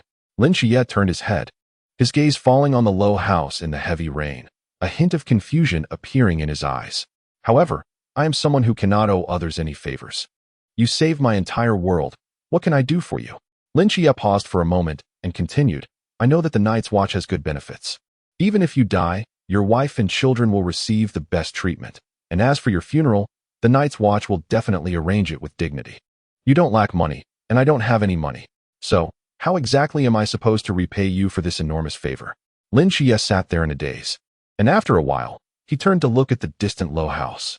In the rain, his fists slowly tightened and then weakly relaxed. It seemed he had made up his mind. He propped himself up with a knife, struggling to stand, murmuring to himself, "In my life, I, Lin Xia, only owe 3 people. My aunt, who has toiled for me for 10 years, my cousin, whom I have burdened for 10 years, and you, who saved the lives of our family of 3. You saved my whole world. In exchange, I will help you guard your world for 10 years. After 10 years, regardless of the circumstances, I will have no further connection with the Night Watcher, nor with all living beings. I will still return to this home and continue my original life. Is this deal still fair?" Lin Xia looked down at Zhao Kongqing in the pool of blood. He was simply lying there, as if he were asleep. "Since you don't object, it's settled." Lin Xia drove the straight knife into the ground and knelt in one direction. There, in the rain, was an ordinary low house. "Aunt, Xiao Qi is leaving. Please forgive my sudden departure, for I fear that if I return, I will never want to leave again. I've heard that the Night Watchman's treatment is good. In the 10 years I've served, the subsidies provided are enough for you and your son to live well. After 10 years, Xiao Qi will ensure you live the best life. Your nurturing grace, Xiao Qi will repay in 10 years. Lin Xia knelt in the rain, droplets falling from his hair, moistening his eyes. He leaned down and bowed heavily several times, his forehead resting on the ground for a long time before slowly lifting it. He stood up slowly, took one last look at the low house, pulled the straight knife from the ground, and turned to leave. "Xiangnan, I have arrived at the old residential area. Where is old Zhao?" In the heavy rain, a woman draped in a dark red cloak, soaked to the skin, stands in the street, bending over and gasping for breath.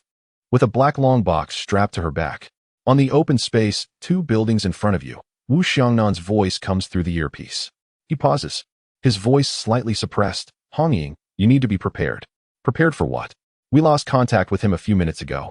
And old Zhao's emblem location hasn't moved for several minutes. Hong Ying's pupils suddenly constricted, her body trembled slightly, and then she shot forward like a sharp arrow, rushing ahead. Don't talk nonsense. Maybe he was just tired. Hong Ying gritted her teeth, her voice already trembling with tears. Hong Ying, don't say anything. Hong Ying shouted. Hong Ying, old Zhao's emblem positioning has moved. As soon as these words were spoken, a light suddenly appeared in Hong Ying's eyes. I knew it. I knew he wouldn't die so easily. Where is he? He is moving slowly, getting closer to you. Hong Ying was taken aback, instinctively stopping in her tracks. Her gaze falling on the corner, not far away. The muffled sound of thunder echoed in the distant clouds, and the rain poured down like a curtain, obscuring her vision. Vaguely, a figure slowly approached through the rain. It was a young man, carrying a sword on his back and cradling a man's corpse in his arms. He stopped, using all his strength to roar out loud. It was as if he was declaring to the whole world, Junior Lin Xia, sending General Zhao Kongqing back in triumph. Chapter 30. The rain has stopped inside the house. Aunt looked up at the wall clock, lost in thought. The dining table in front of her was filled with dishes that had gone cold, nearly unchanged since Lin Xia left.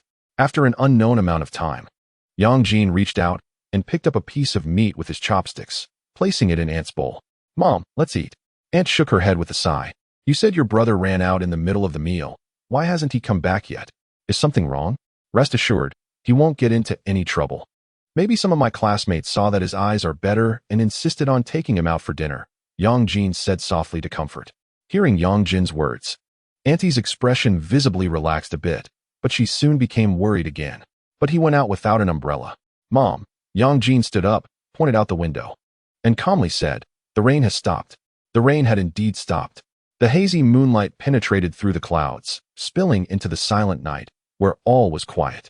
Not far away, the broken sign had been taken away, and the blood and flesh on the ground had been thoroughly cleaned up, leaving only deep, jagged knife marks on the ground, silently recounting everything that had happened last night. Perhaps tomorrow morning, someone will discover this mysterious scar. They will make many guesses, but they will never know the truth of the matter. A few drops of rain slid down from the eaves and fell into the muddy little puddle, creating ripples. Pat! A paw stepped into the pond, splashing up a spray of water. In the dark night, on the scarred ground, a small black stray dog was walking leisurely. A small cloth bag hung around his neck. It passed through the cracks and arrived at a clean clearing, stopping in its tracks. A man's corpse lay here just a dozen minutes ago. It lowered its head, and a faint glow emerged in its pitch-black eyes. Suddenly, it opened its mouth and spoke in a deep and grand voice. The soul returns to Tsangnan City, Peace Bridge. Peace Bridge is a large bridge located on the outskirts of Tsangnan City, beneath which flows the Jiangnan Grand Canal that runs through the entire city. Countless pedestrians and vehicles pass over this bridge every day, making it one of the landmarks of Tsangnan City. At the entrance of Peace Bridge, there are small shops on both sides, and one of the most inconspicuous shops hangs an old red sign, Peace Office. Like other shops near Peace Bridge, it is not large, only a little over 200 square meters, just slightly bigger than a typical Lanzhou noodle shop next to a school. It is considered inconspicuous not only because of its common name, but mainly because the shops on either side are too eye-catching. On the left is a wedding company, adorned in festive red and purple, called Peace Wedding. On the right is a funeral service shop, decorated with white satin and floral wreaths, called Peace Funeral Services. The wedding shop on the left is filled with joy, while the funeral shop on the right is steeped in sorrow. In the midst of these two extremes, the Peace Office seems like a transparent shop, unable to attract anyone's attention. If one were to mention any characteristics, it might be its name. Unlike other offices that specialize in various areas, some in legal matters, some in detective work, and others in accounting, this shop has no prefix, only the two words peace, leaving people utterly perplexed as to what it does. At this moment, in the basement of the Peace Office, a spacious and bright hall houses a young man sitting silently on the sofa, staring at the floor tiles. In this hall, 6 others are also seated. So, you are the one old Zhao is looking for, the Seraphim agent? Wu Xiangnan asked Lin Xia, who sat on another sofa. That's right. After a brief silence, Wu Xiangnan slowly continued. My name is Wu Xiangnan, and I am the deputy captain of the Night Watcher Team 136 stationed in Tsangnan City. The man in black leaning against the pillar is our captain, Chun Mai. Lin Xia followed Wu Xiangnan's gaze and saw a man with his hands in his pockets quietly watching him from not far away, near a pillar. Noticing Lin Xia's gaze, Chen Mai gave a slight nod in acknowledgement. Wu Xiangnan turned his head to look at the remaining 4 people. Stop standing there like fools and introduce yourselves. At this moment, a woman sitting alone on a single sofa, hugging her legs and with wet hair, slightly raised her head to reveal her reddened eyes. Night Watcher Team 136, frontline combatant, Hong Ying. Lin Xia recognized her. The reason he was here was that Hong Ying had brought him along. After Hong Ying spoke, the man standing beside her with a towel in hand smiled and said, Night Watcher Team 136, frontline combatant, Wen Shima. Next, a girl who was curled up in a corner and also crying softly raised her head and said, Night Watcher Team 136, combat support part-time military doctor, Si Xiaonan. Night Watcher Team 136, long-range fire support, Lung Xian, said the man sitting next to them, clutching a sniper rifle coldly. Seeing that everyone had introduced themselves, Wu Xiangnan spoke again. You're Lin Xia, right? Do you have anything to add regarding Zhao Kongqing's death? I've made it very clear, Lin Xia replied calmly. Zhao Kongqing opened the boundless void and fought the ghost face king alone, ultimately perishing together. Were you present at the scene when they fought? I was. How did you enter the boundless void? I glared at it, and it opened. Wu Xiangnan opened his mouth, his brows slightly furrowing. Can you describe the scene of their battle in detail? For example, how did Zhao Kongqing kill the ghost face king? He swung a knife and struck out a massive black crescent, severing the ghost face king's head, Lin Xia said. A black crescent? Wu Xiangnan frowned in thought. Just then, Chen Mai, who had been silent, suddenly spoke up. That was Ming Sheng Flashing Moon. Old Zhao activated his forbidden realm using the ghost god guidance. When Shima exclaimed in surprise, the Ming Sheng Flashing Moon of sequence 083? That's a high-risk forbidden realm. I never expected Uncle Zhao to hit the mark. I used to think he was just narcissistic, Si Xiaonan said with a slight pout. No, he is narcissistic, Chen Mai said with a slight smile. A glimmer of nostalgia in his eyes. I think when that guy saw his own forbidden realm, he couldn't even believe it himself. If we had been there, he definitely would have insisted on telling us that his forbidden realm was the coolest among everyone. Hong Ying seemed to recall something amusing, her lips curling up slightly. But soon the light in her eyes dimmed. Wu Xiangnan looked into Lin Xia's eyes and spoke again. There's one more question. Looking at the ghost face king's corpse, the fatal wound consists of a series of knife wounds and some inexplicable burn marks, but the Ming Sheng Flashing Moon doesn't seem to possess such characteristics. What is the explanation for this? Lin Xia frowned and stared into Wu Xiangnan's eyes, speaking deliberately. I've made it very clear. Zhao Kongqing faced the ghost face king alone and fought to the death, ultimately killing the ghost face king. Chapter 31. Mo Wu Xiangnan's brows furrowed even tighter upon hearing Lin Xia's response. Just as he was about to ask something further, Hong Ying suddenly sat up. Her red eyes fixed on Wu Xiangnan as she shouted angrily. Wu Xiangnan, what do you mean by this? Zhao Kongqing is dead. Our teammate is dead. Yet you still cling to this matter. Don't you feel any sorrow in your heart? Wu Xiangnan opened his mouth, paused for a moment, and then spoke calmly. Old Zhao is dead, and I'm very sad too, but the truth is equally important. Hong Ying glared at him fiercely, her chest heaving violently.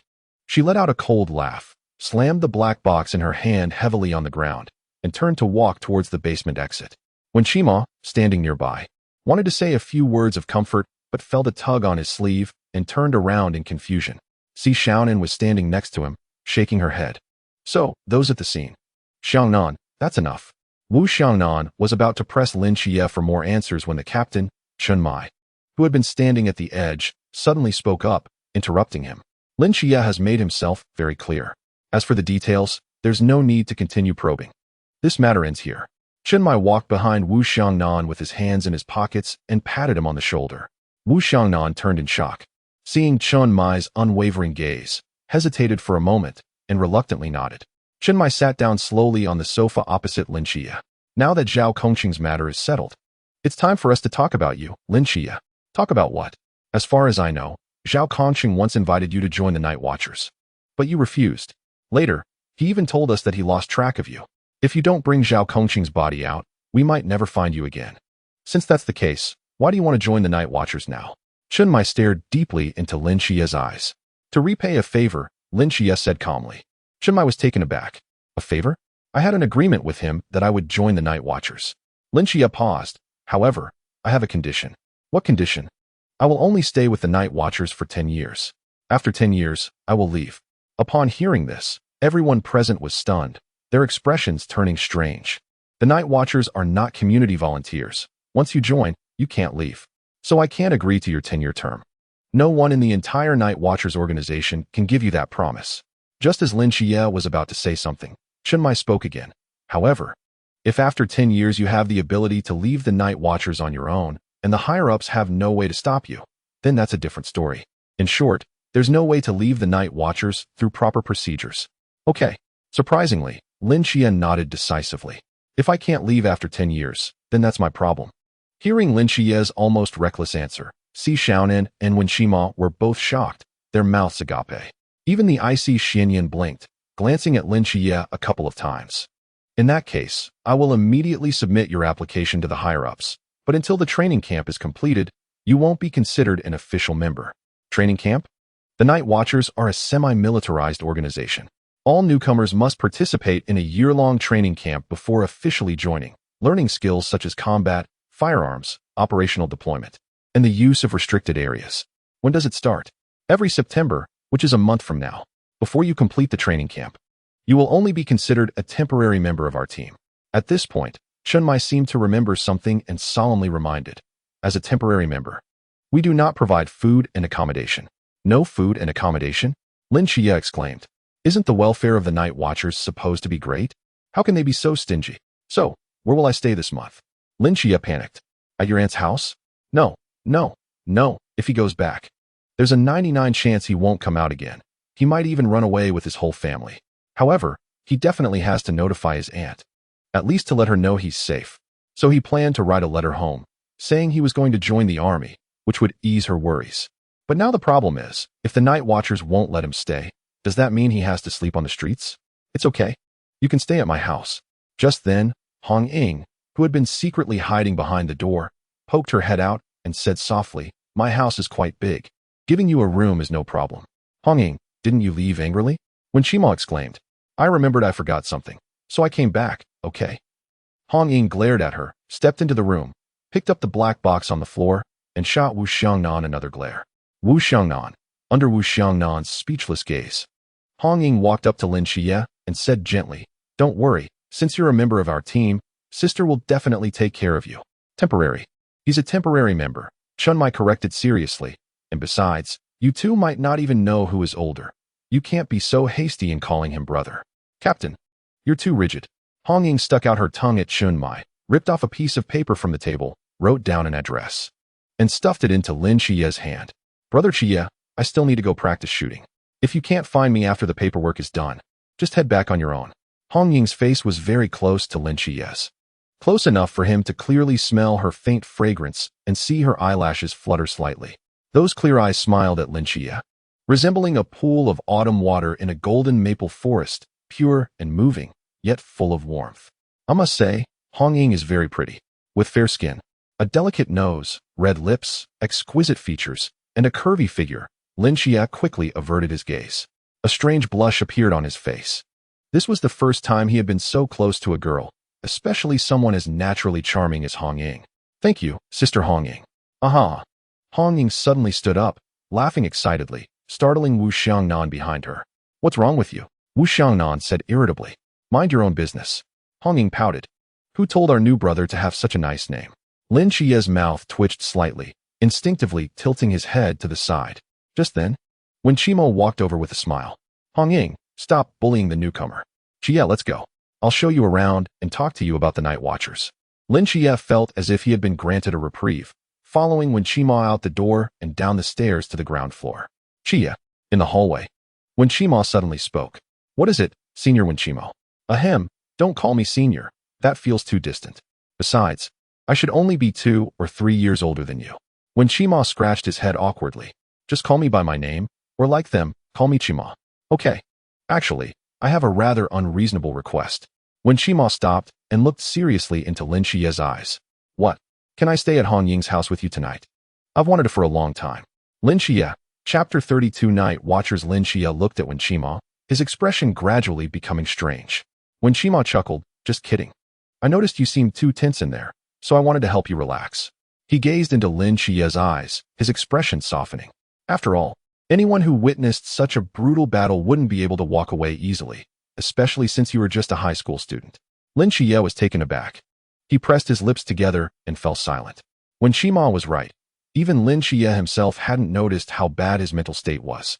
Witnessing Zhao Kongqing's death, fighting desperately against the ghost-faced king alone, leaving the small haven he had lived in for over a decade, and joining the unfamiliar and dangerous night watchers alone. Although he was relatively mature, in essence, he was still just a boy. Under such a huge change, the pressure on his back had left him gasping for breath. Just sitting there earlier, he had realized that his state was terrible. It wasn't just him. Hong Ying had noticed too, or else she wouldn't have invited him to stay at her house. Nor would she have been able to suppress her own sadness and joked with the captain and vice-captain. "You're new here, so you're not familiar with her yet. Once you get to know her, you'll find out. She is too kind." Lin Xia was taken aback. He remembered the scene of Hong Ying crying when he carried Zhao Kongqing out in the rain. Now, thinking back to Hong Ying's gentle smile earlier, it seemed to hide a deep sadness. But since she is already so sad, why does she still care about my feelings? In fact, not only me and Hong Ying, but also the others present, apart from that stubborn Xiang Nan and the cold guy Bing Quan Run, have noticed it. It's just that the captain is a bit proud and can only secretly rely on Hong Ying to liven up the atmosphere, while Xiao Nan is too shy to speak. When Mo turned around and continued to climb the stairs, casually saying, "Perhaps before coming here, you thought that the Night Watchers should be a group of mechanical and cold-killing machines, but after staying here for a while, you will find that it is not the case." Lin Shi followed when Mo to the first floor, passed through the office hall used for disguise, and pushed the door out. At this moment, it was already late at night. The bustling and lively Hepping Bridge was silent and deserted, the ground still retaining the rainwater from the recent downpour, and on the entire Hepping Bridge street, only the peace office was still open for business. "Before coming here, I thought the Night Watchers were a large organization located in a military-restricted zone that nobody cared about, with planes and tanks parked inside, and frequent military exercises." Lin Shi looked at the quiet street scene and slowly spoke. When Mo was taken aback, turned to Lin Shi and couldn't help but laugh, coincidentally. "I thought the same before joining the Night Watchers. Who made those sci-fi movies portray it that way?" He looked up at the hazy moonlight in the sky. But although there is no military-restricted zone, no planes or tanks, the Night Watchers are indeed a large organization. Why are there only 6 people here? The Night Watchers are different from military forces. When Mo shook his head, the centralized management you mentioned, while convenient for management and efficient in operation, has a fatal flaw: low mobility. For example, if a mythical creature appears in Songnan City today, after the local police confirm it, they send information to the base located in Shangjing City. Then the base reviews it and sends personnel to Songnan City for investigation. It will take at least 2 days to start the investigation, and during those 2 days, many people may die. Therefore, the best solution is to station a team of Night Watchers in each city. When suspicious traces of mythical creatures are found in the city, the station team can go investigate and resolve it directly. And we are the team of Night Watchers stationed in Songnan City. Lin Shi pondered. No wonder your positions are so clearly defined, each with their own strengths. That's right, from main combat power to combat support, to long-range assistance, to overall command. Everyone has their strengths and can cooperate with each other. This is the standard model for every station team. So what if a mythical creature appears that the local Night Watchers cannot handle? Then we request support from higher-ups. When Mo extended 4 fingers in Daxia. Besides the Night Watchers stationed in each city, there are also 4 special teams. They do not stay in any city. But when a city faces a situation that the local Night Watchers cannot resolve, they must go there. They do not have team numbers, only their own code names, which are the glory unique to special teams. Special teams? Lin Shi asked curiously, have you seen them? I haven't seen them with my own eyes. But 2 years ago, 3 mythical creatures from this realm appeared simultaneously in the neighboring Huaihai city, almost causing a major disaster. Later, a special team with the code name mask suddenly appeared and cleared them all in just one night. A hint of longing appeared in Wen Mo's eyes. It is said that when the sun rose the next day, the blood of the mythical creatures stained the bay, and that mass team had quietly moved on to the next city. Sounds kind of cool, right? Do they have any requirements for recruitment? Of course, and they are very strict. When Mo sighed, first of all, the members of the special team must at least be at the Chuan Realm Peak. Chuan Realm Peak? Then what is the highest realm among the six of you? It's the captain. He is also at the Chuan realm, but still far from the peak. When Mo continued, moreover, to join the special team, having just the realm is not enough. You also need special characteristics. What kind of special characteristics? It means being different from other night watchers. For example, having a super high-risk Forbidden Ruin sequence, like being in the top 80, or reaching the pinnacle in a certain field, such as being a master of blade or sword, or being an agent of a certain deity. Deity agent? Is that also considered a special characteristic? What kind of nonsense is that? When Mo glanced at Lin Yi with envy in his eyes, you yourself are the agent of the seraph. Do you think deity agents are as common as cabbages on the street? Aren't they? Lin Yi asked blankly. Of course not. When Mo had never seen someone so shameless, agents of deities who are on the side of humanity are extremely rare. There are only about 8 or 9 in the entire Night Watchers, basically distributed among various special teams or serving as the captains of Night Watcher teams in major cities. They are extremely important figures. Damn, I really envy you. When Mo rarely cursed, helplessly sighed, you have very high potential. When you grow up, Sangnan City 1T be able to hold you. Maybe in the future, you will become the captain of the Night Watchers stationed in Shanjing City. Or join a special team and run around the world, becoming the captain of a special team ISNT impossible either. In short, your future is limitless. Chapter 33, Steel. Oh, Lin Yi's expression was very calm. When Mo looked at him in surprise, oh, that's it. What else should there be? Don't you feel a surge of emotions or excitement at all? A little, but just a little. Lin Yi replied, I'm not interested in promotions or anything. When Mo looked at him strangely, forgetting that you are a heretic who will betray the Night Watchers in 10 years. Lin Yi did not deny it and continued to ask, according to what you said, these 4 special teams are already the ceiling of Daxia's combat power? Of course not. They may be the ceiling of team combat power among the Night Watchers, but they are definitely not the ceiling of Daxia's combat power. You mean, in Daxia, there are organizations similar to the Night Watchers? No, there is only 1 Night Watchers in Daxia, but above the Night Watchers, there are 5 human ceilings. Human ceilings? As the name suggests, they are the peak combat power that humans can reach, due to their strength approaching the ancient deities and myths. They are also known as demigods. To stand shoulder to shoulder with deities in mortal form? Although I know you are quoting classic movie lines, it is indeed the case. When Mo looked up at the night sky, his eyes filled with admiration. These 5 people are the pillars of humanity, and they are the only hope that humanity can see in this vast mist. Who are they? I don't know. They are too far from us. Very few people have seen their appearance or know their names, but there are some interesting rumors. What rumors? These 5 human ceilings are referred to as 1 sword, 1 knight, 1 statue, 1 void, 1 master. Sword, knight, statue, void, master. What kind of rumors are these? There's basically no useful information at all, right? It is said that our Night Watcher's highest commander is one of these 5 human ceilings, but no one has seen him act for a long, long time. I have a question. Go ahead. Have humans ever killed a god until now? Lin Xia pointed to the sky, not those strange mythological creatures, but the truly ancient deities that exist in myths. When Shima was silent for a moment, shook his head, and said, I don't know, but I feel that it should be no. In the vast mist, humans are like lambs with their eyes covered. We don't know what is happening in this world or when the apocalypse will arrive. In this era where the existence of deities is confirmed, if humans really killed a deity, it would inevitably cause panic among all other deities. And they would likely team up to eliminate humanity first. By then, the situation humanity faces would become even more severe. Lin Xia nodded. I understand. Is there anything else you want to ask? Lin Xia pondered for a moment. Do temporary team members have benefits? Yes. Then I have no other questions.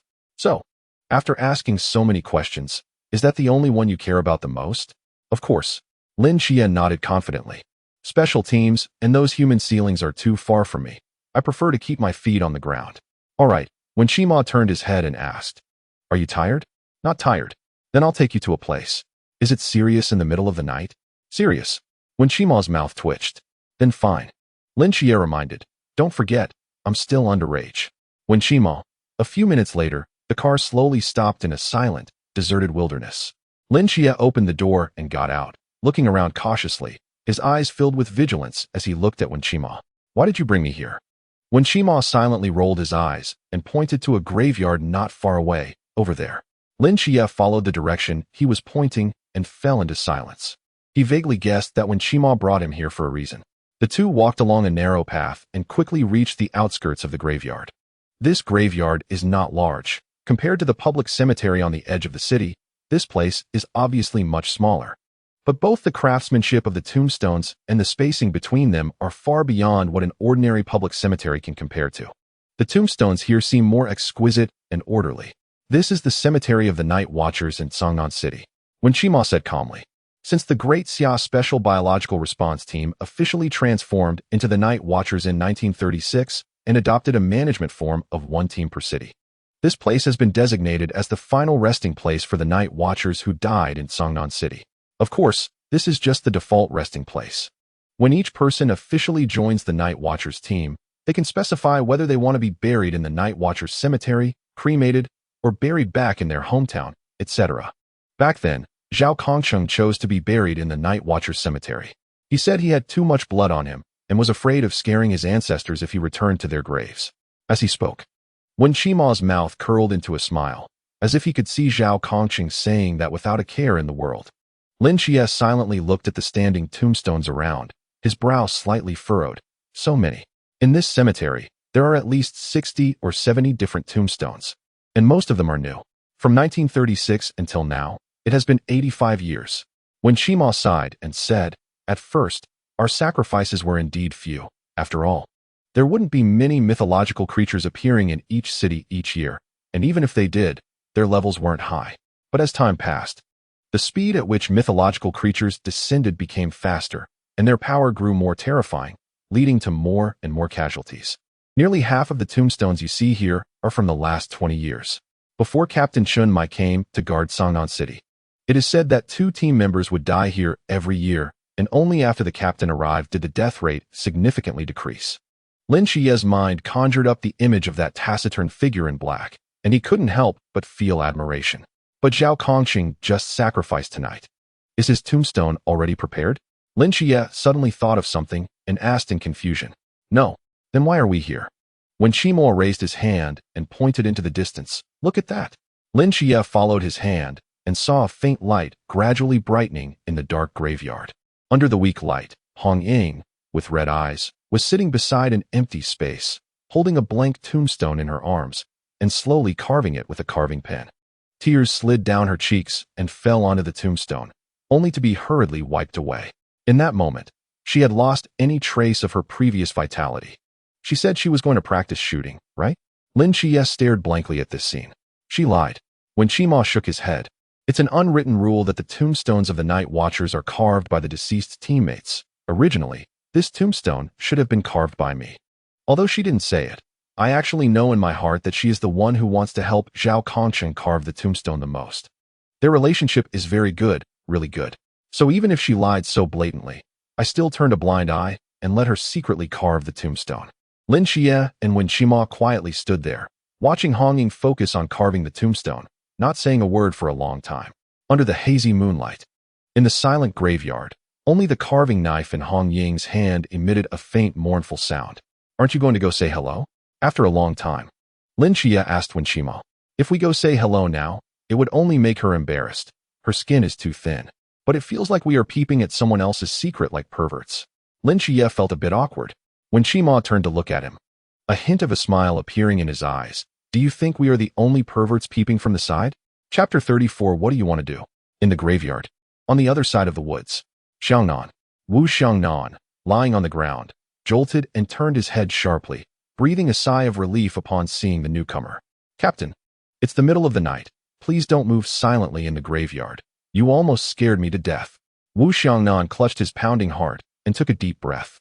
Chun Mai quietly sat down beside Wu Xiangnan, looking at Hong Ying, who was carving the tombstone alone not far away, and said softly, I thought your thick-headed brain was only filled with tactics. I didn't expect you to come here too. Wu Xiangnan rolled his eyes at him. Who would believe that she would go practice shooting in the middle of the night? Am I that dull? Yes. Wu Xiangnan, where's Qima? He should be here, right? He's lying in the opposite valley with Lin Xia. What about Lung Xian and Xiaonan? Lung Xian has long since disappeared, and Xiaonan is afraid of the dark and didn't dare to come. Oh, the two men fell into silence. After a long time, Chun Mai finally spoke again. I'm really happy that you can come. Is it that important? It is. Chun Mai nodded seriously. This means you are no longer that Wu Xiangnan who just crawled out of a pile of corpses. No matter how much you deny it, you are changing. Why should I deny it? Wu Xiangnan said calmly. It's been almost 6 years since the Blue Rain Squad was wiped out. As a useless person, I have to move on. Meeting you all is just my good luck. Chun Mai sighed. In their eyes, you're just a rigid man who only sees rules and regulations. The last time I overheard Hong Ying and Xiaonan talking in the corner, they said you'd never find a wife in your life. If they knew you were once a famous member of the Blue Rain Special Squad, they'd probably be shocked. I'm just a survivor, not worthy of that name anymore. Wu Xiangnan replied. Now, I just want to be an ordinary member of the 136 squad. Chun Mai patted Wu Xiangnan's shoulder without saying a word. What do you think? Wu Xiangnan suddenly asked. What? That new guy, Lin Xia. He's a good kid. I'm not talking about his potential. I'm talking about his character. That's exactly what I'm saying. Wu Xiangnan paused and continued. Gui Mian Wang was killed by him. If I'm not mistaken. Zhao Kongqing only severely injured him, but didn't he kill him? Does that matter? Doesn't he it? Chun Mai looked into Wu Xiangnan's eyes and slowly said. That kid is willing to give the credit to Zhao Kongqing. That's his choice. Why are you so fixated on it? You've known old Zhao for so long. Don't you know what his dream is? Killing H1 Realm Mystery is a great achievement. It's very beneficial for that kid's future. Do you think he cares about that? Wu Xiangnan was left speechless. Chun Mai shifted his gaze from Hong Ying to the distant valley and calmly said, I've said before, that kid is good. At this time, dozens of miles away from the cemetery, Lung Xin quietly put down the binoculars he was holding on the hilltop, a slight smile on his face. One by one, they're hiding without any skill. I've caught them again this time. Click, click. The binoculars in Lung Xian's hand made a few light sounds as several high-definition photos fell out from below, including Hong Ying carving a tombstone alone, Lin Xia chatting with Wenqili, and 2 big men fooling around in the woods. He treasured these photos, carefully placing them into a locked box. Inside the box were numerous photos, funny, awkward, yet warm, unique to the 136 squad. 2 hours later, Lin Xia stood in front of a luxurious villa, dumbfounded. He looked down at the address on the note again, glanced at the villa, and gasped. So she's rich? If Lin Xia wasn't mistaken, the villa before him was indeed Hong Ying's home. Vaguely, Lin Xia recalled her words. My house is quite big. This was more than just big. Lin Xia hesitated for a long time at the villa's door, finally gathering the courage to step forward and knock. Earlier, he and Wenqili had quietly watched Hong Ying carve the tombstone at the cemetery until she finished, and then they left. Moreover, to avoid raising Hong Ying's suspicion, he had deliberately arrived half an hour late to create a time gap. He knocked twice and then withdrew his hand. A sound of slippers shuffling came from behind the door, and soon, the villa's door opened. Behind the door stood Hong Ying in a plush pajamas, her eyes slightly red. Upon seeing Lin Xia, a smile appeared on her face. Xia, come in. Why are you back so late? Chili kept me talking until now, Lin Xia said, feeling guilty. Entering the house, Lin Xia looked down and found that Hong Ying had already prepared a pair of slippers for him. The house wasn't clean today, so it might be a bit messy. Don't mind it, Hong Ying said, fiddling with her hair, wrapping a few strands around her fingers, feeling a bit shy. It's already very clean, Lin Xia looked around helplessly and said. Besides, as long as I have a place to stay, I'm already very happy. It must be said that Hong Ying's home, whether in decoration or furnishings, exuded an air of elegance, making Lin Xia, who had never stayed in a villa before, feel a bit awkward. Moreover, he had never stayed overnight at a girl's house. Sister Hong Ying, is Xia here? A soft voice came from upstairs. It was Si Xiaonan, looking sleepy as she leaned over the railing, asking in a low voice. Yes, Hong Ying nodded.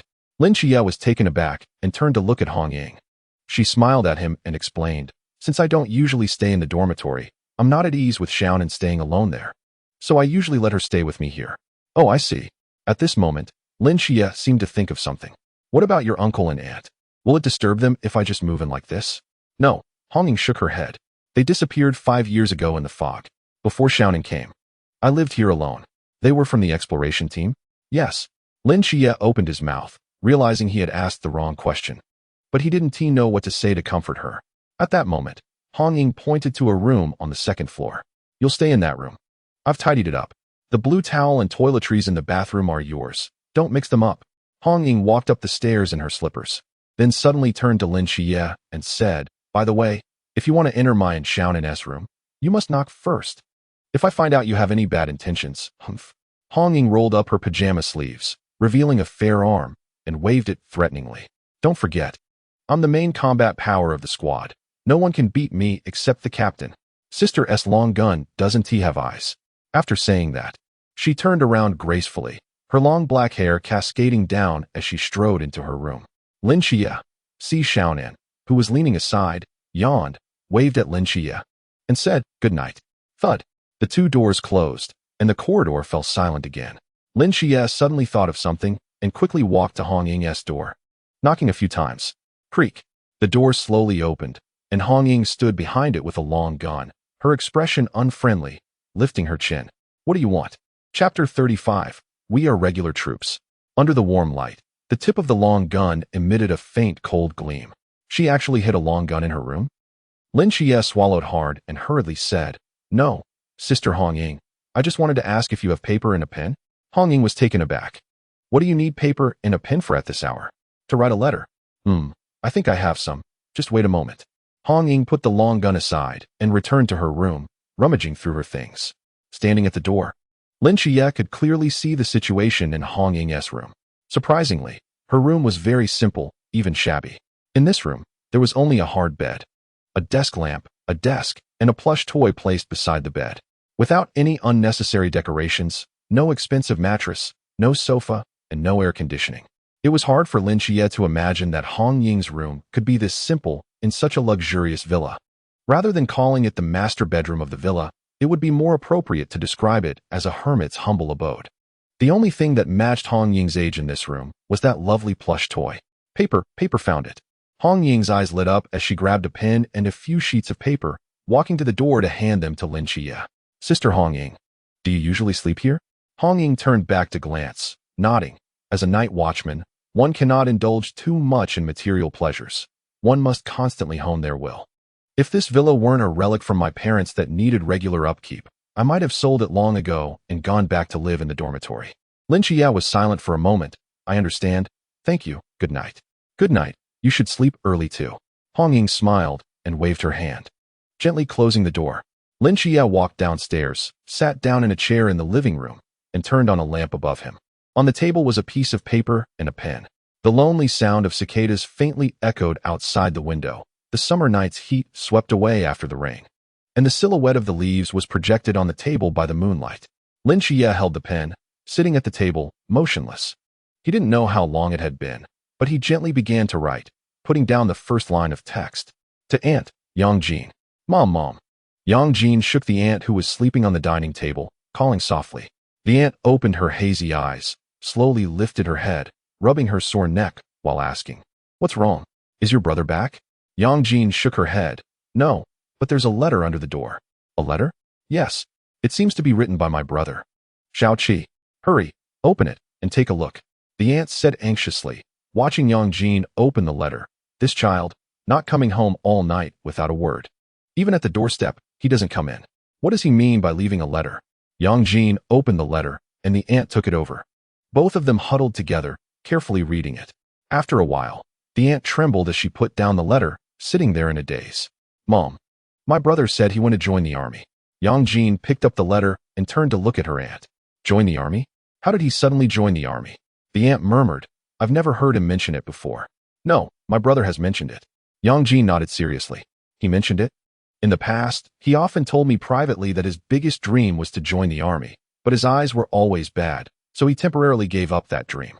Yangjin paused, then pointed at a few words in the letter. "And look, my brother also said in the letter that after his eyes got better, he secretly enlisted. But he didn't tell you because he was afraid you'd stop him. Last night, he secretly took the train to Qiqihar. That's not right." "What's not right?" "You only got this letter this morning. According to what's written in the letter, he should be on the train." The aunt's mind suddenly became clear. Yangjin scratched his head. "Actually, I only found this letter this morning. It might have been there last night. I just didn't see it. But this is too sudden." The aunt couldn't accept this fact. And besides, this child, Xia, just got better. What if his eyes relapse while he's in the army? No, I can't rest assured. I want to find the government. I want my nephew back."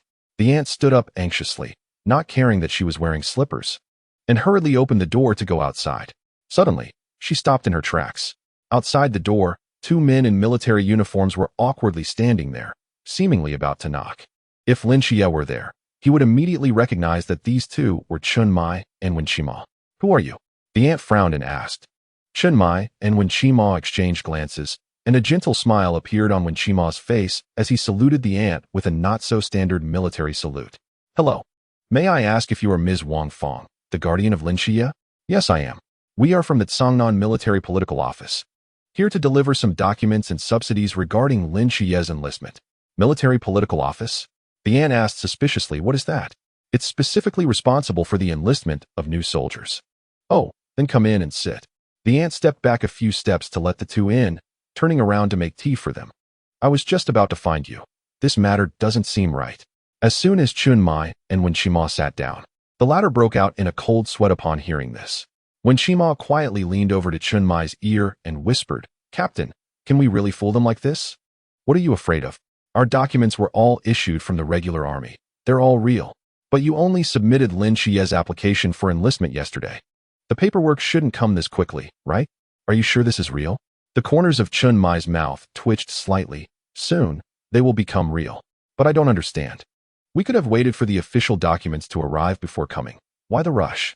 It's not that we're in a hurry. It's Lin Xia who is anxious." Chun Mai glanced at the aunt busy in the kitchen and whispered. He was afraid his aunt wouldn't believe the contents of the letter and would go to the government to verify it directly. "But the lower-level officials in the government don't know about our existence. You understand what I mean?" "Got it." Wen Qima nodded, sitting up straight and showing a standard smile. "Ms. Wang Fong, please rest assured. We are from the regular army, and Lin Xia's enlistment to Urumqi has been approved. There are no issues at all." Yang Jin beside them helplessly supported her forehead. The aunt, who was making tea, trembled, and the teacup in her hand tipped over on the table. She stiffly turned around, her eyes wide open as she spoke. He didn't go to Qiqihar?" Chapter 36. Fool Chun Mai glared at Wen Qima. Wen Qima said seriously, "Ma'am, it's like this. Lin Xia originally filled out his application to go to Qiqihar, but later he complied with the assignment and went to Urumqi instead." The aunt was half convinced. "Then where are his documents?" Wen Qima took out a thick stack of documents from his briefcase, placed them on the table, and pushed them in front of the aunt. "All of Lin Xia's paperwork is here. Please keep it safe." Wen Qima thought for a moment and continued, "There may be some follow-up documents arriving later. We will visit again then." The aunt narrowed her eyes, holding the documents far away, reading each word carefully, afraid of missing any important information. After a long time, she finally put down the documents, letting out a long sigh. "This child, his eyes just got better. I'm afraid something might happen while he's in the army. Please rest assured, we have conducted detailed examinations of Lin Xia's eyes. There will be no further issues. He is very healthy." Wen Qima's voice gradually softened. "Moreover, the child is growing up. They must be allowed to step out of the family's protection and hone their skills, right?"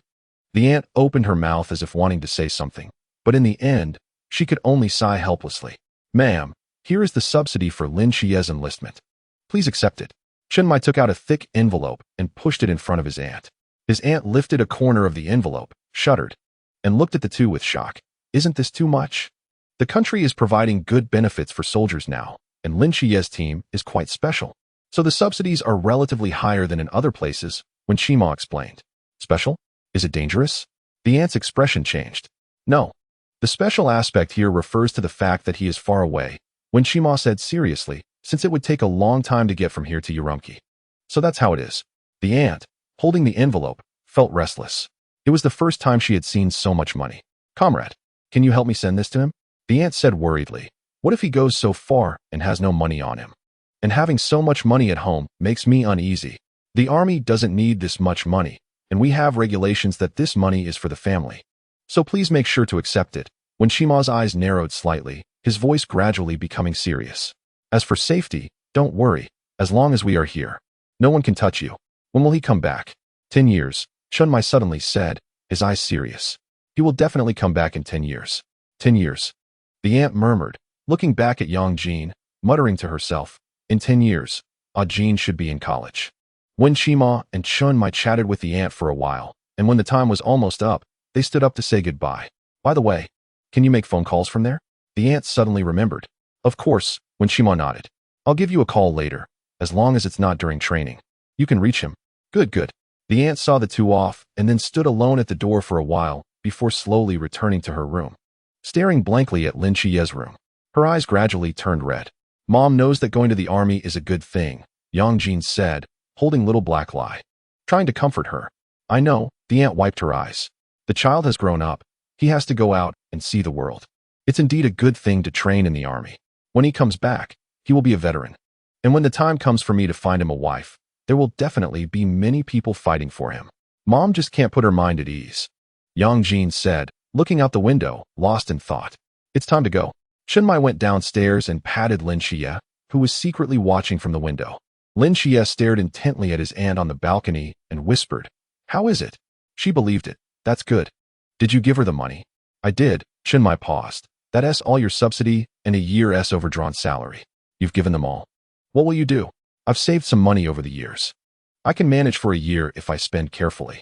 Shenmai fell silent for a moment and added, If you have nothing to do, you can come to the office for meals. Lin Xia asked in surprise, Aren't temporary team members not provided with food and accommodation? Temporary team members aren't provided with food and accommodation. But, Shenmai patted his shoulder and walked toward the van not far away. Except for the meals I cook myself. Lin Xia was taken aback, and a smile appeared on his face. Ding ling ling. At that moment, Lin Xia's newly equipped phone in his pocket rang. Hello? Is it Xiaoqi? It's me, Auntie. You child, going to the army without even telling me. If you want to go, I wouldn't stop you. Do you not consider me your aunt anymore? I'm sorry, Auntie. I was wrong. Are you on the train now? Yeah. How long will it take to get there? I heard it takes 2 days. The little green train is a bit slow. Once you get to the military camp, make sure to eat more and don't wear yourself out. I know, Annie. Oh. And I received your subsidies. I'll keep it safe for you to use when you come back to get married. Annie, our army has good benefits. And we get a lot of money every year. You can use that money for now. You child, you have no idea how to save? Keep that money for yourself. And make sure to live a little better, do you hear me? I hear you, Annie. Well, if there's nothing else, I'll hang up first. Okay. Goodbye, Annie. By the way, remember to let me know you're safe once you arrive in Qiqihar. I will. Goodbye, Annie. There was silence on the other end for a long time. And Auntie's slightly hoarse voice finally spoke again. Goodbye. Beep, beep, beep. The busy tone came from the other end, and the aunt tightly gripped the phone, sitting there like a statue, motionless. Soon after, 2 streams of hot tears flowed from her eyes. She slowly leaned on the table, burying her face in her shoulder, crying silently. Beside her, Yang Jin sighed and turned to look out the window, murmuring, Brother, you idiot. Outside the old residential area. Xia, it's time to go, Shenmai said calmly, looking back. Lin Xia put away his phone, took one last look at the low houses in the distance, and nodded. The strong wind began to blow. Lin Xia's black hair was slightly lifted by the wind as he tightened his collar and turned to walk into the wind. Their clothes rustled in the breeze. Chapter 37. The Girl Who Defeated the Gods. In the psychiatric hospital of the gods. In the spacious and tidy yard, Nick sat in a rocking chair, holding a vase. Lost in thought, a boy in a white coat walked through the corridor, carrying several bottles of medicine, and approached her. You came to see me, Thanatos. My child. Nix turned to look at Lin Xia, her lips breaking into a smile. Lin Xia sat down beside her and nodded. It's time for your medicine. He poured the medicine from the bottle, carefully dividing it into small piles and placing them in Nix's hands. Good. Eat your medicine first. Nix did not hesitate and swallowed the medicine in her hand in one gulp, then gazed at Lin Xia with eyes full of love. Thanatos, you seem to have something on your mind. Lin Xia was taken aback. He didn't expect Nix, this mental patient, to see through his state at a glance. After hesitating for a moment, he nodded. I guess so. Is there anything I can help you with? Unfortunately, this is something you can't help me with. Lin Xia shook his head. How could anyone else help with the pain of leaving home and being heartbroken alone? Nix felt a bit downcast, but then seemed to think of something and said, In that case, Thanatos, I'll give you a gift. A gift? Lin Xia was taken aback. Yes. I'll give you my bracelet.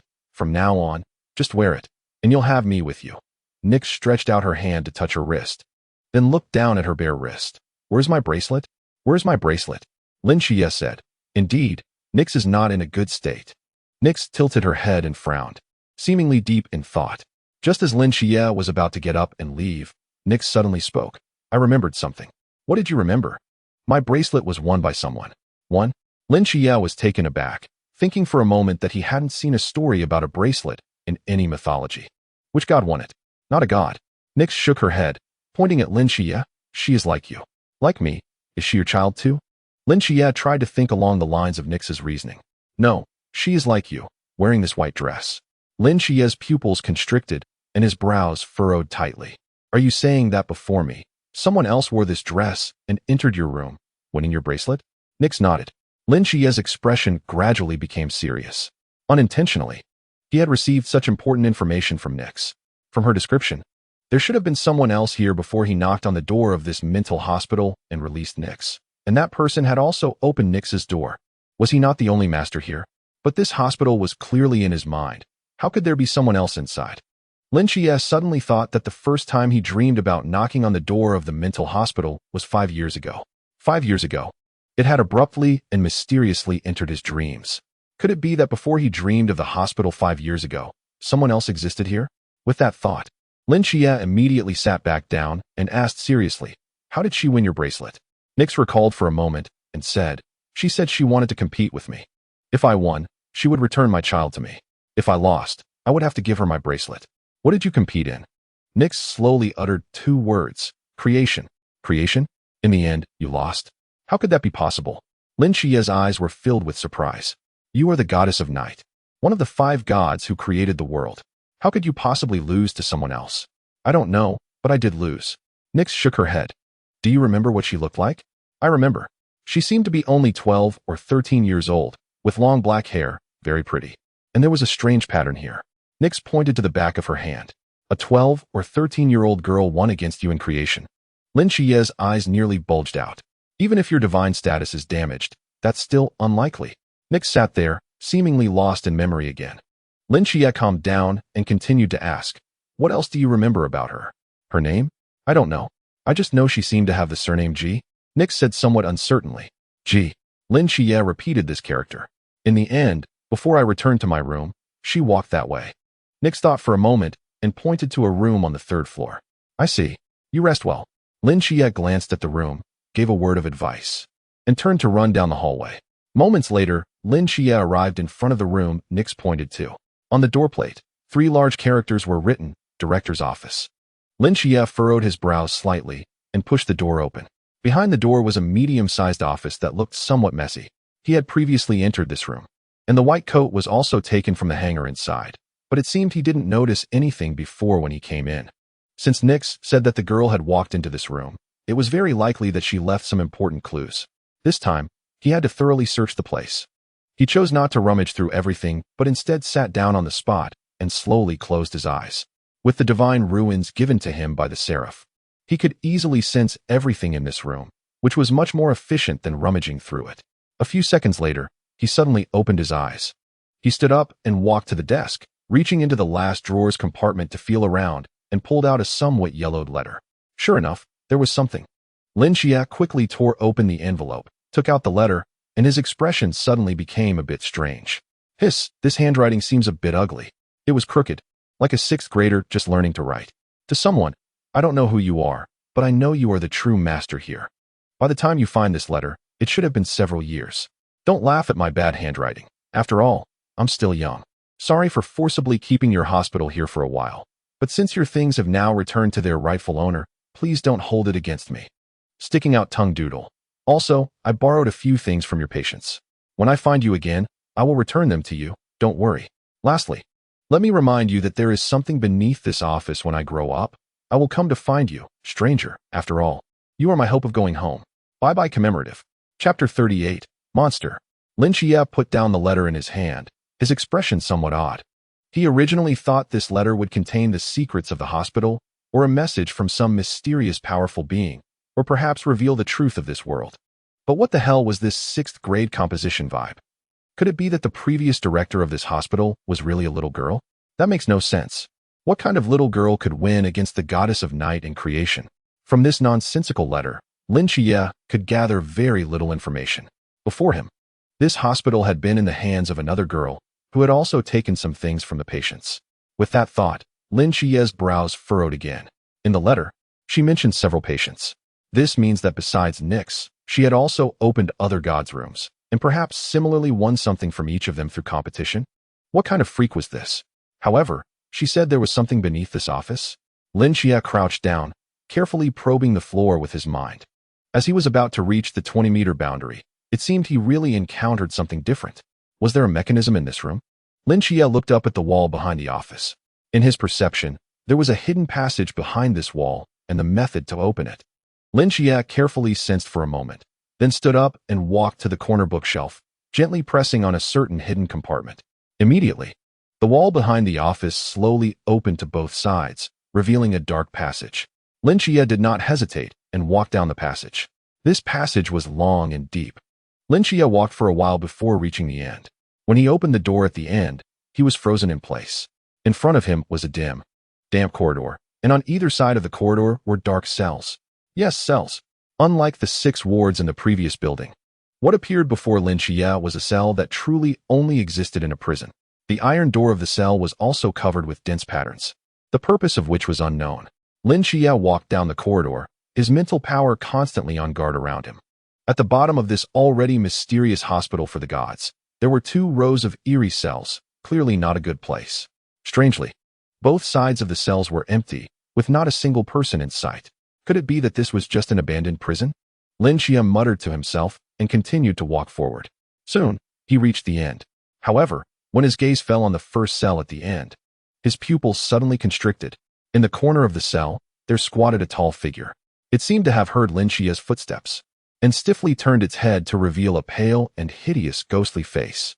The Ghost Face King. Lin Xia saw the familiar figure, and a strong killing intent erupted in his eyes as he cautiously took half a step back.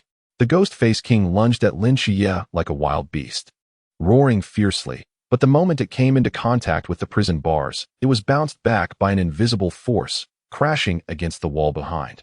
Lin Xia furrowed his brows tightly. Wasn't the Ghost Face King killed by him? The face has been chopped into 18 pieces, dead beyond recognition. The body should have been taken away by the night watchman. So how could it appear here? Just as Lin Xia was puzzled, a familiar panel reappeared before his eyes. Sinner, Demon Face King. Choice. As the mythological creature you personally killed, you have the right to decide its soul's fate. Choice 1. Directly obliterate its soul, causing it to completely vanish from the world. Choice 2. Let it reach a fear value of 60, and you can hire it as a hospital caregiver, who will take care of the patients and, to some extent, provide you with protection. Current fear value 1. After reading this passage, Lin Xia finally understood what was going on. It seems that this mental hospital not only holds 6 mysterious patients together, but also has the ability to transform mythological creatures that he has personally killed into caregivers. In other words, every time he kills a mythological creature in the future, he will have the opportunity to turn it into a caregiver? Does the mythological creature pack here include ancient deities? What if, in the future I kill a real god, can I make him work for me? Thinking of this, Lin Xia's heart raced faster and faster. Roar, roar, roar. The roar of the Ghost Face King brought Lin Xia back from his fantasies to reality. He looked up at the grotesque and terrifying Ghost Face King in the cell, his gaze gradually growing colder. Lin Xia calmly said to the Ghost Face King, "You are very strong. If I let you be my caregiver, it would surely be a great choice." Upon hearing this, the Ghost Face King gradually quieted down. Lin Xia slowly reached out his hand, seemingly wanting to touch the Ghost Face King's ghastly face. A murderous intent flickered in the Ghost Face King's eyes, but the instinct for survival forcibly suppressed it. Since its appearance here, it had known its 2 fates. It also understood that its destiny was in the hands of the ant before it. It did not want to be completely extinguished from the world, so it could only choose to submit. It lowered its head, quiet like a dog. Lin Xia's palm touched its ghostly face, gently rubbing it. "You've killed many people. But that's okay. I'm not familiar with them. It doesn't hinder me from hiring you." Lin Xia's eyes narrowed, a cold light flickering in them. "Unfortunately, you killed a very important person." Suddenly, Lin Xia's hand started to exert strength. "Xia." The ghostly face of the Ghost Face King twisted violently, sharp wails echoing throughout the cell. It desperately flailed its limbs, trying to escape from Lin Xia's grasp, but it was futile. Here, it was Lin Xia's hospital. He was the director here. He wanted it to die, and it had no choice but to die. In Lin Xia's eyes, a cold light flashed. Amidst the piercing cries, The ghost-faced king swelled up like a balloon, rapidly expanding. Then it exploded with a loud bang. Blood and chunks of flesh were splattered all over the prison cell, but were quickly swallowed by the walls and floor. In just a few seconds, a mythical creature from the Sichuan region completely disappeared. This cell was like a living beast that devours humans. Lin Xia's white coat was also stained with blood. He looked at the empty prison cell and spoke expressionlessly. "You are strong, but unfortunately, my hospital does not welcome you." After saying this, he turned around, hands in the pockets of his white coat, and walked out step by step. In the dimly lit corridor, the blood on the white coat quickly seeped in and disappeared, like a monster that devours people. Chapter 39, Tutoring. Ding dong, welcome. A crisp and pleasant electronic sound rang out as Lin Xia pushed open the door of the office and walked in. As soon as he entered, he froze in place. He saw an elderly woman in her 50s sitting on the sofa in the office, one hand propped on a cane and the other adjusting her reading glasses, animatedly describing something. "Oh, let me tell you. My old partner, he is like this, isn't he? He used to hold my hand tightly, afraid that I would have any accidents. Since last week, he has been like this. Oh him. Surely there are other girls outside." Opposite her, Hong Ying was resting her chin on her hand, listening attentively, occasionally responding in surprise. "Huh? Did he really go that far? I think you're right, Grandma. He's so unreasonable. Don't worry, this matter is definitely under control by our firm." Beside her, Wen Shima sat there with a serious expression, maintaining a spring-like smile. "I think you're right, Grandma. I think you're right, Hong Ying. Yes, I think you're all right." Seeing Lin Xia standing at the door in confusion, Wen Shima gave him a glance, stood up, and followed Lin Xia to the back of the shop.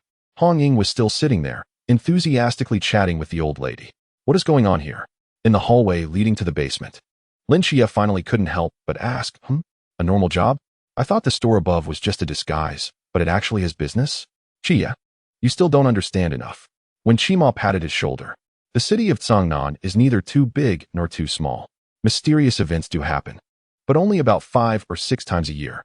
You see, us, this group of people here, when there are no mysterious events to deal with, all we do is train or chat and boast. How boring is that? So, you have expanded your services to investigate extramarital affairs?" Lin Xia's expression was quite strange, especially since it was an elderly lady in her 50s. The old man is 60 this year. You see, taking on some small, non-urgent tasks usually allows him to find something to do and earn a little extra money, which is great. In this way, Lin Xia pondered and asked, "Besides investigating extramarital affairs, do we have any other business?" "Yes, our business scope is very broad, extremely broad." When Shima's eyes lit up as he helped rescue the little cats and dogs stuck in trees, provided tutoring for elementary school students, offered legal assistance to those in need, casually rescued children who had been abducted, and sometimes even donned a mask to subdue bank robbers. Isn't this business scope a bit too broad? Lin Xia widened his eyes. Rescue, education, law, interpersonal relationships, even police work? Regular operations. I suddenly became curious. Who among you knows the law? Lung Xian, before joining the Night Watchers, was a PhD in law from a political and legal university. Lin Xia. The two walked to the underground activity space, and when Shima patted his shoulder, "By the way, the captain said to wait for you, and then go find him at the training ground." "Where?" "Just keep going down the corridor until you reach the end." "Okay." Lin Xia crossed the activity room and continued down the corridor. He hadn't noticed it the last time he came, but only now did Lin Xia realize just how large this underground space was. Long corridors, mysterious rooms. Lin Xia roughly estimated that this space was at least as wide as 2 streets. Finally, Lin Xia reached the end of the corridor, facing a large iron door. He pushed the door open, and inside was a vast and bright training ground, at least the size of 3 football fields. Did they dig out the entire bottom of the canal? Lin Xia muttered to himself. Seeing Lin Xia arrive, Chen Mai, who was meditating in the center of the training ground, opened his eyes and waved at him. "Captain, how does it feel here?" "It feels like a big contrast," Lin Xia said honestly. Clearly, the place above is just an inconspicuous small facade, but below there's such a large space. It feels like something out of a science fiction movie. Chen Mai nodded slightly. This place was built decades ago by a forbidden ruin owner with earth attributes. So such a large project didn't disturb the surface at all. "I see. By the way, some documents regarding your joining the Night Watchers have arrived and are stored in the archives. If you want to take a look, you can go get them yourself." Chen Mai paused. "However, your sword, cloak, and emblem will only be uniformly distributed after you enter the training camp. For now, use this knife. Chun Mai handed Lin Xia a straight sword from behind him. Lin Xia took it and examined it, noticing 3 small characters under the hilt. Zhao Kongqing. Lin Xia looked up in shock. Old Zhao's sword, Chun Mai said calmly. You are the child he chose. He died in battle, so his sword is entrusted to you. Lin Xia was silent for a moment, tightly gripping the hilt of the sword. Okay. Then, he asked in confusion, but didn't you say I'm just a temporary team member? Why do I need a sword? There's still more than a month before the training camp starts. We can't waste this time. We need to teach you some things. Chun Mai slowly stood up, looking at Lin Xia, and continued. After all, you're going to join our team 136. If your performance in the training camp is poor, it will easily bring us shame. Lin Xia, for some reason. Lin Xia suddenly felt like he was being forced to attend a tutoring class by his elders because of poor grades. All right, so how should I practice? Lin Xia didn't hesitate. After all, even if Chun Mai hadn't brought it up, he would have actively sought him out to ask for combat training. Life is one's own. Slacking off now is a slow death. In the morning, practice with me. In the afternoon, learn about forbidden ruins from Wen Qimo. In the evening, learn about guns from Lung Xian. Chun Mai picked up 2 bamboo swords from the nearby weapons rack and held them in his hands. Pick up the sword. We're starting. Lin Xia glanced at the straight sword beside him, shocked as he spoke. Captain, this is a real sword.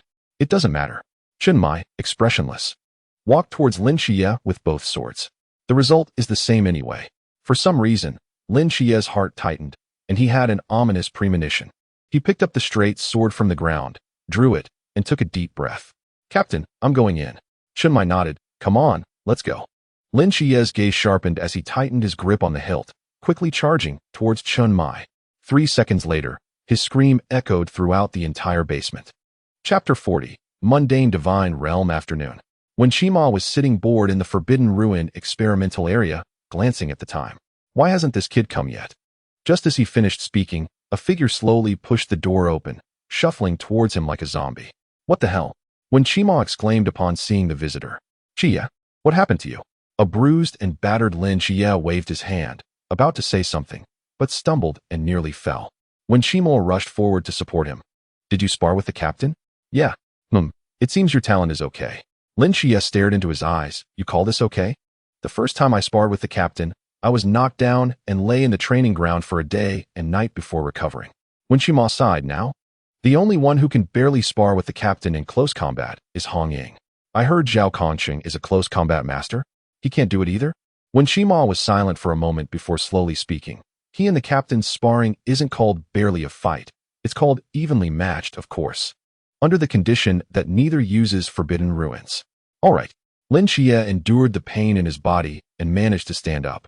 If he lifted his clothes, one would see numerous bruises all over him. Chun Mai's sword is too fast, too heavy, and too ruthless, and it seems he had no intention of holding back. Don't worry, we'll go find Xiao Nan for treatment later. Tomorrow morning you can go get beaten again, when Qimo comforted. Lin Xia, now let's start the class. When Qimo cleared his throat, Lin Xia stood up straight.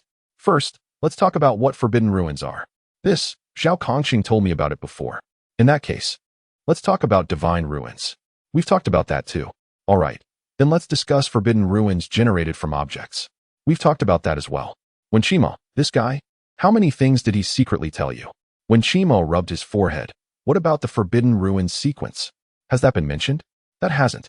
When Qimo breathed a sigh of relief and began to explain, the so-called Forbidden Ruins sequence is a list that humans use to categorize the danger levels of forbidden ruins. Starting from 001. The closer the sequence is to the front, the more dangerous it is. Isn't this the same as the Divine Name Code? No. The Divine Name Code is based on the order in which humans discovered the gods and is unrelated to the god's own combat power and danger level.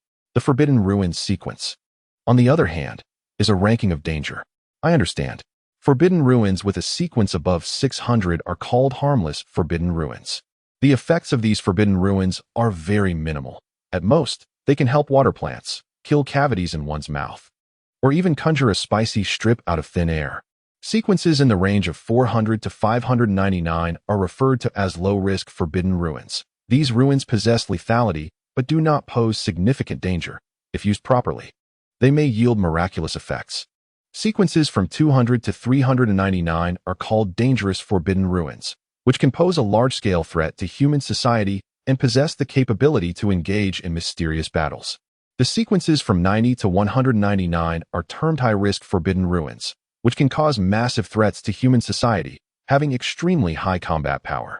Most entities with these forbidden ruin sequences are high-end combatants, such as captains, who fall into this category.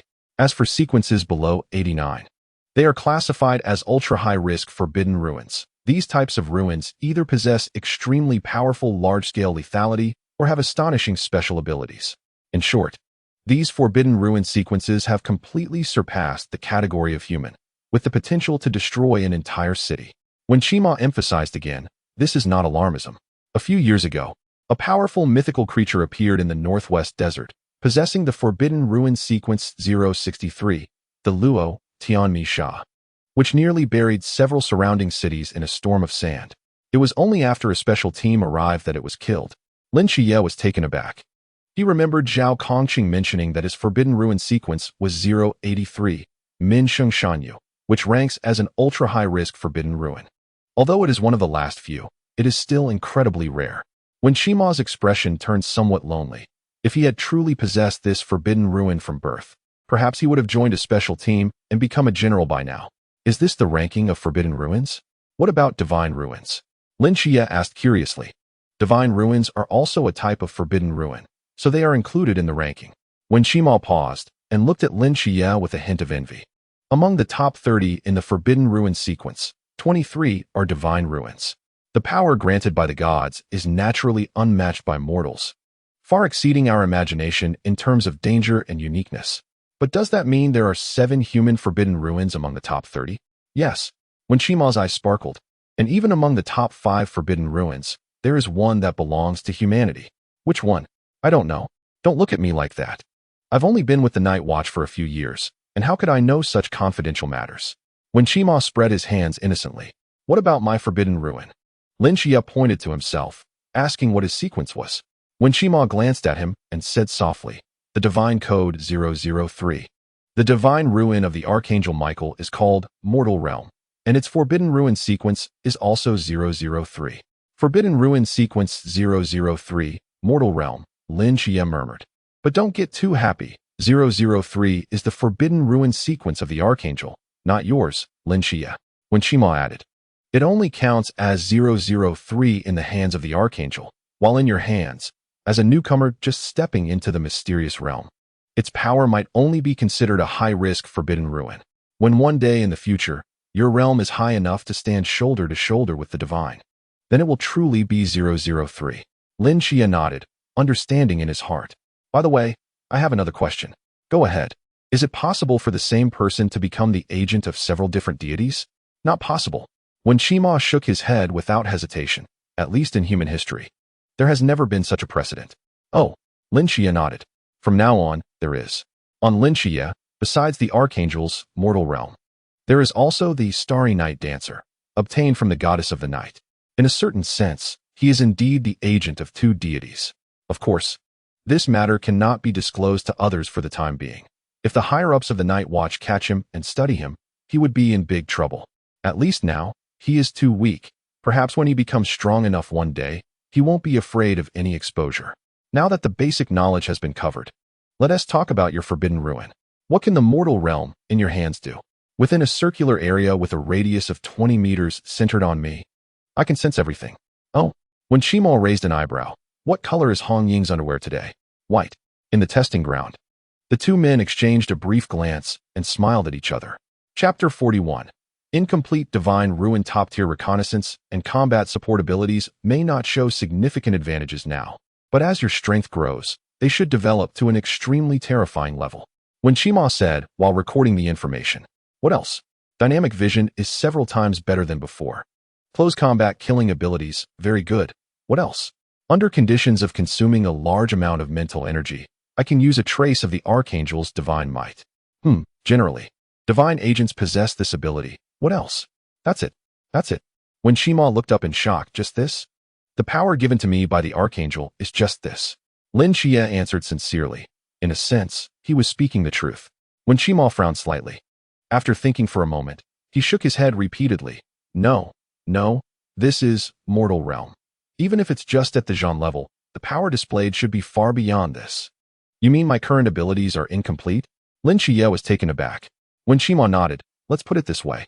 The Athena agent from the Phoenix team could knock down a building with one punch when she just stepped into the Zhan level and tear apart mythological creatures at the Qi level with her bare hands. Your abilities are decent, but only decent. The most important thing is that what you are currently displaying are all combat support abilities. But that's the realm of Michael. How could it be so weak? Lin Xia looked at his hands in confusion. But I really only feel these abilities. When Shima pondered for a moment and continued, there are currently two possibilities. The first is that when the Archangel chose you as an agent, he only gave you this small portion of power. I think this possibility is the greatest. The second is that the other abilities of your divine ruin have always existed. But you just cannot perceive them right now, or you are subconsciously ignoring them. Subconsciously ignoring? For example, your ability might allow your skin to breathe. But because you've been using this ability for a long time, you've completely adapted to it. After a long time, even though you've been maintaining this ability, you might start to subconsciously ignore it because using it has become your instinct. You mean I might have been using this ability all along without realizing it? Exactly. Think carefully. Have you had any differences compared to others since childhood? Lin Xia pondered for a moment. Blind? That doesn't count. When Shima sighed helplessly, personally, I still lean towards the first possible Lin Xia. In short, I previously mentioned that your current, mortal realm of divine domain is probably at a high-risk level. But it seems I overestimated you. Based on the abilities you've displayed now, it seems to be at an ordinary danger level. When Shima noted a few things on the document and comforted him, saying, but don't get discouraged. As your strength grows, your subsequent abilities will gradually reveal themselves. After all, you are the agent of the Seraph, and he won't let you lose face like this. Lin Xia shrugged, hoping so. Although Lin Xia felt a bit dejected, it was only a little, as he possessed the psychiatric hospital of the gods, and didn't rely too much on the Seraph. After all, in his hospital, there were still 6 deities locked up for him to choose from. Now that we have a preliminary understanding of your abilities, we should start training. When Shima summarized the document and quickly designed a training plan for him. How to train. Overall, your current abilities focus on perception and prediction. These types of abilities are relatively easier to train than those that involve launching spiraling attacks. You just need to gradually integrate your body with your abilities. When Shima pointed to the room behind him, which contained a mechanism room with 39,000 hidden micro-rubber guns, it could shoot 1 to 39,000 rubber bullets per second. Although the flying speed of the bullets is slightly slower than real bullets, it is sufficient for your current level. What you need to do is stand inside and use your perception and dynamic vision to avoid the rubber bullets as much as possible. Considering your level, let us start with 50 bullets per second. Lin Xia glanced at the room and nodded, saying, I understand. He pushed the door open and walked into the room. Standing in the center, looking at the densely packed gun holes all around the walls, an ominous premonition arose in his heart. Wait, why are there gun holes all over the floor? What if I get hit in the wrong place? Seeing the multitude of gun holes beneath him, Lin Xia felt a chill in his lower body and his expression changed. In real combat, danger can arise from anywhere. There are no places that shouldn't be hit. When Shima's voice echoed from all directions, if you're ready, I'll start. Lin Xia slowly closed his eyes and took a deep breath. Let us begin. Beep. Whoosh, whoosh, whoosh, whoosh. At the moment the prompt sounded, rubber bullets rained down from all directions in Lin Xia's perception range, coming at an incredibly fast speed. Impossible to catch with the naked eye? Lin Xia reacted the moment the bullets left the chambers, jumping back twice to evade most of the bullets. But a new wave of bullets shot out at extremely tricky angles. In Lin Xia's perception, he could indeed predict the trajectories of the bullets. But the number of trajectories he could predict simultaneously was limited. It's like having one person trying to catch a rolling ping-pong ball. It's easy. If they try to catch 3 ping-pong balls at once, they can still manage. But if there are 20 ping-pong balls rolling in different directions at the same time, the human brain cannot react in time to accurately judge their movement trajectories. Lin Xia was facing this very problem. The training had only started for 3 seconds, and he had already been hit by a dozen bullets. Although rubber bullets wouldn't injure a person, the speed still caused pain. Thus, he finally grasped the true meaning of this training. Damn it! Why am I getting hit again? Activity room. Chenmai, wearing an apron and gloves. walked to the table holding a bowl of fragrant bone soup and gently set it down. Gulu. Hong Ying's eyes widened as she swallowed hard. Captain, how long has it been since you cooked yourself? Is the sun rising from the west today? Wu Xiangnan, standing nearby, smiled slightly and said, Haven't you figured it out yet? This is mainly prepared for Lin Xia. We're just extras. Uncle Chun, you're biased. Si Xiaonan said angrily. Chun Mai's lips twitched slightly as he spoke expressionlessly. I'm just tired of eating lunch boxes and wanted to change the flavor. It has nothing to do with that kid. So that is how it is. Hong Ying's eyes lit up as she reached for the bone soup with her chopsticks. Saying, then I want to be polite. Hee hee. Ha. Chun Mai swatted Hong Ying's hand away with his chopsticks and said lightly, Lin Xia hasn't finished his training yet. All of you wait. Hong Ying, Captain, you don't love us anymore. Chapter 42. How is my talent? Smelling the delicious aroma wafting from the activity room, Lin Xia staggered out of the training room. His exhausted body suddenly revitalized. When Chima's lips curled slightly, it seems that your beating this morning wasn't in vain. Lin Xia walked straight into the activity room. As soon as he pushed the door open, 4 pairs of resentful eyes swept over him simultaneously. Lin Xia sensed that the atmosphere was a bit off. What's wrong? Nothing. Just sit down and eat. Chun Mai glanced at him and said lightly, Oh. Once Lin Xia sat down, Hong Ying looked at Chun Mai with a pitiful expression. Let us eat. Finally, Chun Mai said the long-awaited words. Everyone moved at once, like wolves that had been starved for days, their eyes turning red. Sister Hong Ying, is the food for the night watchman usually this good? Lin Xia asked quietly, looking at the table full of dishes. Hong Ying replied irritably, I don't want to talk to you right now. After a moment, Hong Ying thought for a while and added, I'll wait until after I finish eating to talk to you. Lin Xia. Yes, Captain. Did you gain anything from today as training? Yes, a lot. Chun Mai nodded, paused, and continued. Does it hurt? A bit. Xiaonan, help him with treatment later. Si Xiaonan pouted, obediently nodding. Okay. Chun Mai thought for a moment and added, don't completely heal him. Just make sure he can still take hits tomorrow. Lin Xia clatter. 2 pairs of chopsticks clashed in the bone soup, making a soft sound. The 2 pairs of chopsticks held tightly, pinching a piece of meat, neither willing to give in. Hong Ying and Wu Xiangnan stared at each other, locked in a stalemate, their gazes seemingly sparking a series of fireworks in the air. Wu Xiangnan, I saw this piece of meat first. Hong Ying glared and said. Wu Xiangnan calmly replied, I picked it up first. Let go. I want to let go. Let go. I want to let go. Clang, clang, clang. The sparks between the two grew stronger. Just then, the usually low-key Lung Xian, who was silently eating, stared at the piece of meat, reached to his waist, pulled out a micro-submachine gun, and placed it on the table. Let go, he said calmly. Hong Ying, Wu Xiangnan. Lung Xian naturally extended his chopsticks, took the largest piece of meat, hesitated for a moment, and then placed it in Lin Xiao's bowl. Newcomer. Eat more, we'll practice shooting later. Lung Xian said coldly as he put the S, that's what I call being ruthless, and not talking much.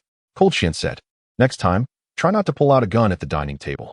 Chun Mai reminded him, if it accidentally goes off, it would be a shame for this meal. Cold Xian nodded, oh. Hong Ying and Wu Xiangnan exchanged glances and obediently lowered their heads to eat. After Lin Xia finished his meal, Cold Xian stood up and walked to his side. Are you full? Full. Let's go practice shooting. Okay. Watching the two gradually disappear down the hallway. When Chima sighed heavily and turned to Si Xiaonan. Xiaonan, what's wrong? Your group pet status has been replaced. Si Xiaonan. Guns are firearms, the crystallization of human wisdom. In the shooting room, Cold Xian stood in front of a neatly organized wall filled with various firearms, his expression unchanged. 4 high-level mythical creatures. The effect of firearms is minimal, but for low-level mythical creatures, guns are often more effective than cold weapons, especially for newcomers. Learning to use firearms is very necessary under the condition of lacking strong close combat skills. Cold Xian took a handgun from the wall behind him and placed it in front of Lin Xia. I will only teach you 2 things, shooting techniques and the principles of firearm composition. This is enough for you unless you plan to specialize in firearms later. Lin Xia nodded repeatedly. Now, take this gun and shoot at the target. Let me see your talent. Cold Xian pointed to a target not far away. Lin Xia nodded, picked up the handgun, and stood at the shooting station. Taking a deep breath, he mimicked the actions he saw on TV, raised the gun, aimed, and shot. Bang! With a gunshot, 2 faces instantly darkened. You missed. Cold Xian walked to the target, confirmed multiple times that there were no bullet holes, and his expression seemed somewhat unpleasant. You missed the target from 30 meters? Lin Xia put down the gun, coughed lightly. So, how's my talent? Cold Xin glanced at him and despairingly closed his eyes. You have no talent at all. Lin Xia. Returning to Hong Ying's villa, Lin Xia collapsed onto the sofa, rubbing the tired corners of his eyes. After a day of training, he felt both physically and mentally exhausted. First being severely beaten by the captain and then getting shot into a sieve by rubber bullets. Although the firearms class at night was not tiring, it repeatedly rubbed his self-esteem into the ground. He really had no talent for guns. After a night of training, when he walked out of the training room, Lin Xia clearly felt that Cold Xin was even more tired than he was, and most importantly, the light in his eyes was gone.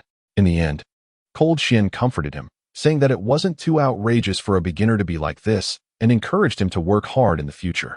But as they talked, it turned into Lin Xia comforting him. Don't worry, I think my lack of talent is temporary, just practice more. You need to have faith in me and in yourself. Your shooting skills are so good, there's no reason you can't teach me, right? Time is the most important thing. You need to be patient. Be optimistic. At least within 20 meters, I can still hit the target. I still have hope. Just as Lin Xia was feeling down, a graceful figure quietly approached him. Xia, are you tired? Hong Ying, wearing a plush pajama, held out a cup of tea with a smile. Lin Xia forced a smile and took the tea. Thank you. Actually, it's okay. Although I'm tired, I feel fulfilled. Lin Xia took a sip of tea, looked around, and asked, where's Xiaonan? She seems a bit angry that you took her group pet position and went back to her room. No wonder. When she was treating me just now, she kept pinching me. I thought it was a normal procedure. Lin Xia touched his arms, which were bruised, and suddenly realized. Hong Ying couldn't help but laugh. Actually, the captain is strict with everyone. When I first came here, even though I was a girl, he didn't hold back at all and made me cry. Hong Ying looked up at the window, seemingly recalling something, a smile appearing on her lips. A bit ruthless. Not ruthless at all. Hong Ying shook her head. The decrease in the death rate of the night watch in Songnan City is basically thanks to the captain. One reason is his strong personal ability, and the other is his responsibility towards other team members. The harder he hits you, the more you remember the pain and grow quickly. He would rather the team members hate him than let them die on the battlefield due to lack of strength. Do you understand? Lin Xia was silent for a long time, seemingly recalling Chun Mai's sharp gaze from the morning, and slowly nodded. I understand. Hong Ying's lips curled slightly, as she gently ruffled Lin Xia's hair like an older sister, softly saying, all right, if you're tired, go rest early. Good night. Good night. After bidding farewell to Hong Ying, Lin Xia returned to his room, dragging his tired body onto the bed, staring blankly at the empty ceiling. After a while, he slowly got up from the bed, drew the straight knife from its sheath, gripped the knife in one hand and the sheath in the other, and closed his eyes. Recalling every knife technique that Chun Mai had demonstrated today, in the dim moonlight, he swung the knife again and again. Chapter 43. Here again?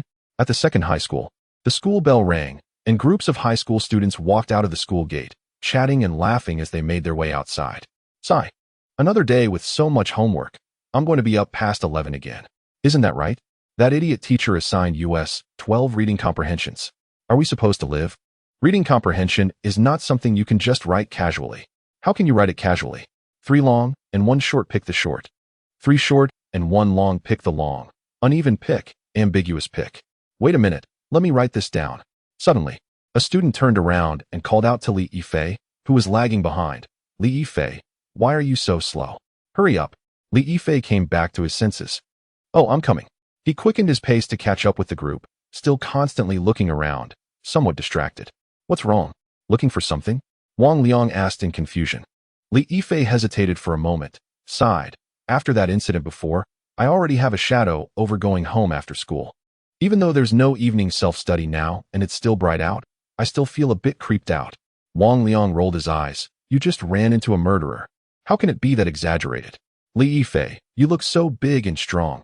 How can you be so timid? That's not it. Forget it. I can't explain it to you. Li Yifei shook his head.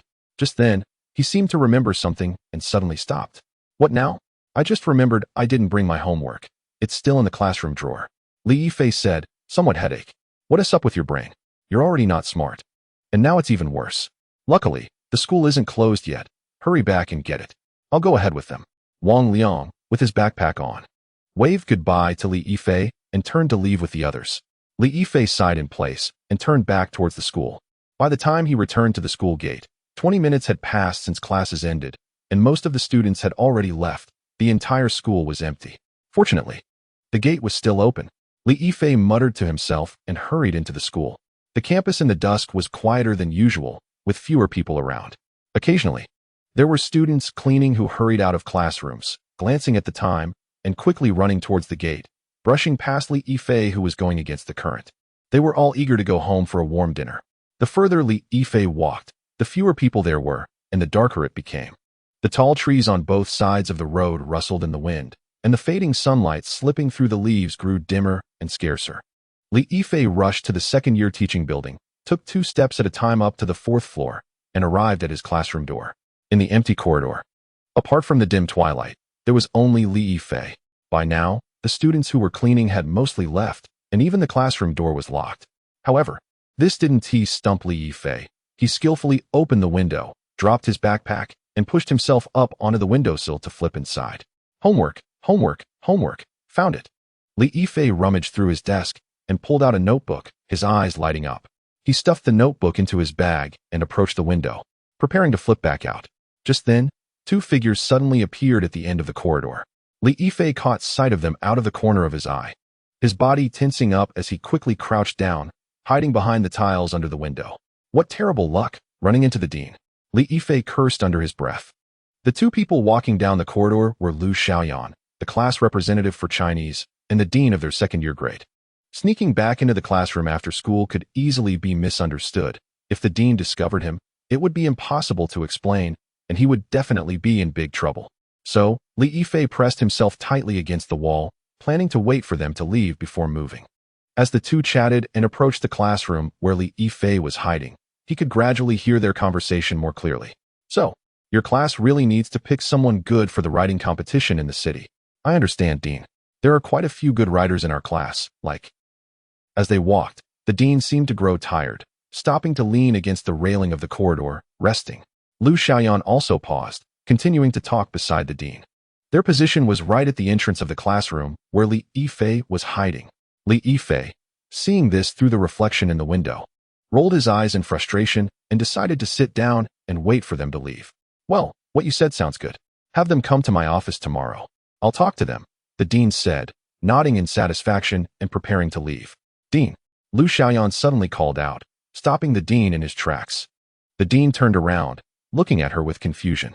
Do you have something to say, Lu Xiaoyan? In the dusk, a faint blush appeared on Lu Xiaoyan's face as she awkwardly fidgeted. Dean, actually, I've always wanted to tell you. Li Yifei, hiding nearby, widened his eyes in shock. What the hell is happening? Lu Xiaoyan actually has feelings for the dean. But the dean is almost 50. He is balding. Does she have such heavy tastes? The dean standing in front of Lu Xiaoyan furrowed his brow tighter and tighter. Actually, I've always wanted to eat you. The last 3 words were spat out, and Lu Xiaoyan's mouth opened into a shocking arc, as if it had been violently torn apart. Rows of sharp teeth akin to barbs were revealed. Her pupils had vanished, leaving only the whites of her eyes, making her look incredibly eerie. The dimples on her cheeks still shone with a strange wine-red hue in the dusk. The dean's eyes widened, instinctively opening his mouth to scream. In the next moment, Lu Xiaoyan's entire head split open from her mouth. A dense array of sharp teeth emitted a chilling gleam. This mouth was so large it could easily swallow a whole person. Thus, this blood-red maw almost instantly engulfed the dean, flesh writhing and twisting inside, grotesque and nauseating. Witnessing the entire process, Li Yifei covered his mouth tightly, fearfully staring at the window, his muscles trembling all over. Lu Xiaoyan chewed for a long time, and suddenly, that blood-red mouth opened again, spewing out a complete dean. Apart from being a bit slimy, he hadn't lost a single hair. He lay quietly on the ground, while Lu Xiaoyan's bloody head gradually returned to normal, transforming back into an ordinary high school girl within seconds. She stared at the dean in front of her, motionless. A few seconds later, the dean suddenly opened his eyes, standing up in a strange posture. He and Lu Xiaoyan locked eyes, both revealing smiles. The 2 moved in an extremely eerie, synchronized manner, gradually disappearing at the end of the corridor. Once Li Yifei confirmed that they had truly left, he finally released his mouth, collapsing weakly to the ground, gasping for breath. All that was in his mind were two words. Again. Chapter 44, Mysterious Arrival. Ding dong. Welcome. Lin Xia pushed open the door of the office and saw Hong Ying sitting upright on the sofa, lost in thought. He waved at her. Morning, Sister Hong Ying. Xia, you finally arrived. Hong Ying exclaimed, jumping up from the sofa. What happened? Something's wrong, Hong Ying said seriously, grabbing Lin Xia's wrist and quickly walking downstairs. This was the first time Lin Xia saw Hong Ying with such a serious expression, his brows slightly furrowing. Has the mysterious incident occurred? Yes, and it's quite troublesome. The two pushed open the door to the activity room, and Lin Xia discovered that the members of Team 136 were already gathered. Leaning against a pillar, Chunmai approached the conference table as Lin Xia arrived, sitting down with an expressionless face. Everyone's here, let's start the meeting. Once everyone was seated, Chunmai tapped the table with his knuckles and slowly spoke. Last night, we received news that another suspected mythical creature has appeared. The location is at Songnan's second high school. Second high? Lin Xia was taken aback. Yes. The same school you attended, Chunmai nodded. And the one who reported it seems to be your old acquaintance. Chunmai shouted towards the back room. Hey, has that guy woken up? If he is awake, come out. Everyone turned to look, and soon, the door to the room slowly opened, revealing a young man with bloodshot eyes. Lin Xia gasped in surprise. Li Yifei? Li Yifei was stunned, seeing Lin Xia sitting at the conference table, rubbing his eyes to confirm it was indeed him. Lin Xia? What are you doing here?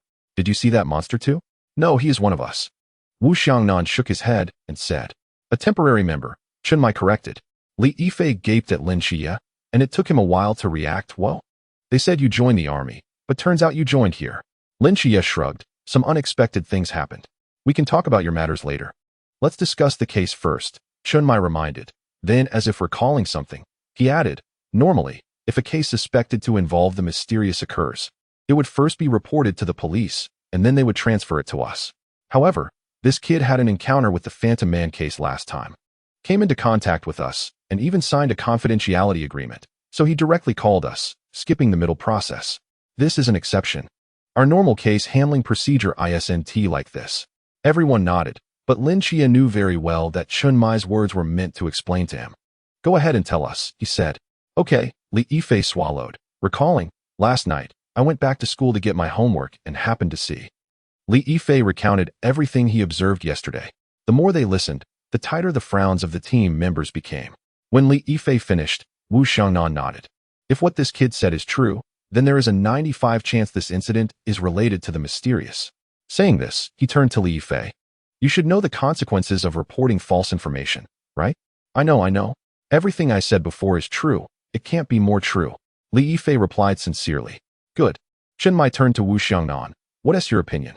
From the current information, this mythical creature has extremely strong camouflage abilities, while transforming into others. It can also communicate normally without revealing any clues.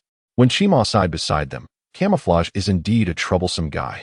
Besides, it also seems to have the ability to assimilate swallowed creatures, which is what we really need to be wary of, Wu Xiangnan said. Like the zombies in movies? Infinite infection? Hong Ying asked. Although the infection methods are different, in terms of effect, they are indeed quite similar. So, do we just rush into the school and chop Lu Xiaoyan? Hong Ying's eyes lit up. It's not that simple. Lin Xia, sitting at the other end, suddenly spoke up. Since it can infect others, we cannot determine whether Lu Xiaoyan is its main body, as she might also be infected by someone else. What Xia said is correct. Wu Xiangnan nodded. The biggest difficulty in this mysterious event lies in the fact that we do not know where this bizarre infection route originates. Just like if we go to kill zombies, if we can't find the zombie mother, it won't help even if we kill all the other sub-zombies. And we don't know how long this mythical creature has existed or how many people it has infected, when Shima added. Lu Xiaoyan could be its first infected or even just one of many, and we have to be prepared for the worst. The worst? Hong Ying asked, confused. That is, the entire second high school has turned into a monster school, Wu Xiangnan said slowly, his eyes filled with seriousness. Moreover, the places infected by this monster are not just the school, but also other areas of Songnan City. Hearing this, Li Yifei suddenly shivered. What do you mean? Have you ever thought? Wu Xiangnan stood up slowly, looking directly into Li Yifei's eyes, and calmly spoke, that in this school you are in, apart from you, all other teachers and classmates are monsters? No. Even you standing here might unknowingly have become part of the mysterious? Li Yifei's pupils suddenly constricted. Feeling a chill run from his feet straight to his brain, his mind going blank. All right, Xiangnan, don't scare him, Wen Shima said with a smile as she stood up. If it were true, the Raven of Calamity would have already called. Since it hasn't made a sound, it means the situation isn't that dangerous yet. Raven of Calamity? What is that? Lin Xia looked at Hong Ying in confusion. It's a crow, and also an object with a forbidden area. When a great disaster is about to occur in Songnan City, it will scream in warning ahead of time, sort of like a detector, Hong Ying patiently explained. Oh, Lin Xia nodded. In any case, since the mysterious has appeared, we must investigate thoroughly. If we let this monster continue to develop, it might not be long before we reach the future that Xiangnan described, Chunmai said slowly. Xiangnan, what is your plan? Wu Xiangnan sat down, pushed up his glasses, and said seriously. I think the priority is to find out where the mythical creature's main body is located, while also figuring out how many people it has already infected. So I propose we split into 2 teams for this mission. One team will center around Second High School, spreading out to look for traces of other infected individuals. The other team will infiltrate Second High School to follow the clues and quickly find the main body. Chunmai nodded, scanning the crowd. Since we need to infiltrate Second High School, we must not alert it. We need to maintain the persona of high school students. Hong Ying, Xiaonan, and Xia. The task of entering Second High School to find its main body will be handed over to you. Chapter 45, Infiltration. Captain, Xia is still just a temporary member. He shouldn't participate in the mysterious cleansing action before becoming a full member. Wu Xiangnan frowned slightly. Chunmai shook his head, from the current intelligence. This mythical creature excels at camouflage, lurking, and infection, and its own realm isn't high. Xia has also undergone half a month of training, and his strength has increased considerably. This is a great opportunity for him to hone his skills. Moreover, he was a student at Second High School, so he is the most familiar with it, and it would be natural for him to approach Lu Xiaoyan. Having said this, Chunmai looked at Lin Xia and continued, Of course, you are a temporary member, and I won't force you. If you don't want to go, you can stay here. I'll go, Lin Xia said without any hesitation. Chunmai was right. After more than half a month of training, his combat power had increased significantly, and he was eager for an opportunity to practice what he had learned. Moreover, to survive in this dangerous era, one must familiarize oneself with danger as soon as possible. Although Lin Xia preferred to keep a low profile, he would not give up any opportunity to train himself. In that case, let us start the action. Chunmai stood up, then turned to Li Yifei. You will go with Xia and the others. Li Yifei was taken aback. I'm just an ordinary person. What if? They will protect you. Chunmai's tone was calm. You have seen that mythical creature. You are the one who knows it best here. You must go. Hearing Chunmai's almost commanding tone, Li Yifei grimaced and nodded. If this mission goes well, I will give you a chance to join the Night Watchman, Chunmai said as he walked towards the door. Li Yifei's eyes suddenly lit up. Just as Lin Xia was about to leave, Lung Xian, who had been standing in the corner, suddenly called out to him. Lin Xia. Lung Xian walked up to him, pulled out a pitch-black handgun from behind his waist, and handed it to Lin Xia. Take this, the magazine is full. Lung Xian said. But what if my shooting accidentally injures someone else? Lin Xia's expression suddenly became somewhat grim. Lung Xian gave him a meaningful glance, turned around, and left. The significance of a gun is not just in killing. Lin Xia stood there in a daze for a moment, then still put the handgun into his pocket and walked toward the entrance of the corridor. 20 minutes later, 3 figures holding different boxes stood in front of the gate of number 2 high school, looking troubled. Xia, why is your school uniform so ugly? Hong Ying looked down at her red and white high school uniform and said with disdain. The girl's uniform is pretty good. Lin Xia pointed at his blue and white uniform. The boy's one is really ugly. Besides, whether a uniform looks good or not is subjective. You're doing quite well, Hong Ying said. Standing in the sunlight wearing a white short-sleeve shirt with her red and white uniform unzipped and fluttering slightly in the wind. Her high ponytail was tied up, and she carried a long black box on her back, exuding youth and vigor. Next to her, Si Xiaonan presented a different sight.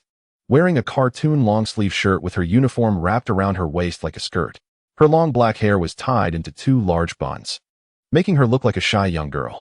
Hong Ying smiled and winked at Lin Xia. Xia brother, I didn't expect you to be so articulate. Lin Xia replied. The problem now is that the first class of the morning has already started for half an hour. How should we sneak in? He glanced at the time and then at the fierce-looking security guard at the entrance. And we're carrying these things. We will definitely be stopped and questioned. Si Xiaonan said softly, looking at the black box in her hands. Isn't that simple? Hong Ying's lips curled slightly as she pointed to the over 2-meter-high wall not far away. Let's climb over. Lin Xia pondered for a moment, then looked at Si Xiaonan, who was only shoulder height to him and appeared weak. I have no problem, but Xiaonan might have some difficulties. Si Xiaonan silently rolled her eyes at Lin Xia, and in the blink of an eye, she ran to the wall, lightly tapping her toes against it a few times, and like a light butterfly, she floated up. She held the black box in one hand and gracefully landed silently on the other side of the wall after spinning halfway in the air. Lin Xia, Hong Ying covered her mouth and chuckled. Xia, although Xiaonan is a soft girl, she has already been a night watcher for 2 years. So don't underestimate her. After saying that, Hong Ying also quickly ran toward the wall, effortlessly leaping over it with elegance like a startled swan. Lin Xia reached the base of the wall, and the dazzling performance of the two just now flashed through his mind, causing his lips to twitch slightly. A bit embarrassing. He took a deep breath, tossed the black box over first, then jumped up high, supporting himself on the wall's edge, easily getting over. Although it looked good, comparisons can be daunting. With Hong Ying and Si Xiaonan shining in front, Lin Xia instantly felt a bit ashamed. Not bad, a bit cool. Hong Ying returned the black box to Lin Xia and encouraged him with a smile. Lin Xia shook his head, wanting to end this topic quickly. Let's stick to the plan. I'll go back to class and get close to Lu Xiaoyan, and you two go investigate the director's office. Okay, if anything comes up, we'll communicate through the earpiece. Hong Ying pointed to the invisible earpiece on her ear and turned around to leave with Si Xiaonan. After taking a few steps, she paused, feeling a bit shy, and turned back. Where's the office building? Also, where's the director's office? Lin Xia helplessly pointed toward the distant tall building, 403. So, as we said, odd changes do not change. Symbols look at quadrants. This mnemonic everyone must remember. Next, let us look at the next question. At the podium, a middle-aged man wearing glasses was energetically explaining while holding his notes. Suddenly, a knock on the door sounded. Knock, knock, knock. Everyone turned to look at the door, where Lin Xia, who hadn't been seen for over 10 days, was quietly standing, holding the black box and slightly bowing. Report. Lin Xia? The math teacher was surprised to see him. Why are you only coming now? Where have you been these days? I had some eye issues and was hospitalized for 2 weeks. Oh, I see. Come in and sit. The math teacher pushed his glasses up. They were quite tolerant of Lin Xia, the previously disabled special student, and wouldn't make things too difficult for him. In the astonished gazes of the others, Lin Xia calmly walked back to his original seat and sat down. His mental energy swept around, and he frowned slightly. Classmates, let us continue the lesson. The math teacher tapped the blackboard, redirecting everyone's attention back to the lesson. Lin Xia discreetly touched his earpiece, and a voice from Chun Mai came through. Lin Xia, how's it going? I've already entered the classroom, Lin Xia whispered. Can your forbidden ruins identify them? Yes. How many? Lin Xia's brow furrowed slightly, his voice becoming serious. Not good. Chapter 46. Campus murderous intent. Before setting off, Chun Mai and the others specifically instructed Lin Xia to pay attention to using his abilities. Since it was impossible to identify the infected humans by their appearance, they had to find other methods of identification, and Lin Xia, being the only one among them with the ability to perceive the forbidden ruins, was naturally very important. As Lin Xia had thought, his seraph's eye could identify the infected. At this moment, in his mental perception field, Lu Xiaoyan appeared like a flesh monster draped in human skin, skillfully manipulating that shell while naturally whispering with her deskmate. In this classroom, besides Lu Xiaoyan, there was another infected. She was also a girl, and Lin Xia didn't have a deep impression of her. She was one of those inconspicuous girls in class, named Han Ruo. At this moment, she was secretly writing something, and then turned to pass a small note to the boy behind her. The boy behind her was known to Lin Xia and was fairly familiar, Lu Yuan. He was someone Lin Xia would not forget, as he had once pushed him when facing the ghost-faced man. How many approximately? Chun Mai's voice sounded again in the earpiece. There are 2 in my classroom. And when I just arrived, I specifically swept through all the classrooms on this floor. There are about 6 just on this level. Do they still have a chance? No. Lin Xia said decisively. Their internal organs have already disappeared, and what is hidden inside is a bunch of strange flesh. Even if those things are killed, they absolutely won't serve. The social impact caused by this incident is even more terrifying. After a long silence, Chun Mai on the other end of the headset slowly spoke. I understand, Continue to observe, and do not alert the enemy. Received. Lin Xia took out paper and pen, focusing intently on the teacher's lecture, just like an ordinary student. After the teacher had been lecturing for more than 10 minutes, Li Yifei rushed to the door, panting, and knocked. Report. Li Yifei, you're late. The teacher didn't have a good expression towards someone like Li Yifei, who was a seasoned player. Teacher, I took sick leave. I have a sick note. Li Yifei waved the sick note from his book. The teacher glared at him. Quickly return to your seat. If you don't do well on this test again, I will call your parents. Li Yifei hurriedly sat back down next to Lin Xia, lowered his head to get his book, and quietly asked Lin Xia, how is it? I know a bit, but not comprehensively. Lin Xia glanced out the window. I need an opportunity to perceive the entire school as teachers and students. Li Yifei was taken aback. You mean after this class? There will be a flag-raising ceremony, and by then, I can get a preliminary understanding of the situation. Lin Xia's eyes narrowed slightly. The office building. 403,403. Found it. Hong Ying and Si Xiaonan walked to the door of the office of the Director of Education, and both stopped simultaneously, exchanging glances before quickly standing in position. Si Xiaonan stood at the door with a black box on her back, while Hong Ying sidled behind the door's dead angle, ready to burst in at any moment. Si Xiaonan cleared her throat and knocked on the door. Knock, knock, knock. After 3 sounds, the two held their breath and waited for a few seconds, but the room remained silent. Hong Ying frowned slightly and gave Si Xiaonan a glance. Si Xiaonan knocked a few more times, still no response. Hong Ying signaled Xiaonan to step back a few steps, then walked to the door, took out a thin wire from her pocket, and gently turned it in the lock. Click. With a light sound, the door slowly opened. Behind the door was an empty office. Hong Ying cautiously entered the room, searched around, and confirmed that there was really no one before letting out a sigh of relief. Sister Hong Ying, the person here should have just left not long ago. The cup is still warm. Si Xiaonan reached out to touch the cup on the table and spoke. They must have gone to a meeting. If it were to use the restroom, they wouldn't lock the door. Hong Ying nodded slightly. In any case, let's South search this place first to see if there are any clues. Si Xiaonan nodded. I'll keep watch for you. She closed the door and sidled over to the window, taking out a small, exquisite mirror from her pocket to carefully observe the surroundings through the reflection. Hong Ying quickly rummaged through the office. Desk, drawers, filing cabinets, flower beds. She searched every possible place, and aside from a pile of useless materials, she found nothing of value. Suddenly, she stopped and sniffed carefully. Xiaonan, do you smell something? Hong Ying frowned. I don't think so. Si Xiaonan sniffed carefully and replied in confusion. Hong Ying's frown deepened. She crouched down, following that faint, unpleasant odor until her gaze landed on a tile beneath the chair. This tile looked very clean and seemed to have signs of being pried. She took out a small knife and forcefully pried at the edge of the tile, lifting it slightly, and a strong, sour smell hit her face. Hong Ying endured the stench and gently used the knife tip to pick out what was under the tile. It was a whole piece of yellow-brown soft membrane. As she spread out the membrane, Hong Ying's pupils suddenly constricted. Skin. Is this human skin? Hong Ying abruptly looked up at Si Xiaonan. These infected ones can shed their skin. Si Xiaonan frowned. A snake? It's possible. We should report this information to Wu Xiangnan.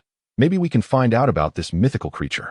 Hong Ying quickly stuffed the skin back under the tile and covered it again, just as Hong Ying concealed all traces of her presence. A sudden melody rang out from outside the window, startling her. Hearing the familiar tune, Hong Ying walked to the window and looked down as more and more students streamed out of the corridor, murmuring, "The flag-raising ceremony? Is the music for the flag-raising ceremony in all of Dachau the same?" At this moment, Lin Xia and Li Yifei were in the corridor, slowly moving down with the noisy crowd of students. Li Yifei cautiously looked around and leaned closer to Lin Xia's ear. "Xia, since you joined them, does that mean you also have that special ability?" "MHM. Damn it, I really envy your ability. What is it?" "To sense things nearby with mental perception, something like that." Lin Xia answered vaguely. "Then can you distinguish between monsters and humans?" "Yes." "Then tell me the truth. How many are there in our class?" "2. Lu Xiaoyan and Han Ruoruo." Upon hearing these 2 names, Li Yifei seemed to breathe a sigh of relief. Thankfully Wu Shujia is not one. I've had a crush on her for so many years. If she became a monster, I probably wouldn't date anyone in my life. Lin Xia, and now? How many are there around me? Li Yifei asked worriedly. "The 5th person in front of you. That girl is also one." "Her?" Li Yifei thought for a while.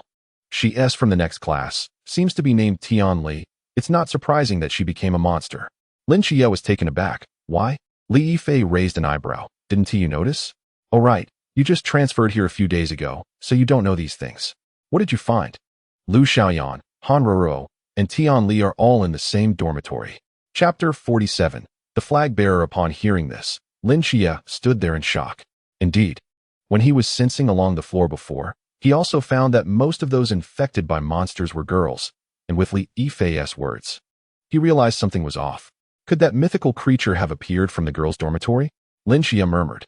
He opened his headset and lowered his voice. Sister Hong Ying, where are you? Just came out of the office building. What's up?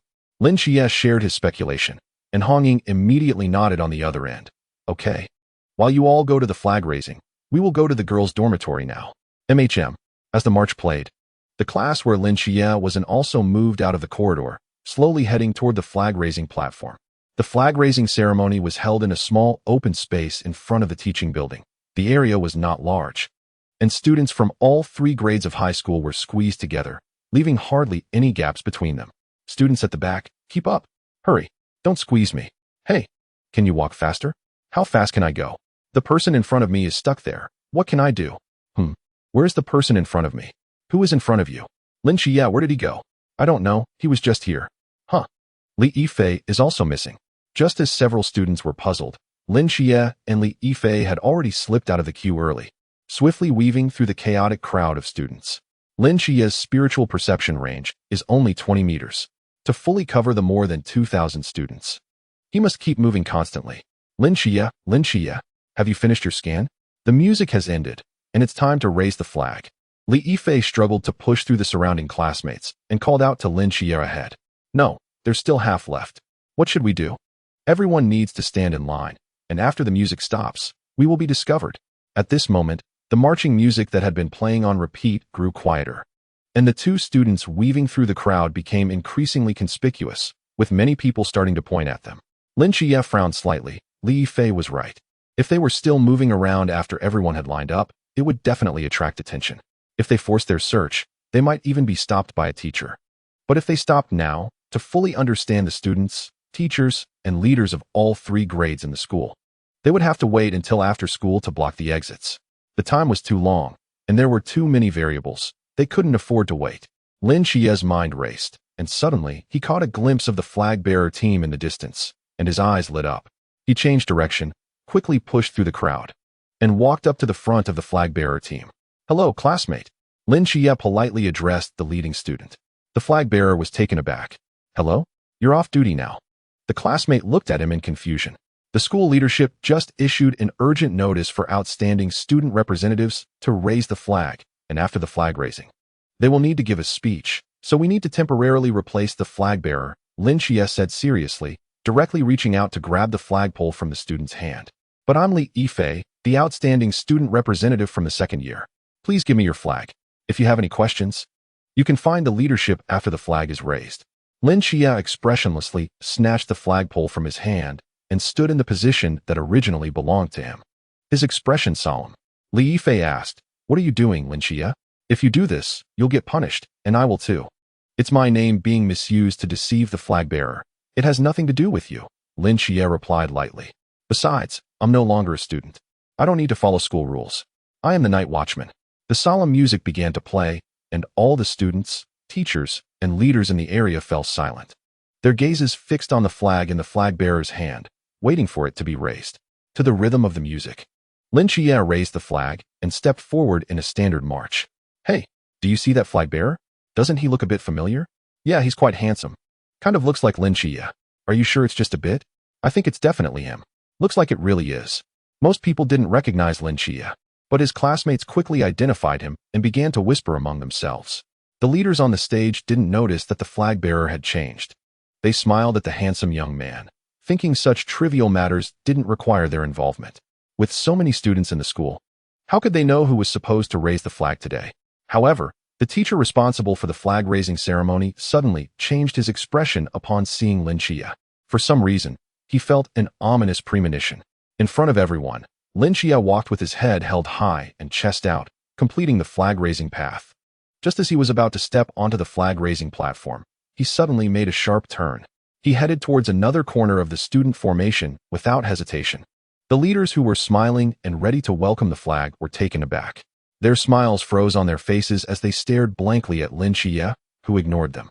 It took several seconds for them to react. They turned in unison to look at the teacher responsible for the flag-raising ceremony, their eyes filled with questions. The responsible teacher was drenched in cold sweat. Meanwhile, the students also noticed this, looking at Lin Xia in astonishment as he weaved past them, the whispers growing louder. What the hell? Why isn't he going up? I don't know.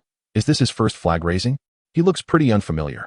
Interesting, this is falling apart. Look at the expressions of the leaders on stage. Haha, it's hilarious. What is Lin Xia doing? At that moment, the voice of the teacher in charge of the flag-raising ceremony rang out loudly. Quiet. Everyone be quiet. That student with the flag, you took the wrong path. Lin Xia seemed to not hear and showed no intention of turning back, even quickening his pace. His gaze was like a knife, cutting through the faces of all the students in front of him. In their eyes, there was surprise, confusion, derision, and schadenfreude.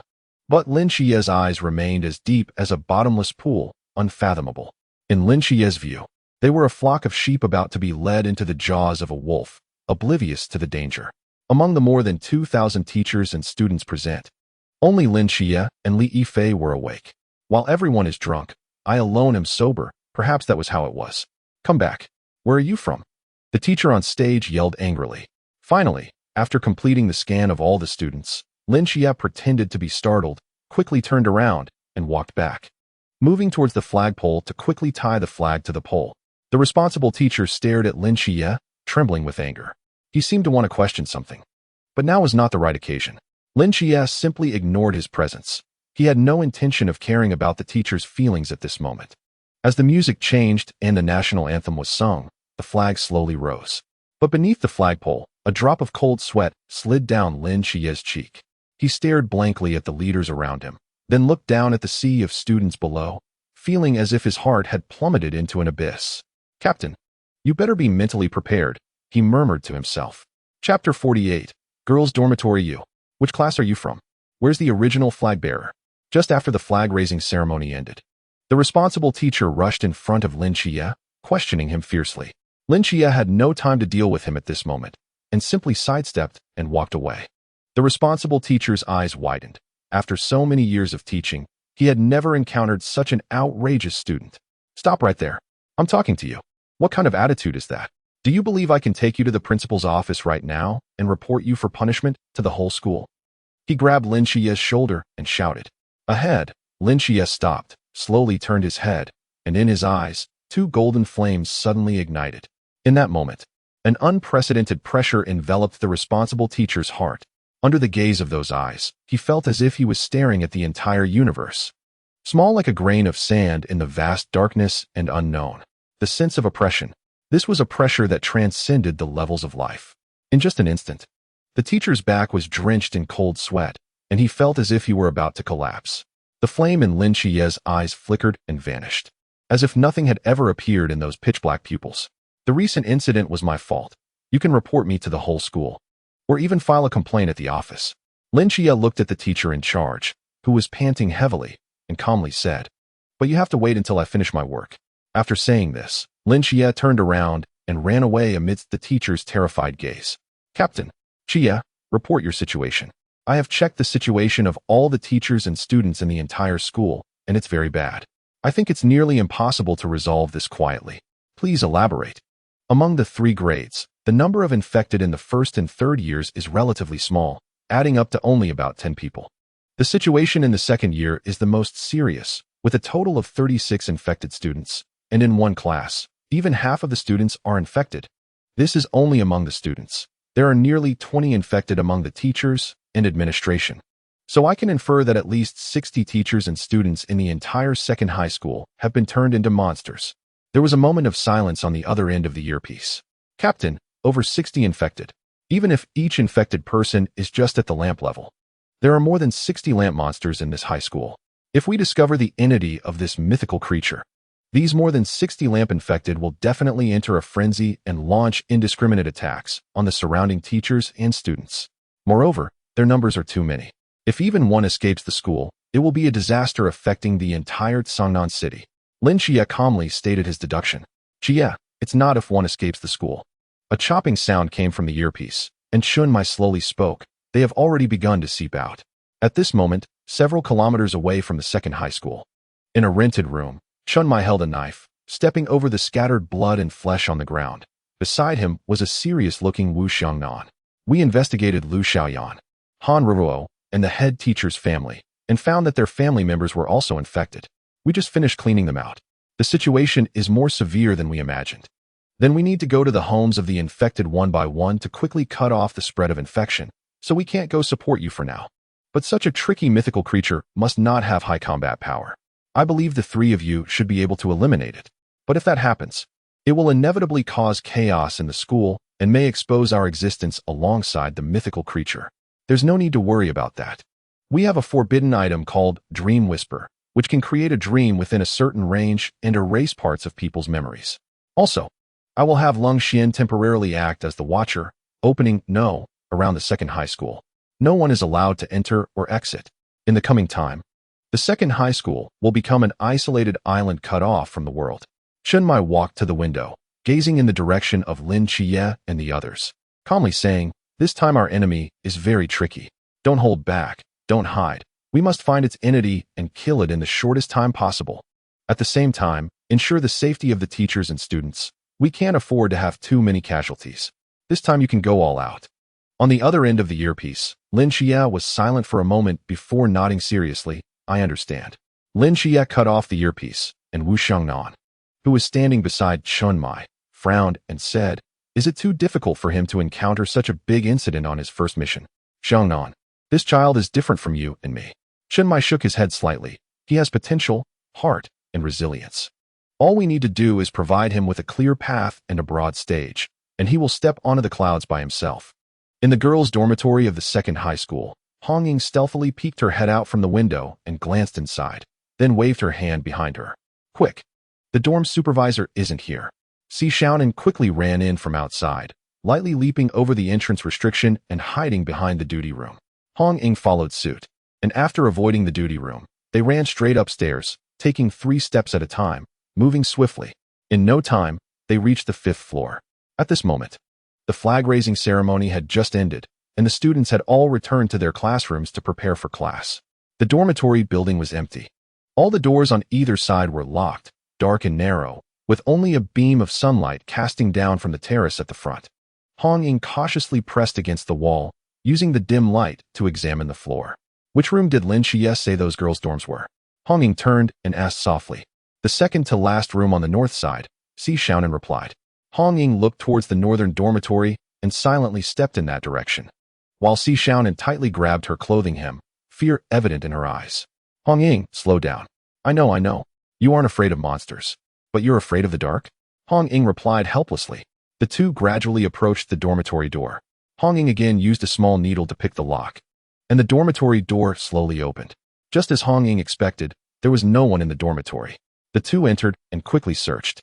"Wow, this school's dormitory is nice. The balcony is quite large." Hong Ying opened the door to the balcony and exclaimed. Suddenly, she seemed to see something, and her pupils constricted sharply. On the dormitory's drying rack, besides a bunch of pink clothes and underwear, there were also 4 thin pieces of human skin, fluttering in the wind. Chapter 49. Long gun comes out of the box, says Hong Ying. Si Xiaonan also saw this scene, her face turning pale. Hong Ying frowned, passing through the few pieces of human skin and walking to the edge of the balcony to look outside. This dormitory building was the most peripheral structure of the entire school. Across from the balcony, there was only a piece of undeveloped land, no other buildings in sight, which explained why they dared to hang human skin out so boldly. But what if someone else comes visiting? Thinking of this, Hong Ying's gaze sharpened. It is possible. But there is another possibility. Its infection ability has a cooldown period. For example, within 1 day, a single entity can only infect 1 person. Si Xiaonan's eyes gradually lit up. Yes, if it really had unlimited infection abilities, the entire school would have been doomed long ago. Therefore, we can actually deduce a lot of things. Hong Ying continued along this line of thought. From the information provided by Qi Yi, among the infected, the proportion of boarding students is far greater than that of day students. because day students do not live at school and spend most of their time in groups, making it difficult for the monster to infect them quietly. Moreover, among the infected, the proportion of girls is much higher than that of boys. Not only because girls are relatively easier to target and more likely to be alone, but also because Hong Ying's eyes narrowed slightly as she turned to look down the dim and narrow corridor. The body of that mythical creature is right here. Xi Xiaonan's mouth dropped open in surprise. Sister Hong Ying, how did you suddenly get so smart? Hong Ying raised an eyebrow. Am I that stupid in your eyes? Well, yes, usually very dumb. The kind that doesn't use their brain until a critical moment. Hong Ying helplessly looked up at the ceiling, and after a while, she took off her earpiece. Okay, I admit, what I just said was from Qi Yi. Xi Xiaonan pouted, he's quite smart. Hong Ying sighed. Although I don't want to admit it, he does seem to be a bit smarter than me. Lin Qiye's voice floated in from the earpiece. Are you sure it's just a bit? Shut up. Oh right, I need to remind you. Lin Qiye's voice became serious. Just now, I saw a large group of girls heading towards the dormitory building. Hong Ying frowned. Are they infected? It's too far away for me to sense. You all be careful. Got it. Hong Ying put the earpiece back on and gave Xi Xiaonan a look. The two quickly ran towards the stairwell. Just then, several girls came up the stairs, chatting and laughing. Hong Ying's gaze sharpened, and she pulled Xi Xiaonan to a stop. Her eyes filled with vigilance. The few girls, seeing two unfamiliar girls standing in the corridor, looked them over in surprise and then began to whisper among themselves. Who are they? I don't know. Maybe from another class? Aren't there just a few classes on this floor? I've never seen them before. Maybe they're looking for someone? Yeah. Let me ask. A long-haired girl stepped forward and politely asked, Hello, are you looking for someone? A smile appeared on Hong Ying's face. Yes. I'm looking for Wang Nan from class 6, but I forgot which dorm she's in. Wang Nan. The long-haired girl tilted her head. There's no one by that name in class 6. Are you sure you remembered wrong? Isn't this the senior year dorm? No, this is the sophomore dorm. The seniors are on the first floor. Oh, I see.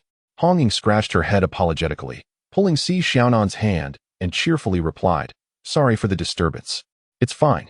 The long-haired girl smiled politely.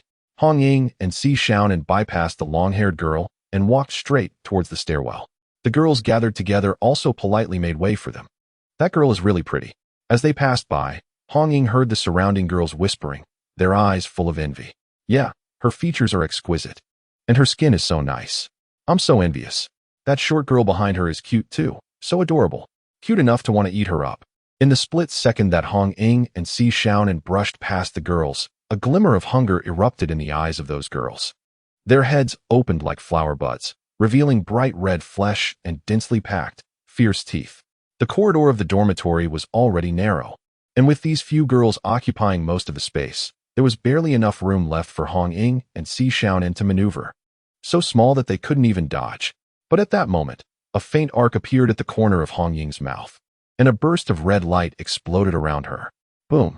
The rose-colored flames surged outwards from her and Xi Xiaonan, creating a terrifying repulsive force that sent the monsters in the corridor flying. Crack! Crack! Crack! Crack! The flames rolled, and the intense heat caused the emergency lights on both sides of the corridor to explode, plunging the entire corridor into darkness. Only the flames burned alone, and then a girl with a long box slowly stepped up the stairs. The flames illuminated her face as she reached back and gently tapped the long box. A soft humming sound came from inside, and a long spear sprang out from the side of the box. It landed steadily in her hand. Hong Ying lightly waved the spear, creating a floral pattern, and leisurely walked through the rose-colored flames, proudly gazing at the terrified monsters ahead. Humph. I knew you weren't good people. Hong Ying rested the spear on her shoulder and flicked her earpiece. Let's see who dares to call me dumb in the future. Chapter 50. Not completely saved. Xi Xiaonan patted her chest and walked behind Hong Ying, looking shaken. They look so scary. They are indeed a bit.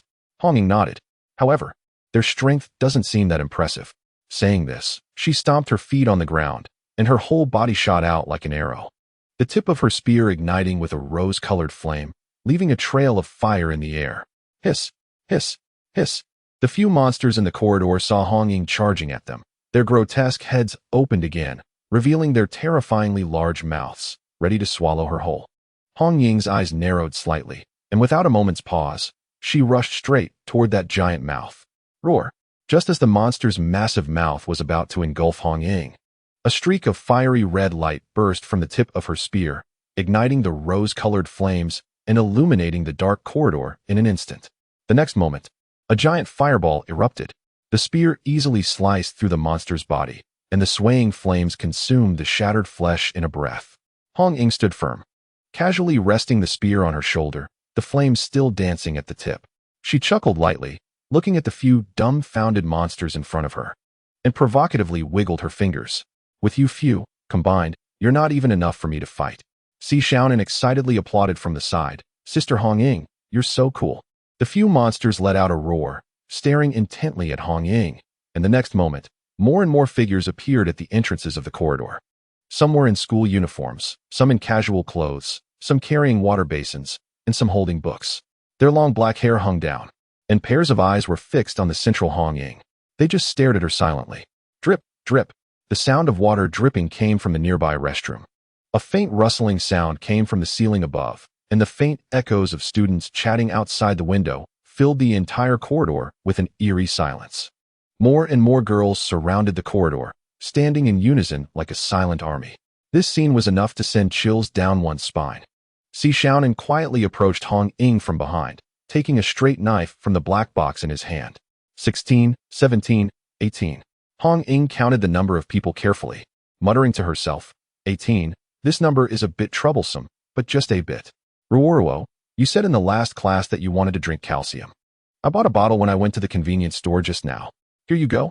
In the classroom, Lu Yuan handed a bottle of calcium milk to Han Ruo at the front desk, his cheeks slightly flushed.